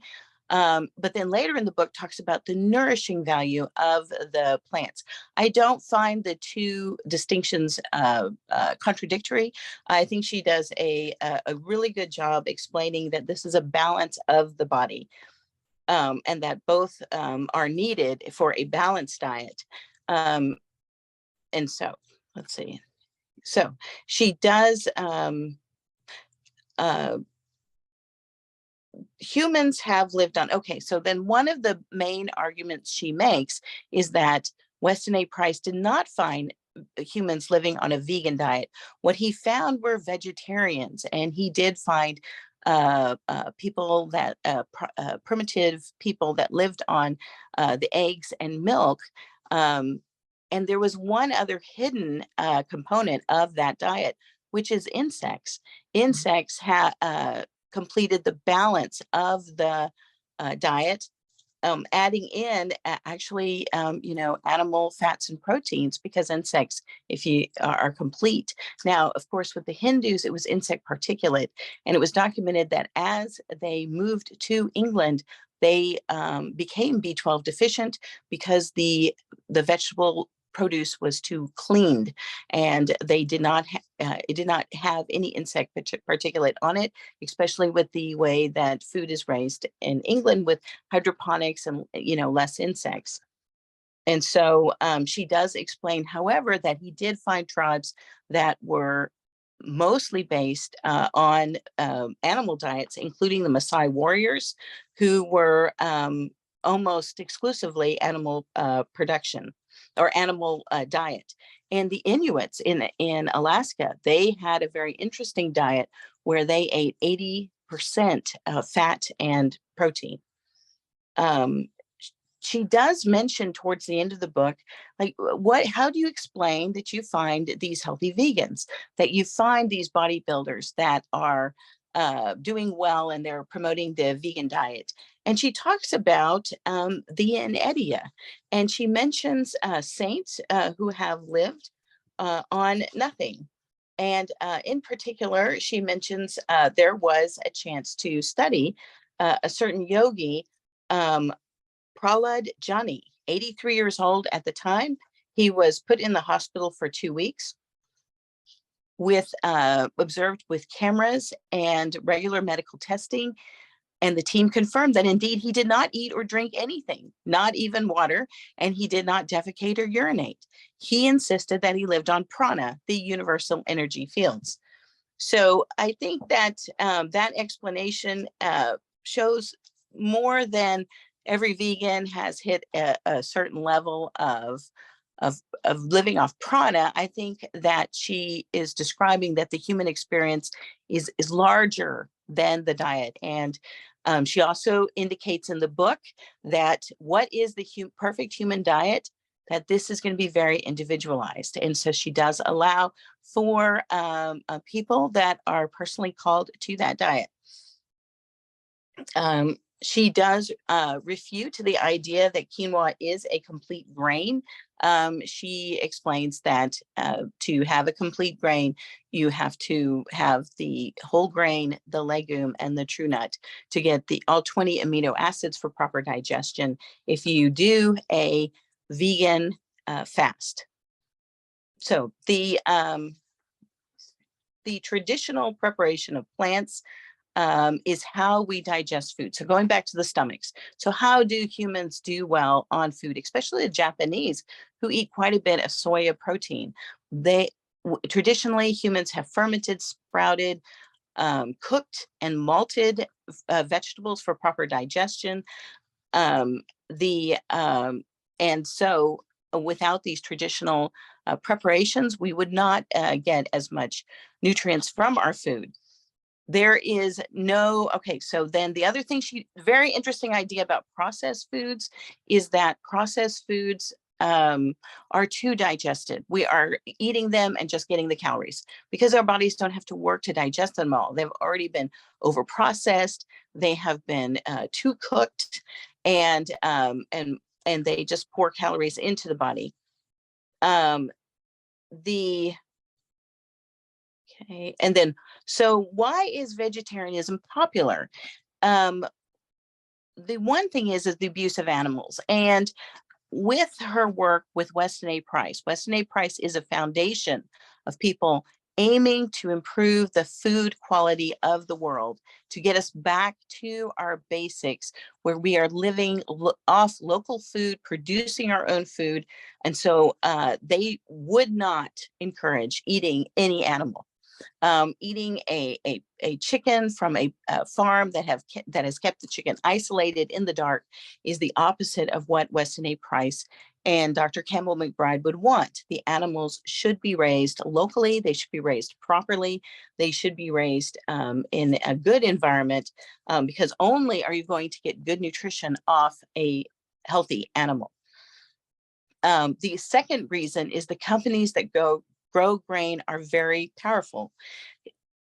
In the 1950s, they developed a food pyramid in the United States where the bottom of the pyramid, okay, the bottom half said that humans need 6 to 11 servings of grains a day. I was a child, I studied this. This is not the human diet. This is an advertisement where the companies that grew grain bought the biggest part of that pyramid. The next two biggest food industries in the United States is meat and dairy. And those were the next two rungs of the pyramid. That doesn't have anything to do with the human diet. This was all marketing and advertisement. And yet the pyramid is still taught in the United States over 50 years later. So they advertised heavily and marketed the vegetarian diet. And she points out that actually animals are relatively easy to raise. If you have a series of fields to move the cows on, if you think about the traditional European ancestors moving their livestock from place to place, relatively easy. Yes, they get sick. Yes, you have to take care of them. But anybody who grows grains will tell you that growing enough food for one human is not possible for a single family. You cannot grow all your food in your backyard. However, you could raise chickens and goats in a generous backyard. For example, my 2.5 acres. And we could be relatively self-supporting with animals.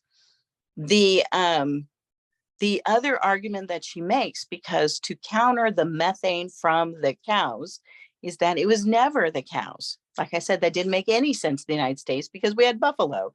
The problem is the topsoil. That modern day arable farming is ruining the topsoil, and it did, even as early as the early 1900s, where we had the Dust Bowl because we had ruined the topsoil, probably because we killed those buffalo, and that releases carbon into the environment and contributes to global warming more than any methane from the animals.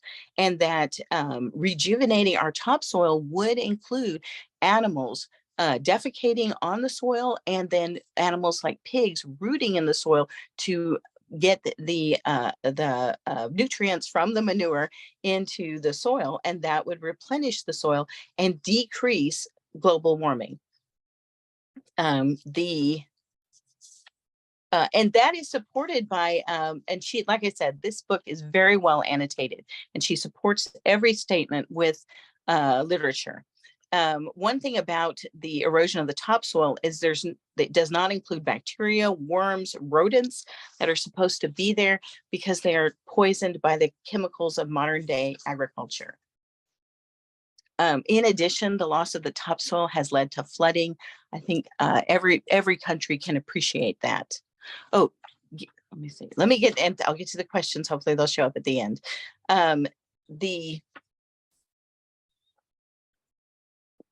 Another little quote from the book. The topsoil on our planet is a source of all life. It is the most precious part of nature, and it is being lost in staggering amounts every year due to the activity of our arable industrial agriculture, busy growing plants for us to eat. There is nothing saving the planet in choosing a vegetarian lifestyle. Just the opposite. You become an activist for the destruction of the planet. So she's really making a harsh sentence about vegetarian lifestyle there, but mostly because of the misguidance by grain growing companies. And then the rest of the book she talks about eating, what to eat. She mentions fasting, and she is not against vegetables. She is not actually against veganism. She compliments it as quite a very good fast. She gives very specific instructions on how to get off your fast, whether you choose to fast with water, veganism, bone broth. And that is very interesting. I mean, very day one, day two to get off a fast. If you've ever done a fast, a liquid fast, I did the Master Cleanser, which is lemonade. Getting off the fast is actually quite tricky, so that is very helpful. She also addresses the cholesterol myth. Now, this has hit the news. Joe Rogan recently interviewed Dr. Aseem Malhotra, who wrote a British Medical Journal article about the problems of attacking cholesterol and the statins. And she also mentions this cholesterol myth. The first person who ever introduced me to the fact that high cholesterol levels do not correlate in a one-to-one relationship with heart disease is Dr. DeBakey, a famous heart surgeon. He interrupted one of our grand rounds at Baylor College of Medicine, where we had about 2,000 students, doctors, fellows, and he said that high cholesterol, low cholesterol, they're still ending up with a bypass. And he pointed out the poor correlation. And so she talks about that cholesterol is really, doctors are taught that it's an antioxidant and that we must eat foods with good sources of cholesterol, such as eggs from free-range chickens, butter, quality butter, etc. She promotes only local produce and farm-raised animals. And she also says that everyone should have a garden. And if you're like me, I just make friends with farmers. I'm not very good at growing. And then, of course, often this includes animals to fertilize your garden. She, like I had mentioned, she does not promote the one diet. She does not say everyone must drink raw milk. Everyone must eat, 10 eggs a day or anything like that. She says it's quite individualized. She also has a certain part of the chapter where she gets a little esoteric and says that people should sense their need for food. And then I think there was a question about the references. And I am definitely going to try to get you that reference because once again, it's very annotated. And I would hope that if you're interested, that you would look into the literature from Weston A. Price. And that's it. Is this my time? Yeah, thank you so very much, Daniela. Thank you so very much for your presentation, your time as well. And as I said, we have a question where Valerie asked you if you could give a reference. This I would provide you, Valerie. I will get in touch with Dr. Daniela and I will get you the reference for the book. Another thing is the question is the biological value of vegetable proteins is lower than the one of animal proteins. You need to use combination using legumes and grains. It is interesting to take dietary supplements, especially vitamin B12, when you are a vegan. What is the opinion of the author regarding this aspect? Can you answer this, Daniela?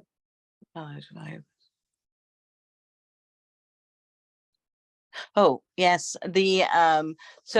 Natasha would, Dr. Campbell McBride, I believe what she mentioned in the book is that if you are sustaining off animal organ meats, if you are not eating the animals like our ancestors ate them, which was practically every part, that you should supplement. And if you are and then after a vegan fast, that you would go back on the liver from the animals and the organ meats, which are high in B12. B12 is a very tricky molecule, important to get into the diet. And if you are not willing to buy the organ meats, or if you don't have them available, then you would supplement. So, Daniela, there's another question which Valerie asked, like, did the author talk about the work of Oshumi, Nobel Prize of Medicine, on the 16-hour fasting? So I did not see that specifically. She did not mention the length of time to fast, but she did mention the various types of fasting where you would use a animal bone broth, where you would use, water, where you would use vegan, just vegetables and fruits, no animal products, as your 10 to 45 day fast. She even spoke about fasting once or twice a week or 3 days every 6 months. But as far as the details of length of time, as far as intermittent fasting, she did not specifically mention that. Thank you, Dr. Daniela. Thank you for your presentation. Thank you for your time, and we thank you for your answer as well from Valerie. And I would like to thank from behalf of all of us here for your time and presentation, and we wish you the best. Thank you so very much. Thank you very much. Thank you. It was a pleasure to have you. Bye. Thanks. So that was Dr. Daniele Gamboa from USA. She was talking about vegetarianism explained. So before we went and talked to Dr. Daniela, we asked you to write down the theme which you feel would be nice for the conference next year. Dear audience, please feel free to write down in the chat box what is the topic you think would be good for us to have a conference next year. We will be very happy to have suggestions from your side, and the suggestion which we will take will be rewarded. Not to mention again the questions if you ask, and if those questions are really interesting and we get it on our records, you will be given a goodie bag from our side, as we always do. So please don't forget to write your questions. And before I forget, I will ask my colleague to show you all the NOLO framework, which we are doing, which we have to show to you who are joining us now in this time of the hour. So NOLO framework is an Erasmus Plus funded program project, which we are doing. It will end in the year 2023 December. This will help traditional learning organization to become modern learning organization. It will give you a tool and it will give you an evaluation platform where you could self-evaluate yourself and for your organization. More about the project, you could go and see it on the website. So I'll ask my colleague to quickly get out of the NOLO framework. And I would like to invite our next presenter, who happens to come from Malaysia, and her name is Dr. Ramaya Vijayakumar. Dr. Ramaya is coming from the University of Geomatica, Malaysia. She will be talking on the topic utilization of underutilized red pitaya peel extract for the development of anti-aging nano emulsion. Dr. Ramaya. Hi, Mudasi. Hi. Thank Dr. you so Ramaya. much. Hi. How are you? Ramaya, I'm fine. Just give me 1 second, because we got a question from Liana to our previous presenter. Okay, sure. On skin through the digestive system. So, Dr. Daniele, are you still there? Dr. Daniele, can you hear us? Yes, I'm here. Sorry. Yeah, so I'm sorry. We got a question a bit late, but I would not stop myself before asking you this. Liane, one of our students, asked you a question. She asked, what about the diseases on the skin through the digestive system? What is your opinion on this? So the disease, can you be more specific? The diseases on the skin through the digestive system. Is this referring to, for example, Crohn's will make a certain skin findings, or celiac will make the herpetiformis dermatitis? I assume because it has been a very great question. Perhaps Liane, can you ask in more detail? Can you write down in a bit detail your question? One thing I'll answer is that her first, I don't know if it was her first book, but what her major work, The Gut and Psychology Syndrome, is a restorative diet for people with severe gut issues. Just briefly, Elaine Gottschall, who wrote the original specific carbohydrate diet, had a daughter who at age 4 had ulcerative colitis with hemorrhage disease. By age 8, the doctors recommend that they take the entire large intestine from this girl. The basis for these diets came from Dr. Valentin Haas, who is considered one of the fathers of modern day gastroenterology. And this is a curative diet. You only have to stay on this diet for 2 years after all your symptoms disappear. The basis of this diet is going to be animal products and vegetables and fruits and nuts, but no grains, no potatoes, nothing with a double sugar. This is what gives the bowel a very big problem. And so these digestive disorders which end up with skin symptoms are cured, or they can be. It's not, I don't think it's 100% with this special diet. All right, so Valerie also asked you a very important question.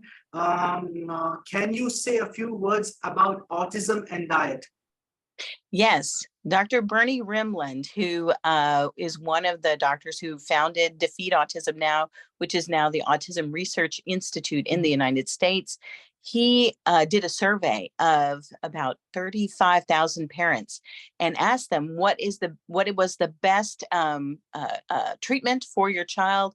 And they went through medication, they went through therapies, and across the board, diet was helpful in over, I hate to say the wrong number, but it was definitely over 50%. And that study has not been duplicated. And I have to say, in our own case, that diet was essential for calming down, especially the irritated component of autism. Thank you, Dr. Danieli. Thank you. Thank you for your answers, and thank you for your presence here. We are really glad to have you. Thank you.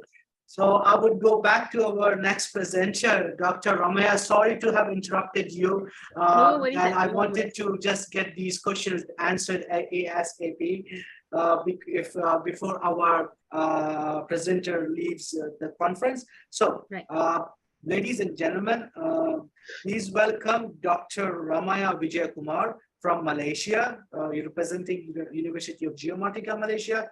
Her topic for today is utilization of underutilized red pitaya bean extract for the development of anti-aging nanoemulsion. Dr. Ramaya is also a very good friend of mine, so please ask your questions, and if you have more questions, we will write her an email. So Ramaya, the stage is yours.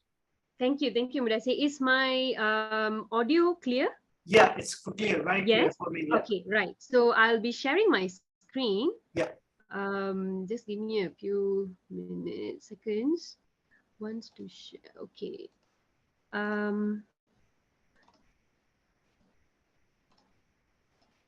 Okay. Okay, I'm screen sharing. Mudasi, can you see my slides? Yes, Dr. Ramaya, I can see your slides. Yes, yes. Okay, right. So I shall start now. All right. So a very pleasant evening to my fellow presenters, the committee members of our conference, as well as our respected audience. So first and foremost, my sincere gratitude and also thanks to International College of Cosmetology, Latvia, for organizing a conference with such a compelling theme. I'm Ramaya Vijayakumar, representing University Geomatica, Malaysia, and I'll be presenting our findings about the evaluation of the functional cosmetic properties of the underutilized red pitaya peel extract, and also its application in the development of nano emulsion-based halal skin aging and skin anti-aging cream. So this is basically a collaborative work with Dr. Siti Salwa from Halal Product Research Institute of University Putra, Malaysia. So I will be starting my presentation with a very brief introduction about red pitaya, followed by our objectives, the methodologies employed, and also lastly, we will touch a bit on our findings and also the discussions, right? So pitaya, or more commonly known as dragon fruit among the locals, is basically a type of climbing vine cactus species which belongs to the Cactaceae family, and it originates from the tropical forest regions of Mexico, Central America, and also South America.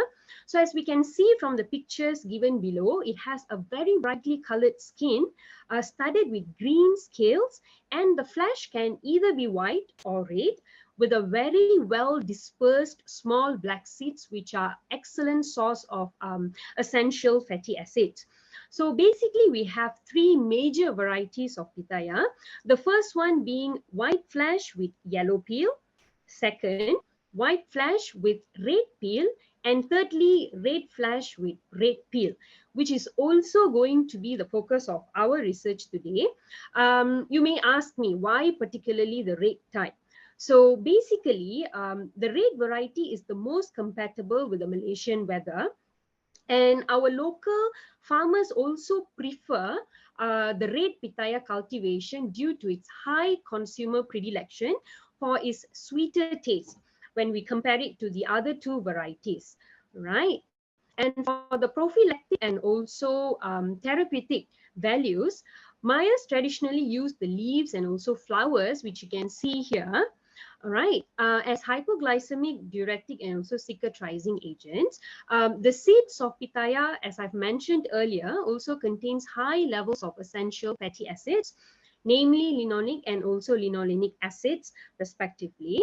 And in a study that was done by Adzem, he also demonstrated that red pitaya are rich source of flavonoids, multiple antioxidants, vitamins with good radical scavenging properties. And not only that, the flesh and peels of red pitaya are also both rich in polyphenols, and they show excellent inhibition against the growth of cancerous cells. Apart from that, some researchers also suggested the potentials of red pitaya peels as natural colorants and also as thickening agents, particularly for the application of nutraceuticals and also cosmeceuticals. Right. So here is the innovation map that outlines the top 10 cosmetic trends and innovations in 2023. And as we can clearly see, we can see green cosmetics, anti-aging and rejuvenation, cruelty-free cosmetics, nanotechnology, and also halal beauty. So this is why we firmly believe that this work of ours could be a prospective research that is in line with the current trend and also consumer demands, right? So here is a more detailed breakdown of each categories for your reference. And when it comes to halal cosmetic market, we can see that the growth is going to be very steady for the next 10 years. And for countries with majority of Muslim populations like Malaysia, we believe that halal cosmetic holds a very huge prospect in years to come. All right, but the problem with halal cosmetic is that the formulation comes with multiple complications. For example, the active ingredients in anti-aging products particularly, which target the wrinkle reduction, are mainly hydrolyzed collagen, elastin, gelatin, chondroitin, sulfate, and also oligopeptides, which are majorly sourced from animals. And these animal-derived actives are also being objectionable and controversial for inducing adverse skin reactions and other health complications. So one of the most popular examples is the mad cow disease. This is due to the utilization of active ingredients from animal brain, spinal cord, internal organs, and also tissues. Yeah. So that's why we firmly believe that by exploring the prospects of red pitaya peels to function as the anti-aging agent for topical applications, particularly to replace the non-halal animal-derived actives, the consumer's demand for plant-based halal formulations can be successfully perceived. So our major goal is to formulate a stable halal nano-emulsion with red pitaya peel as the main active ingredient. And to achieve this, we have outlined 4 specific objectives.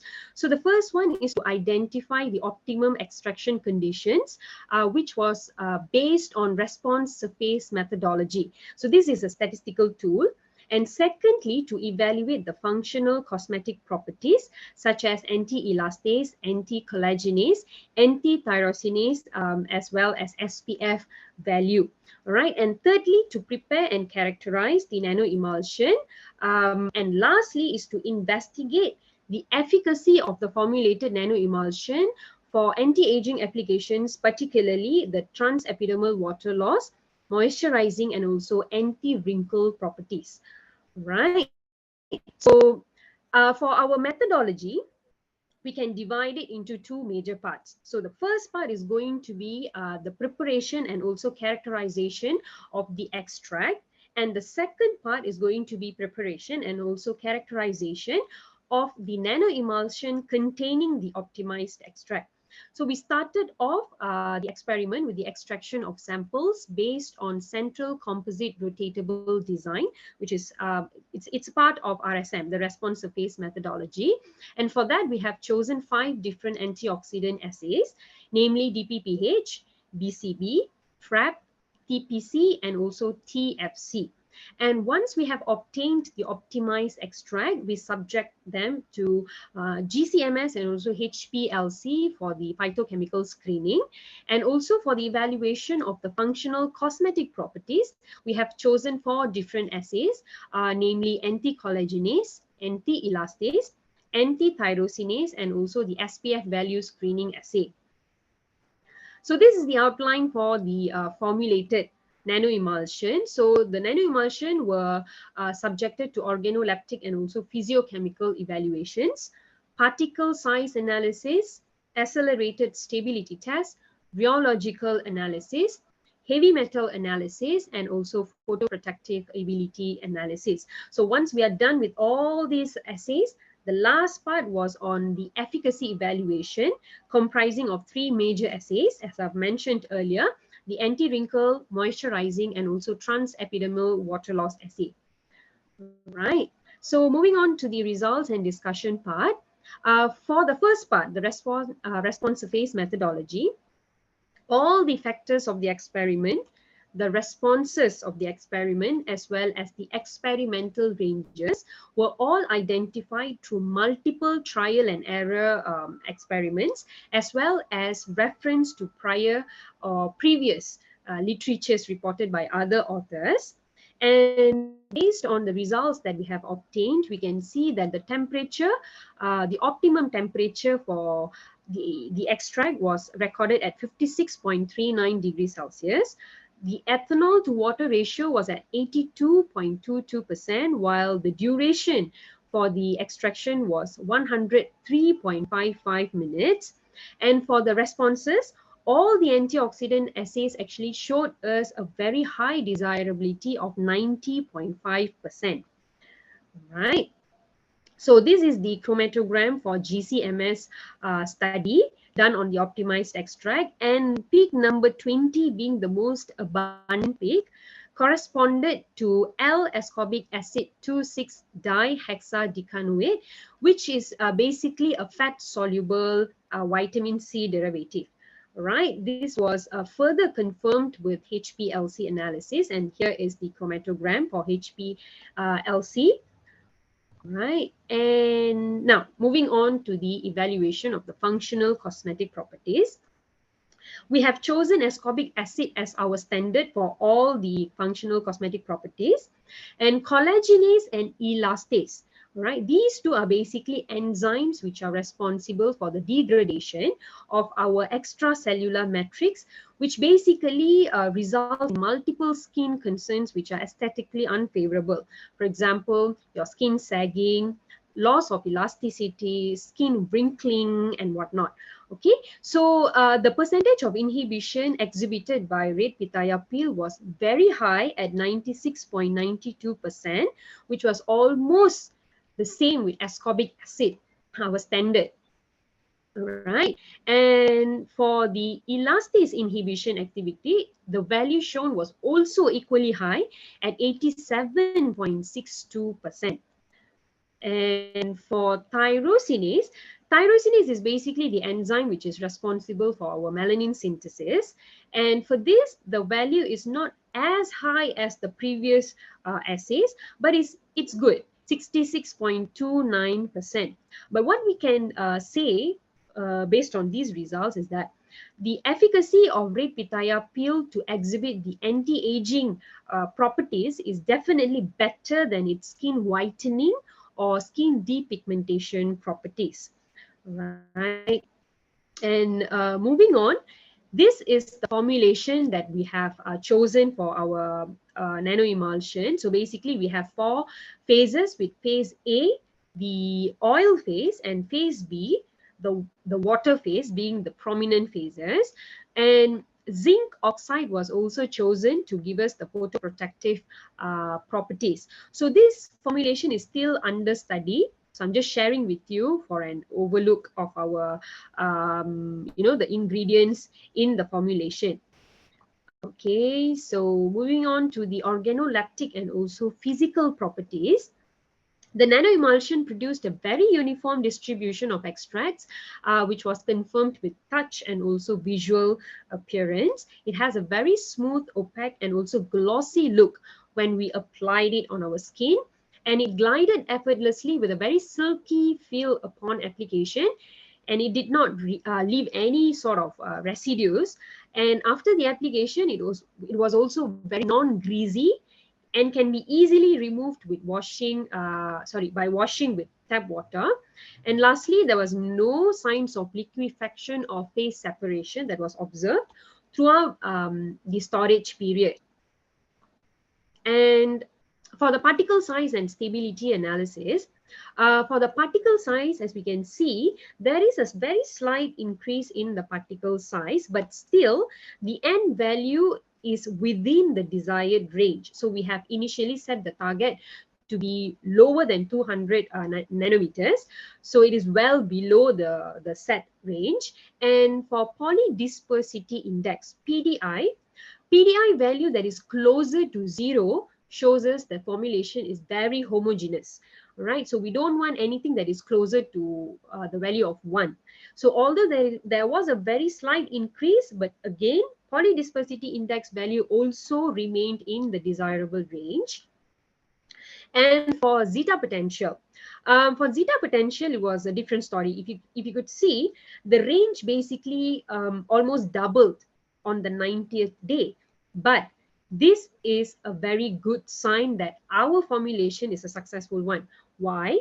Because zeta potential makes sure that the particles do not come closer to one another. So they will remain, retain the space between one another to prevent any sort of coagulation, aggregation, or flocculation, these kind of things that will lead to destabilizing mechanism, phase separation. You can see the water phase and also the oil phase separating after some time. So we don't want that to happen. So zeta potential, the higher, the better it is. Usually zeta potential in the range of 30 MV is appreciable. So we have a negative 40.4 on the 90th day. And for pH value, on the 90th day, it was recorded at 5.52, which is very much compatible to human skin pH value. For the accelerated stability study, we have employed the method of freeze and thaw.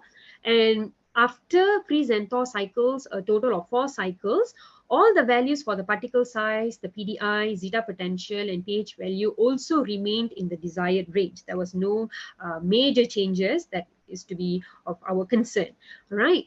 And for heavy metal analysis, all the commonly found metal contaminants in cosmetic formulations such as arsenic, lead, cadmium, and also mercury were all absent in our formulation. These are the figures that we have obtained through transmission electron microscopy. Figure A is showing us the picture of the droplets that was taken immediately after formulation. We took it on the same day that we have completed our formulation. Whereas for figure B, that figure was taken on the 90th day. And as we can see, the microstructure of the particles retained the beautiful spherical morphology throughout the storage period of 90 days, right? Which shows that the emulsion is very stable. And next, moving on to the photoprotective properties, the SPF value that was recorded it's quite low, is only 1.11, whereas the UVA UVB ratio, which corresponds to the UVA protection, is 0.457, which corresponds to a star category of 3, and it is good. It is not superior or ultra, it is good. Right, and the critical wavelength basically tells us the strength of UVA protection, and we need values above 370 nanometers, and for our formulation it was 372.78.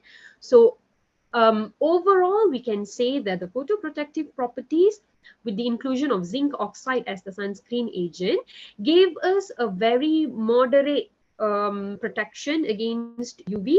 And this needs further modification in terms of the formulation, and we are working on it. So for the anti-aging efficacy evaluation, the first one, the anti-wrinkle properties, the skin surface, texture, surface evaluation of living skin, and also the roughness calculation were all taken using VisioScan VC98. So this is basically a device or a video camera of high resolution, which we usually use to study the skin's topography. So from all these readings, we can see that the surface evaluation for the wrinkles actually showed a decrease of 5.90% after application of 12 weeks, which is a very good value. So there was a reduction of wrinkles to that extent, almost 6% after 3 months of continuous application. And this is the picture that we have taken before and after the application period of 3 months, right? And lastly, for the moisturizing effect, we can see that after about 2 hours of application, the moisture level or the hydration of the skin were maintained above 100 or equivalent to 100%. Okay, and the transepidermal water loss showed a decent decrease. This means that the formulation is effective in locking the moisture and also preventing excessive water loss to the surrounding. And we have come to the conclusion. So the optimization, taking into account the appropriate extraction time, temperature, and also solvent concentration using the statistical tool RSM, has successfully yielded us a fractional extract that is loaded with beneficial phytoconstituents with good anti-aging properties. They also exhibited good cosmetological properties, especially their anti-elastase and also anti-collagenase properties, and appreciable tyrosinase inhibition and also SPF value. And the combination of our optimized red pitaya peel extract with carefully selected plant-based formulation ingredients made it possible to formulate a nano emulsion that not only complies with all the halal requirements, but it also produced a final product with good organoleptic properties, excellent stability, and most importantly, free from any sort of controversial cosmetic actives. So here are some of our references. And these are the list of publications. So by far we have successfully published 4 papers, and another 4 papers is still under progress. And here are some of the recognitions that we have obtained through multiple international exhibitions and also innovation competitions that we have participated by far. And that's all from me. Thank you so much for the opportunity. I shall go back. Thank you, everyone. Thank you so much. Thank you very much, Dr. Ramya. Thank you very much for this presentation. And we are Thank you, also very glad to have you here. I mean, I know it's a very big time difference when it comes to Malaysia and Latvia, and you probably are in the night time over there, and it's difficult for you as well. But thank you for taking up the time and coming here and, you know, giving us the knowledge about your research. I saw in your research the red. Can you hear me? Can you hear me? Yes, Mudasir. Yeah, I saw in your research the red pitaya peel extract contains the properties of antioxidant. So yes. So the thing here is this antioxidant, this red pitaya peel, is also good for treatment of like alopecia or some skin treatments for hair loss or something like that? In terms of hair loss, I'm not so sure, Mudasir, because so far, most of the research pertaining to red pitaya majorly for medicinal purpose, like, you know, the treatment of cancer, anti-inflammatory, nutraceuticals.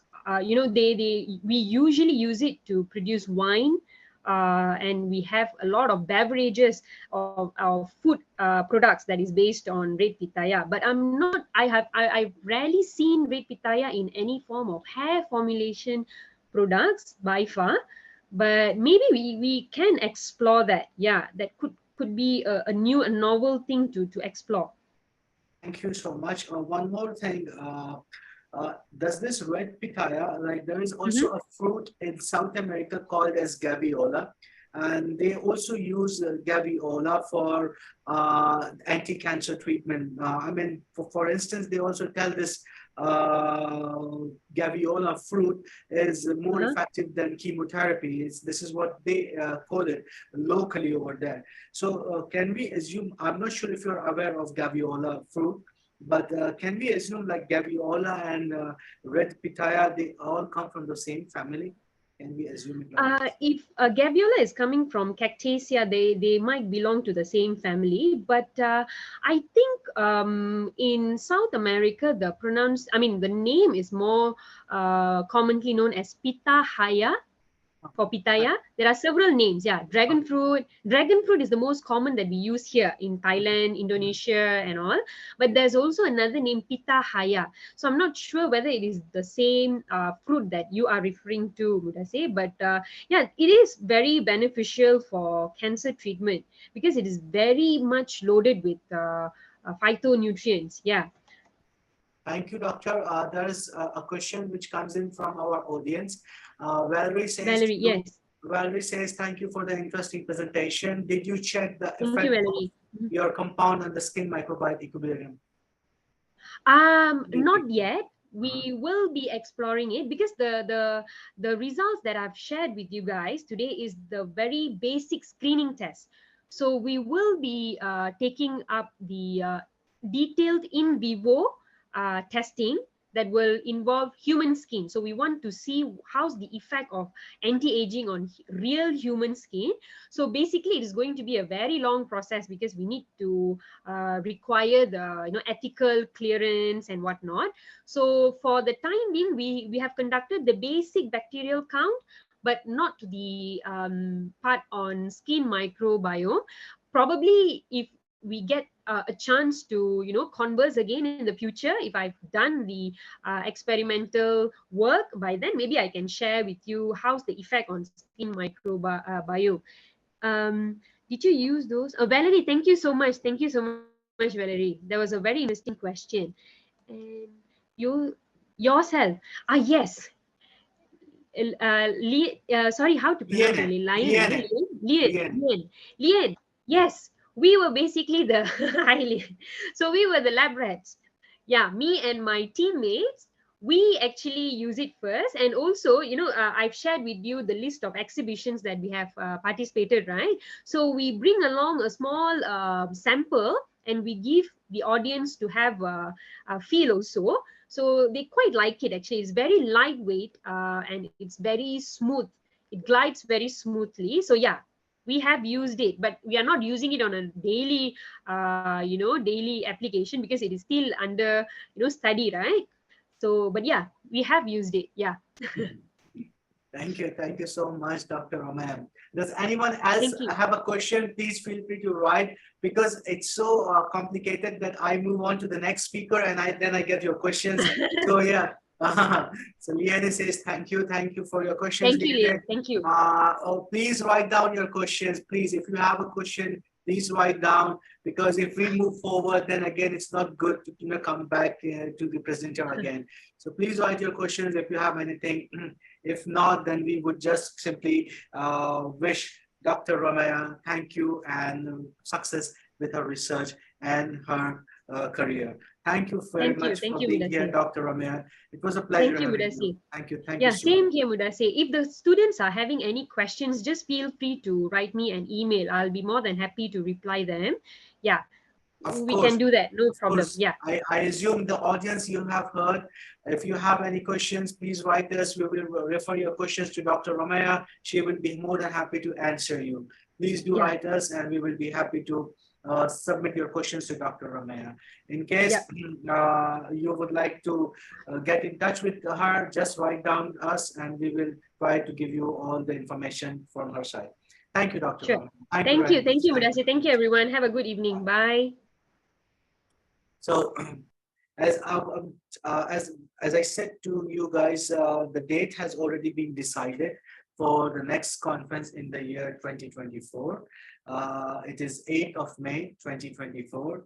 I would still like to have your suggestions for the next year's conference. Please write down the topic or the theme you feel would be nice for the conference for next year, so that we could use that theme and the ideas which will come in, the ideas which we would take in for the next year's conference, we would reward you as well. So, and also we would, put your name on it so that it does not go ignored. So with moving forward, now we are almost coming to the end of the conference, and I would like to thank you all that you came along and being here. We have one last presenter who's going to come from Poland, and he's going to present on a topic on carboxy therapy treatments in cosmetology. But before he comes in, I would ask you to please write down the themes if you can, and write down the questions in the chat box if you can. And you could write in any language. As I said, we would translate and ask the presenter. Also, Valerie, since you are here, and our next presenter is also here, since you are here, I would like to answer your previous questions. The one which you asked here about including food items which contains properties of hyaluronic acid. You are right. One should use that as the priority.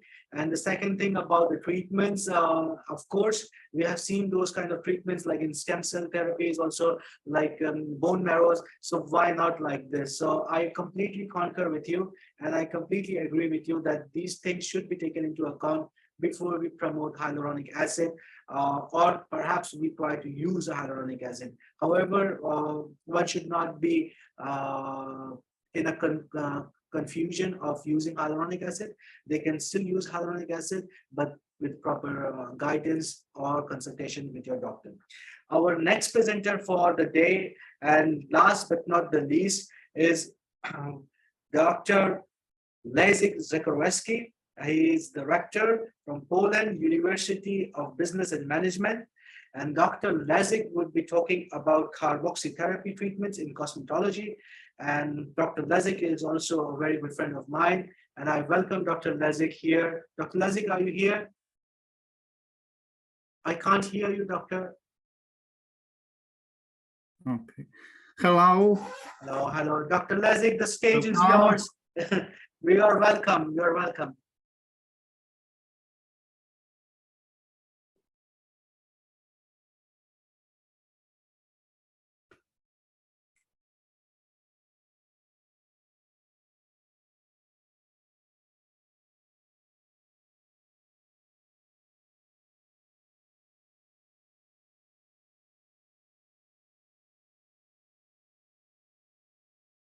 I was talking about carboxytherapy treatment in cosmetology. This is for me, Leszek Zakrzewski, and my co-author, Agnieszka Michalska from University of Business and Management in Ciechanów in Poland. Carboxytherapy is carbon dioxide therapy. This treatment consists in dermal precise application and controlled dosage of medical carbon dioxide by injection.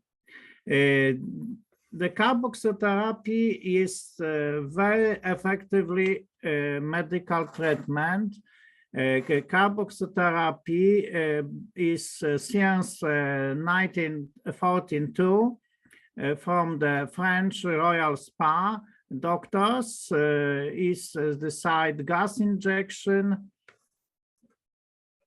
is applicable method in dermatology, aesthetic dermatology, anti-aging medicine, and cosmetology.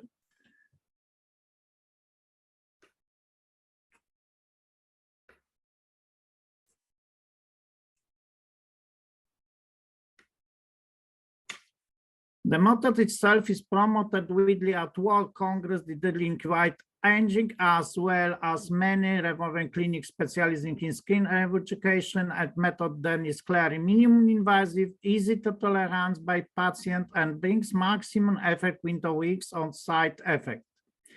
In Europe, the method is subject of research of University of Siena, Italian Center of Microangiology and Microcirculation of University of Milan, Pavia, Italy, and clinics in Österreich, Hungary, Czech Republic, Poland, and Slovakia. The method is promoted and used in many countries around the world: Australia, Korea, Singapore, South America.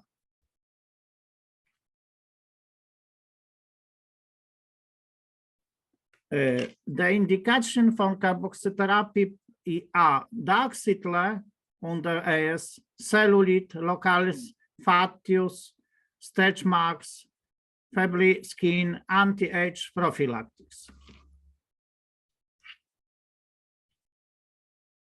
Bladder therapy, excessive hair loss, treatment of peonies. Scalp carboxytherapy is one of the most researched and readable treatment of alopecia. Scalp therapy as a treatment method can be since the 1930s indicated by French doctors.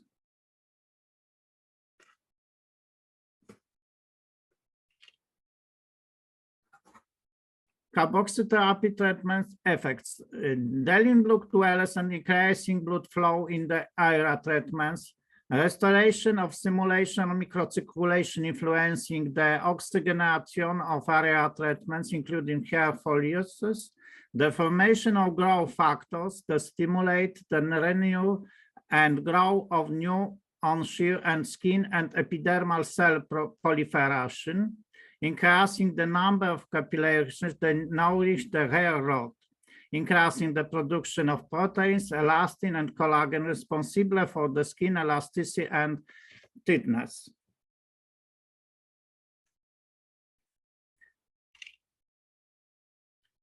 Purpose of scalp carboxytherapy treatment: scalp revitalization, strengthen the hair rods and thickness the hair by extending the hair growth further, anagen, inhibition of blood process.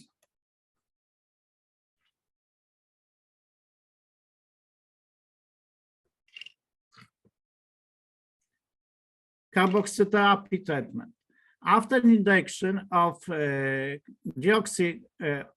oxygen carbon gas into the area of scalp with a needle with a special diameter, small perforation ear, it is a symptom of carbon dioxide migration into the area of hair follicle, the subliminally and absorbed in minutes. Infusion in the scalp speed up blood circulation. It is a result of increased pressure in the thin blood vessels. The process is called revascularization. Another process results from the formation of carbon dioxide deposit in US in nerve revascularization is creation of complete new blood vessels by the body. What process provide oxygenation of the treatment area on the creation the absorption of factor when active cell division when as hair grow?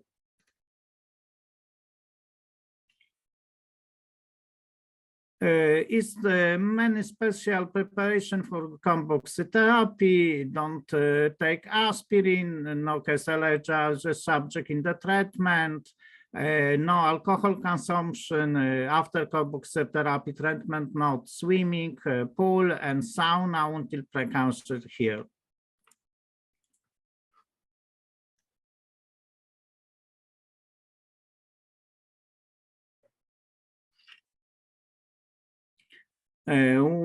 One day after the treatment, you can return to your standard care treatment with botulinum toxin minimum 72 hours after carboxytherapy. You should not swim for 1 to 2 days after treatments. The sauna, steamboat should not be used for 1-3 days after the treatments. After 1 day, we return to normal activity.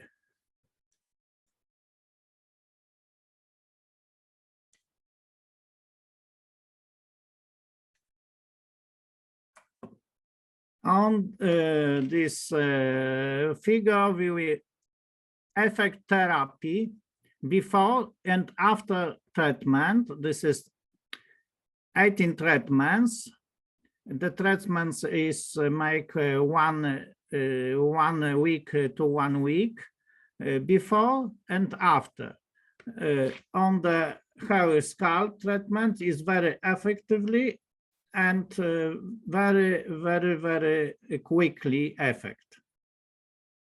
Thank you for your attention.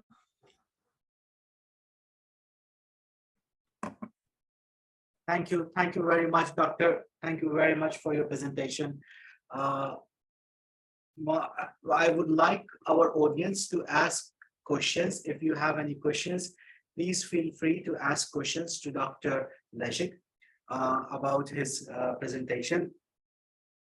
And I would also like to thank Dr. Bērziņa for taking out time to come here and present about carboxytherapy. Like we were talking about carboxytherapy. I have a question from the studio inside the studio, Doctor. The question is, carboxytherapy, does it or it is like a complicated question which we are always like talking, is it legal in some countries in the Europe, or it's all, and do you have an idea, is it legal across Europe, or it only in Poland, or what exactly the situation is with it? Carboxytherapy is normal medical procedure and worked in Europe, many countries, and USA and Europe, European country and Australian and China and Korea is the intradermal injection, but not in liquid, but gas, the oxygen gas. This is like to mesotherapy procedure. It is most effectively and cheap and very cheap. The gas is not, yes, it's cheaper. Okay, so you're trying to say the gas is not cheaper for carboxytherapy? Yes. So if we compare, it's more expensive. This medical gas is not normal carbon gas for can you provide us an information like why carbon dioxide, why is it helpful? Please repeat. I not here. The question is, which gas are you using in carboxytherapy? Which gas? This is special dioxide carbon gas. Is the medical gas for attest. Special attest is very pure. Very pure, very pure. Okay. All right. Okay. So according to your experience, it is completely fine to use this in any parts. There's no problem with that. No, this is not problem. The treatment is very simply is very most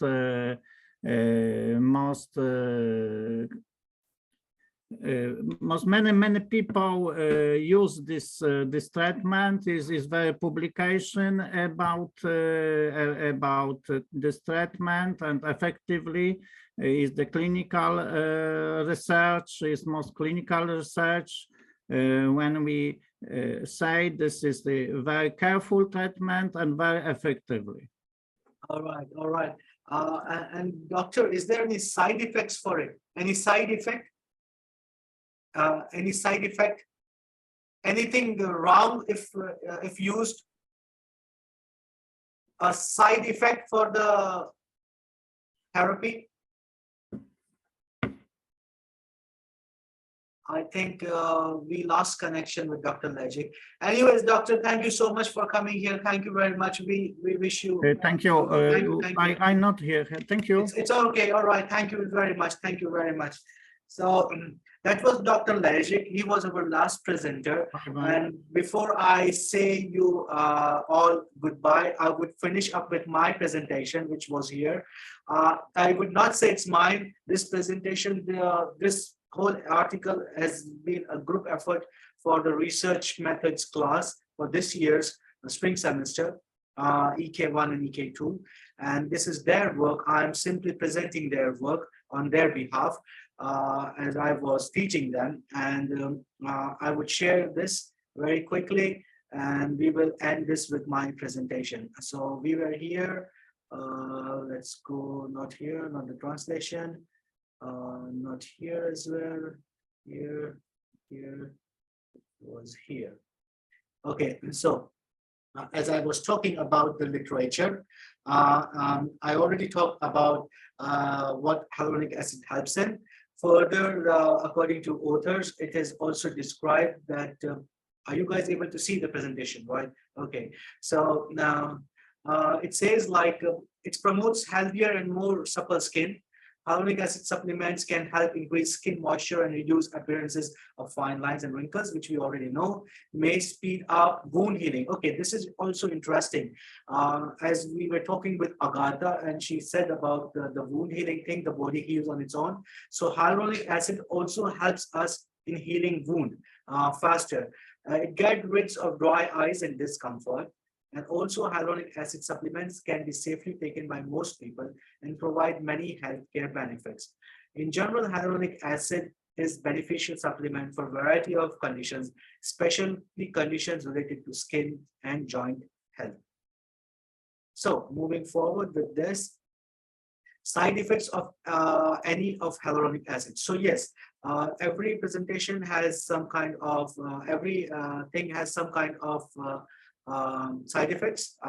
So what's the side effect for hyaluronic acid? However, it's argued that apart from benefits of the hyaluronic acid, it can cause adverse effects if you're using hyaluronic acid incorrectly. If you're applying hyaluronic acid to a very dry face and without applying a moisturizer, hyaluronic acid has the opposite effect of its intended purpose. Hyaluronic acid can actually end up drawing moisture from deeper levels of your skin, which in turn will cause more harm than good and leave your complexion feeling tight, dry, uncomfortable, and more prone to showing signs of aging.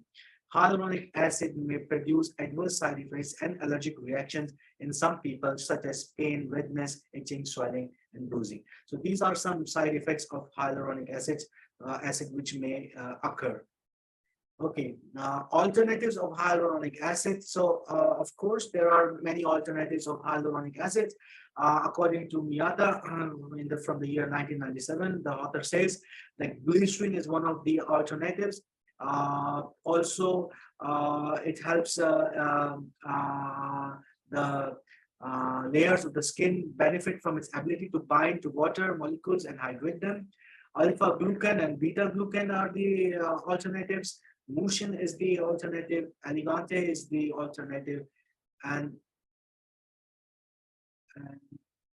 honey. So I assume honey, we are all are quite familiar with honey. So honey is also very effective. Honey sticks, viscous, and also similarly to hyaluronic acid, but with larger molecular weight. Honey just touches the skin's outer layer because it cannot enter the stratum and hydrate the dermis. It cannot be used as a substitute for a lower molecular weight or as hyaluronic acid does. Then there are many other alternatives such as cactus water, calendula, and so on.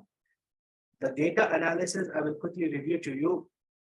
The data collection, a survey questionnaire with closed and open-ended questions for quantitative results and for qualitative results interviews, 3 structured interviews of the respondents from the International College of Cosmetology in Latvia, Riga were done.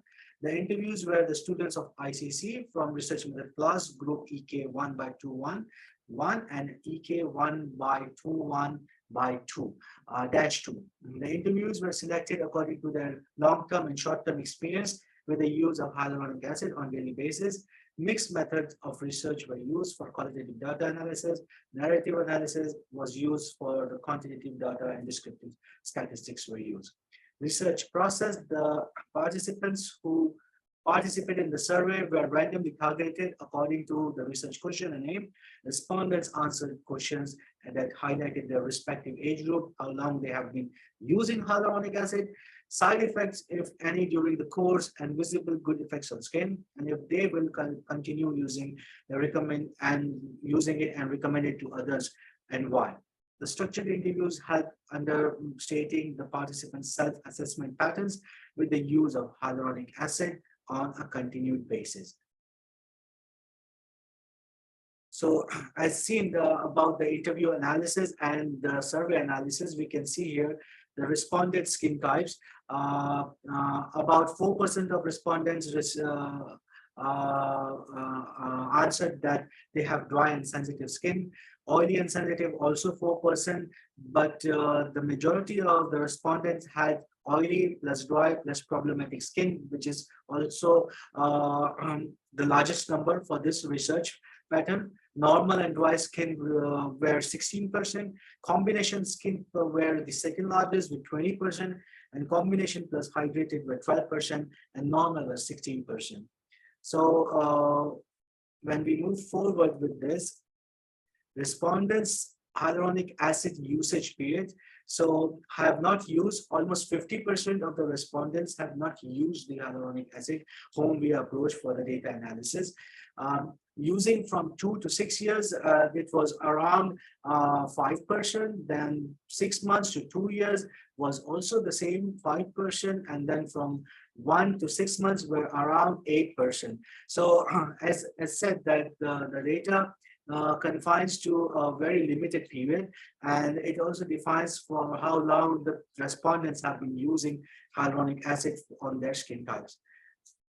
Respondents' observation on the use of hyaluronic acid on their skin.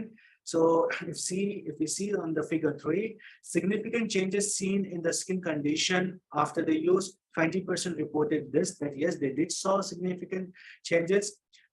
Considerable changes seen in the skin conditions after the use. 36% respondents replied that they did saw considerable changes on their skin types. Not much changes, 8% said that there was not much changes on the skin type. Have not used were 20%, and we 16% of the data which we had have no answers for it.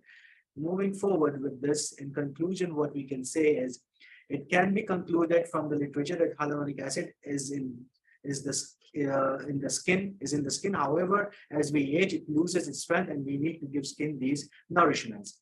It can further be concluded from the survey that people using hyaluronic acid in a long term report better results on their skin conditions than people who have been using it for a shorter period. It can also be concluded from the quantitative and qualitative results that on a majority of the respondents who have been using hyaluronic acid for skin problems do not report any side effects. Then in recommendations, we could say from the data collected and the literature studied and analyzed, it can be recommended that hyaluronic acid should be used as it is. It is natural essential form in the type of serums for better results. Lastly, it can also be recommended that there is no harm in trying hyaluronic acid. It can also be mixed with daily moisturizer and applied to the skin. However, it is always recommended to apply it on a small patch of skin on the arm or somewhere where a person finds it appropriate to test if it might cause any side effects. So it's always better to test before applying it. So this is the references, and here you could see the acknowledgement. These are the students who contributed for this research work. All of these contributed toward this research work, and I personally thank all of them here for this. And I would like to stop sharing this presentation, and if I see, is there any questions, or let me see in the chat if there's anything. I think, okay, so Valerie has asked a question. Next year, okay, hyaluronic acid, hope or hype? A tough question for an exam, huh? So thank you, Valerie, for this hyaluronic acid, hope or hype.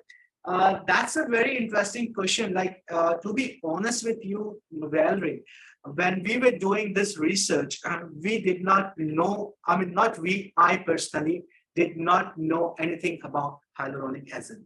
Thanks to the students who told me about hyaluronic acid, and because of them, I started using hyaluronic acid. So I would thank my students because they told me about hyaluronic acid. I did the research with them, and I found out the properties of hyaluronic acid quite interesting. And I said, like, why not give it a try? I did give it a try, and I did feel some irritation, as I said, if I use it on a longer, like a more quantity. If it is a hype, I cannot be sure. I cannot be sure because when we go in the market and we research, there are so many products like retinol, hyaluronic acids, and so many things are there in the market. This is a very tough question for me to answer, like if it's a hype or if it's not, if it's like a hope, because every time all of us, when we start to use a product, we are always hoping for a good result. So we could only say if it's a hype after a certain period of time, maybe 6 months or a year, when we know if the product is working or not. For me, certain products I try myself and see if it works, or if it doesn't, then I would just discontinue using them. Like, for example, collagen, I was advised to use collagen, and I was using collagen as well. Then I realized that that was just again, it's also a hype. So as you suggested, to increase good appetite. So I would say a good appetite is always better to avoid all kinds of products. But yes, this is always going to be a tough question to answer if hyaluronic acid is a hope or a hype. With this, I thank all of you here present who joined the conference. It was a pleasure having you all here. It is always good to see you. Please do not forget to write in your topics which you wish for us to have it for next year. We would reward you if we choose these topics. And with all the entire ICC team here, I wish you all the best, and we sign off from the 6th International Scientific Conference here from Riga, Latvia. Bye-bye.